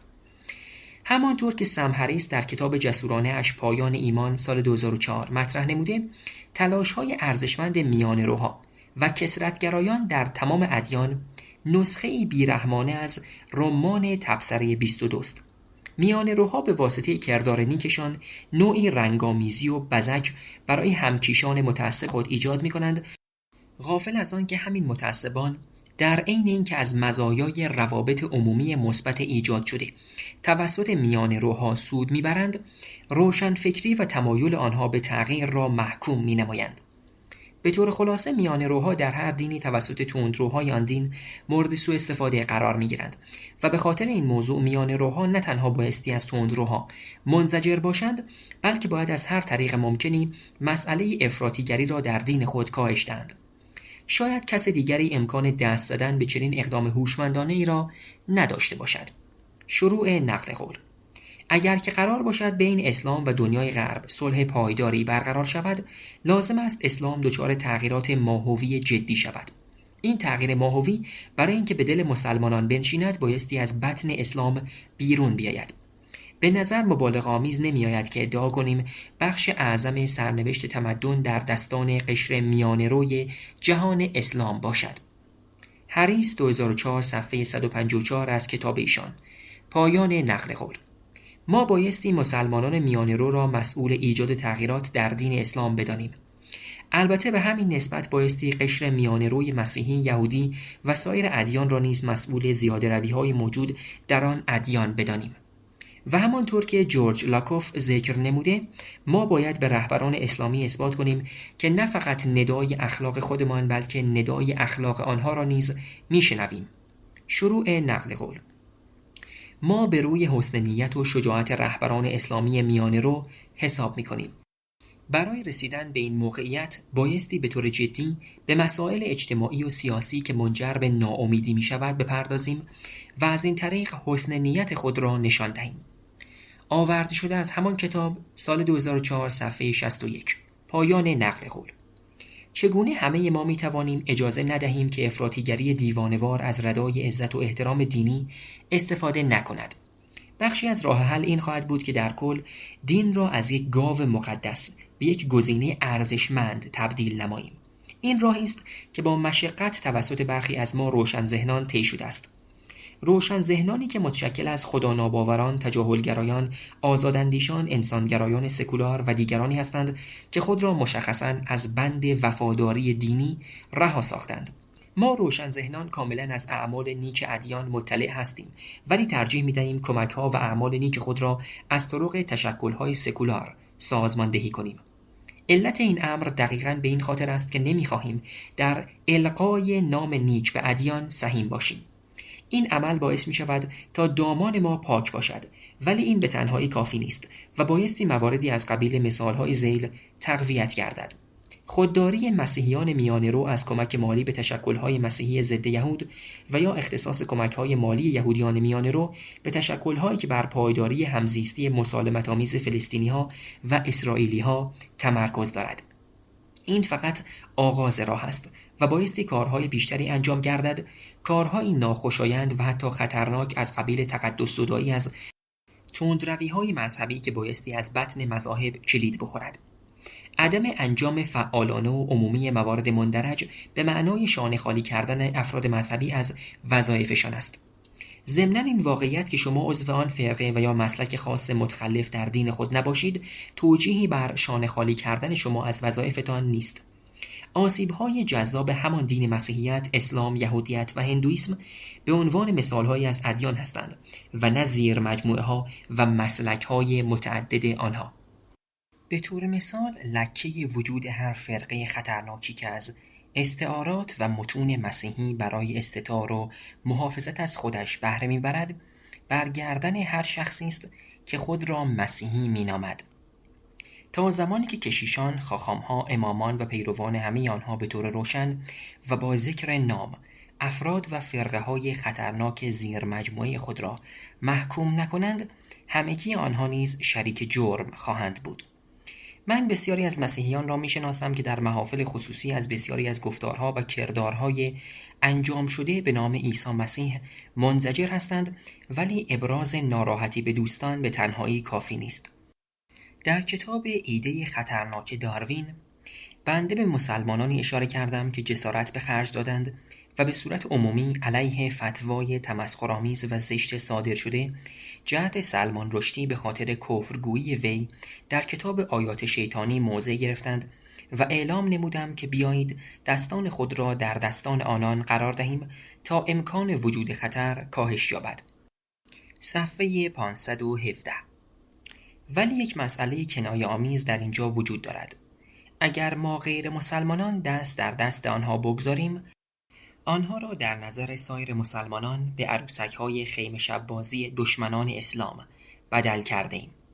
لذا تنها آنهایی که از بطن پیروان یک دین مشخص باشند می توانند به طور مؤثر شروع به برانداختن این نگرش شدیداً غیر اخلاقی نمایند و لذا کثرت‌گرایان فرهنگی که اصرار دارند این موضوع را سخت نگیریم در عمل در حال وخیم‌تر نمودن مسئله هستند. 4. روحم را بیامرز، روحانیت و خودخواهی. کسی که در زمان مرگ بیشترین اسباب بازی را دارد برنده است. شعار معروفی در نگرش ماده باور. بله، ما روح داریم، ولی این روح از یه عالمه ربات‌های کوچک تشکیل شده است. شعار ماده باور بنده. رجوع شود به پینوشت 4. دو معنای کاملا متفاوت لفظ ماده باور را در نظر بگیرید. مفهوم روزمره آن به شخصی اشاره دارد که تنها به تملک مادیات و ثروت و تمام متعلقاتش اهمیت می‌دهد. ولی مفهوم علمی و فلسفی آن اشاره به نظریه‌ای دارد که تلاش آن بر این است که چرایی تمامی پدیده‌ها را بدون تکیه به غیر ماده مثل روح کارتزیانی یا برون مایه یا خدا توضیح دهد. متضاد ماده باوری در مفهوم علمی آن دوگانه باوری است. فلسفه دوگانه باور بدین شکل است که اصولاً دو جوهر کاملاً متفاوت وجود دارد که یکی از آنها ماده و دیگری هرچی که ذهن به اصطلاح از آن تشکیل شده باشد. پل ارتباطی بدیهی بین این دو طیف معنایی از کلمه ماده باور بدین شرح است: اگر فکر نمی کنید که یک روح نامی را دارید، بنابراین باور ندارید که پاداش خود را در بهشت دریافت خواهید نمود. پس این احتمال وجود دارد که در این دنیای مادی به دنبال کسب همه چیز باشید. اگر از مردم بپرسیم در مفهوم روزمره متضاد لفظ ماده باور چیست، ممکن است کاملا با لفظ روحانی موافق باشند.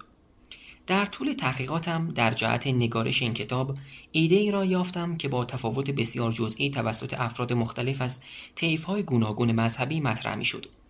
انسان نیاز شدیدی به روحانیت دارد و این نیازی است که برای خیلی‌ها از طریق ادیان سازمانی یافته سنتی ارضا می‌گردد و برای دیگران به طرقی مانند فرقه‌های عصر مدرن، جنبش‌ها و سرگرمی‌ها و برای برخی دیگر از طریق پیگیری شدید هنر و موسیقی، سفالگری و فعالیت‌های زیست محیطی و یا حتی فوتبال، آنچه که برای بنده در رابطه با این کشش خوشایند و چند وجهی به سمت روحانیت هیجان انگیز است، این نکته است که افراد فکر می‌کنند که می‌دانند در حال صحبت راجع به چه چیزی هستند، ولی با این وجود هیچ کسی به خودش زحمت توضیح درباره منظورش را نمی‌دهد.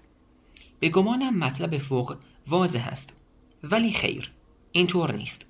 وقتی از افراد مختلف سوال می‌کردم که منظورشان را توضیح دهند، به طور معمول معذوریت می‌طلبیدند. چیزی شبیه به نقل قول بسیار معروف از لوئیس آرمسترانگ وقتی که از او پرسیده شد جاز چیست و او پاسخ داد اگر مجبور باشی بپرسی هیچ وقت متوجه نخواهی شد. چنین نگرشی در اینجا جواب نمی‌دهد. برای اینکه خودتان احساس کنید تعریف لفظ روحانیت چقدر سخت است، نگاهی به مطلب مضحک ذیل که برگرفته از چندین دیدار ناامید کننده است توجه نمایید. شروع نقل قول: میدونید روحانیت شبیه توجه به روحتان و فرو رفتن در افکار عمیق است، به طوری که موجب می شود شما منقلب شوید و نه اینکه فقط بخواهید راجع به موضوعات سطحی از قبیل لباسهای قشنگ، اتومبیل جدید و خوردن شام فکر کنید. روحانیت واقعا چیز دلسوزانه است. منظورم این است که ماده باور نیستید. پایان نقل قول. در کنار این دیدگاه متداول و سطحی از روحانیت، یک پیش‌فرض عمومی در خصوص خداناباوران وجود دارد. خداناباوران عاری از ارزش‌های اجتماعی هستند، بی‌توجه‌اند، فقط به خودشان فکر می‌کنند، سطحی نگر هستند و اعتماد به نفس کاذب دارند. فکر می‌کنند که همه چیز را می‌دانند ولی از روح غافلند. تا شما یک حیات روحانی نداشته باشید، نمی‌توانید انسان خوبی باشید. حالا اجازه دهید تا عبارات دلنشین‌تری را در دهان آنها بگذارم. آنچه که این مردمان به آن پی بردند یکی از بهترین رمز و رازهای زندگی است. از بند نفس رها شوید. اگر روی کردتان به پیچیدگی‌های جهان در هر دو وجه شکوهمند و دهشتناک آن کنجکاوی فروتنانه باشد و اینکه بپذیرید که نگرش عمیق شما به موضوع چیزی نیست به جز کندوکاوی سطحی، در آن صورت است که جهانهایی را در دل جهانهای دیگر خواهید یافت. زیبایی‌های بسیاری از این به بعد در نظر شما جلوه خواهند نمود و شما متوجه طول و عرض محدود دغدغه‌های دنیوی خود در دل ساختار عظیم گیتی خواهید شد. حفظ دائمی چنین رویکرد با شکوهی از جهان و وقتی با مسائل روزمره زندگی دست و پنجه نرم می‌کنید کار آسانی نیست، ولی ارزش امتحان کردن را دارد، چون اگر بتوانید در مرکز کانون بمانید و در این حال با فضای پیرامون درگیر باشید، انتخاب‌های سخت برایتان آسان خواهد شد و در زمان نیاز کلمات مناسب بر زبانتان جاری خواهد گردید و در عمل شما به انسان بهتری تبدیل خواهید شد. نظر بنده این است که این رمز رسیدن به روحانیت است و این موضوع هیچ ربطی به باور به یک چیز نامیرا مثل روح و یا هر ماهیت فراطبیعی دیگری ندارد. نیکولاس هامفری روانشناس در خصوص موضوع رابطه میان نیروهای روانی و درک روزمره از اخلاقیات پژوهش‌هایی را انجام داده است. ایشان اشاره می‌کند که اکثر قریب به اتفاق روایت‌های فراعادی، درک فراحسی، نهانبینی و هم صحبت شدن با ارواح دوستان و خویشاوندان متوفا در جلسات احضار روح، نوعی حاله صالحانه و به حق با خود به همراه دارد، یعنی نوعی برچسب تقدس، گونه‌ای از ظن درون. 1995 صفحه 186. و با وجود اینکه ممکن است به طور نسبی دلیل تقدس مزبور ناشی از این واقعیت باشد که غالباً روایت‌های اینچنینی در رابطه با عاطفی ترین بخش‌های حساس زندگی افراد هستند، ولی هامفری توضیح دیگری دارد. شروع نقل قول: به نظر بنده این تقدس از دل یکی از جالبترین ترفندهای اعتمادی که فرهنگ ما به روی ما پیاده کرده نشأت گرفته است. بدین صورت که افراد متقاعد شوند میان باور به امکان وجود نیروهای روانی و اینکه فرد بزرگوار، صادق، نیکوکار و معتمدی در جامعه باشند ارتباط عمیقی وجود دارد. سپس هامفری به طرز ماهرانه‌ای منطق سیال آزاد را تصریح می‌کند. صرف نظر از اینکه افراد مستقیما تجربه تعالیم دینی را داشتند یا خیر، همگی در معرض این ایده قرار گرفتند که همواره یک شخصیت والد فراتبیعی ناظر و حامی آنهاست. بنابراین به تبع آن حس افراد از عدالت و شایستگی آنها را متقاعد می‌کند که اگر چنین شخصیتی وجود دارد، پس عدم باور به او ناسپاسی عمیقی خواهد بود و فقط بچه‌های بد می‌توانند آنقدر ناسپاس باشند. ولی اگر غیر باورمندان بدسگال هستند، طبیعی است، گرچه منطقی نیست، که تصور کنیم به طور کلی باورمندان انسان‌های خوبی هستند. لذا باور یا عدم باور به این والد فراتبیعی به خودی خود به یک معیار اندازه‌گیری فضیلت اخلاقی بدل می‌گردد. نتیجه عجیب ولی مورد وفاق عمومی این خواهد بود که هر روایت فراتبیعی که میشنویم به طور خودکار ارزش توجه و احترام را دارد. پایان نقل قول، صفحات 186 الی 87 از کتاب ایشان. بنده به این نتیجه رسیدم که معادل سازی مندرج در خصوص فضیلت اخلاقی با روحانیت و پلشتی‌های اخلاقی با ماده باوری یک واقعیت ناامید کننده در زندگی است و ضمناً این معادل سازی به قدری در ساختار مفهومی معاصر ما ریشه دوانده که شبیه به طوفان قدرتمندی شده که علم ماده باور بایستی تاب مقاومت در برابر آن را داشته باشد.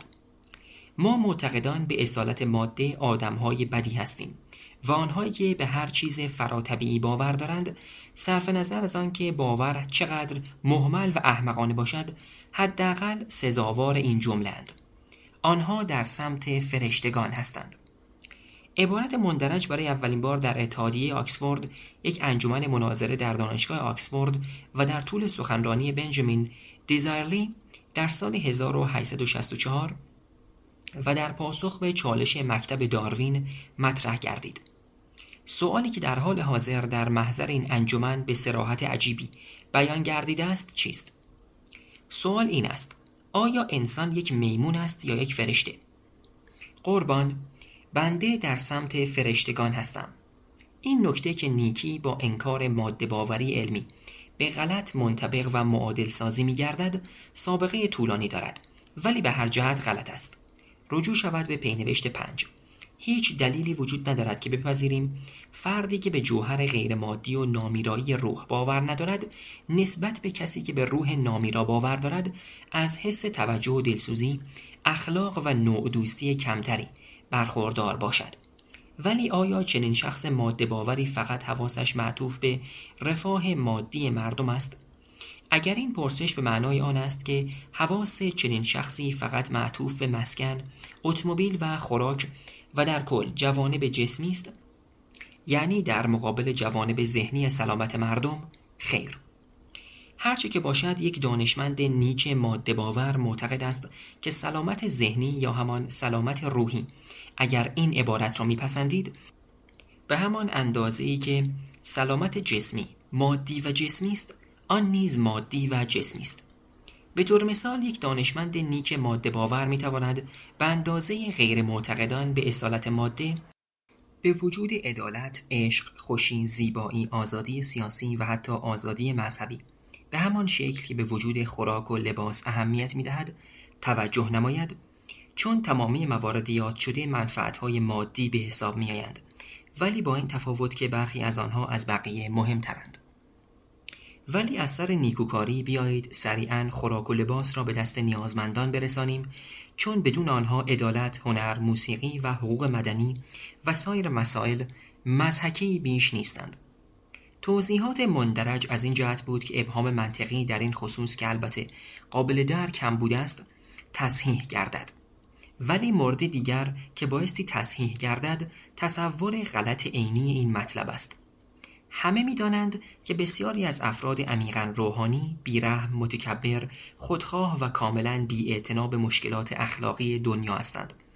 در واقع یکی از تهوع‌آورترین اثرات جانبی اشتباه گرفتن نیک سرشتی اخلاقی با روحانیت این است که اجازه می‌دهد تا تعداد بیشماری از افراد از انجام فداکاری و اعمال نیک شانه خالی کنند و در پشت نقاب مقدس و غیر قابل نفوذ زهد و عمق اخلاقی پنهان گردند. موضوع فقط افراد درو و ریاکار نیست، با وجود اینکه تعداد آنها در همه جا بسیار زیاد است.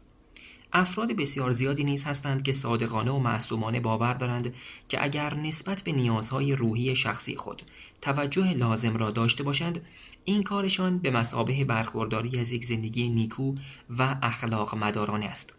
بسیاری از فعالان اجتماعی از هر دو طیف سکولار و متدین را میشناسم که با بنده اتفاق نظر دارند که این افراد برای خود توهم ساختند. شوخی کنایه آمیز آدن ممکن است باعث شود تا ایمانمان در خصوص وضوح اهمیت کمک به هم نوع تحریک شود و تکانی بخورد، ولی در عین حال کلام او هیچ اشاره‌ای به این واقعیت ندارد که معطوف نمودن توجه و حواس به روح خود چیزی جز خودخواهی به حساب نمی آید. به طور نمونه آن پیشوایان مسیحی یا بودایی را تصور کنید که برعکس راهبه‌های سخت کوش در مدارس و بیمارستان‌ها بیشتر اوقات بیداری خود را صرف تذهیب روح خود می‌کنند و سایر اوقات باقی مانده را نیز جهت تلاش برای حفظ این سبک زندگی که به آن عادت کردند اختصاص می‌دهند. دقیقاً آنها به لحاظ اخلاقی چگونه از کسی که زندگیش را صرف جمع کردن تمبر و یا بهبود فنی ضربات چوب گلف خود می‌کند برتر هستند. به نظر بنده بهترین چیزی که میتوان در خصوص این افراد گفت این است که از دردسر دوری میکنند، که البته این کار اینطور هم نیست که هیچ به حساب بیاید. بنده کاملا آگاه هستم که ایجاد تغییر در تلقی قدیمی و ریشه‌ای که قصدش آمیختن مفهوم روح با نیک سرشتی است اقدام بسیار دشواری است. وقتی که روحیه تیمی چیز خوبی است، چطور می شود انکار روح چیز بدی باشد؟ حتی در عمق سنگر عصب شناسی ادراکی، پژواک و سایه‌های آزاردهنده این تعصب را مشاهده می‌نمایم.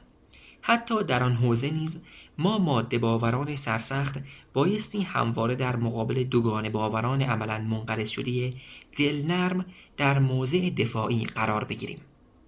و جالب اینجاست که این دوگانه باوران حداقل در دیدگان عامه مردم دست بالا را در بحث اخلاقی دارند، چون آنها هنوز به غیر مادی بودن روح اعتقاد دارند.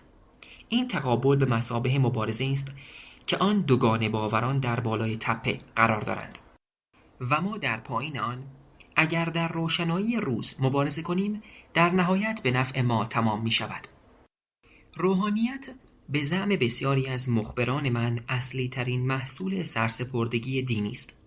پس با در نظر گرفتن توضیحات بالا تکلیف آتش رسیدن به این روحانیت چه می شود؟ البته خبر خوب این است که افراد واقعا در پی کردار نیک هستند.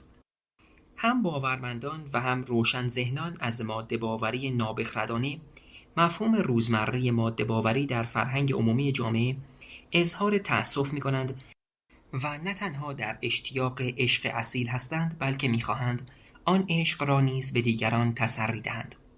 درست است که در گذشته شاید تنها راه در دسترس برای اکثریت مردم جهت عملی نمودن چنین خواسته‌ای درگیر شدن در یک تعهد نسبت به دنیای فراتبیعی و یا به طور دقیق‌تر به یک نسخه خاص سازمانی از دنیای فراتبیعی بوده است، ولی امروزه می‌بینیم که گستره وسیعی از سواره‌رو و پیاده‌رو برای نیل به چنین هدفی وجود دارد. بخش 10. نگرش عمومی و فراگیر جوامع مختلف مبنی بر اینکه دین سنگرگاه اخلاقیات است، عمیقاً ایراد دارد. این ایده که پاداش اخروی عامل انگیزش برای افراد نیک است، مطلبی غیر لازم و تحقیر کننده است. این عقیده که در بهترین حالت دین به زندگی معنا می‌بخشد، به خاطر دام درویی و تظاهری که در آن افتاده ایم به خطر افتاده است. وقتی به شکل صحیح و واقعی کلیت ادیان را مورد بررسی قرار می دهیم، این عقیده که یک مقام مذهبی تعیین کننده قضاوت‌های اخلاقی ماست، امری بیهوده تلقی خواهد شد و دست آخر این که رابطه میان روحانیت و نیکوسرشتی اخلاقی یک توهم است. بخش 11. پژوهشی که در این کتاب آمده فقط آغاز راه است. پژوهش‌های بیشتری در زمینه تاریخ تکاملی دین و پدیده‌های معاصرش که انواع نمود آن را در رشته‌های مختلف دانشگاهی می‌بینیم مورد نیاز است. مهمترین پرسش‌ها در خصوص چگونگی مواجهه ما با زایش تندروی‌های دینی و به کارگیری تروریست است.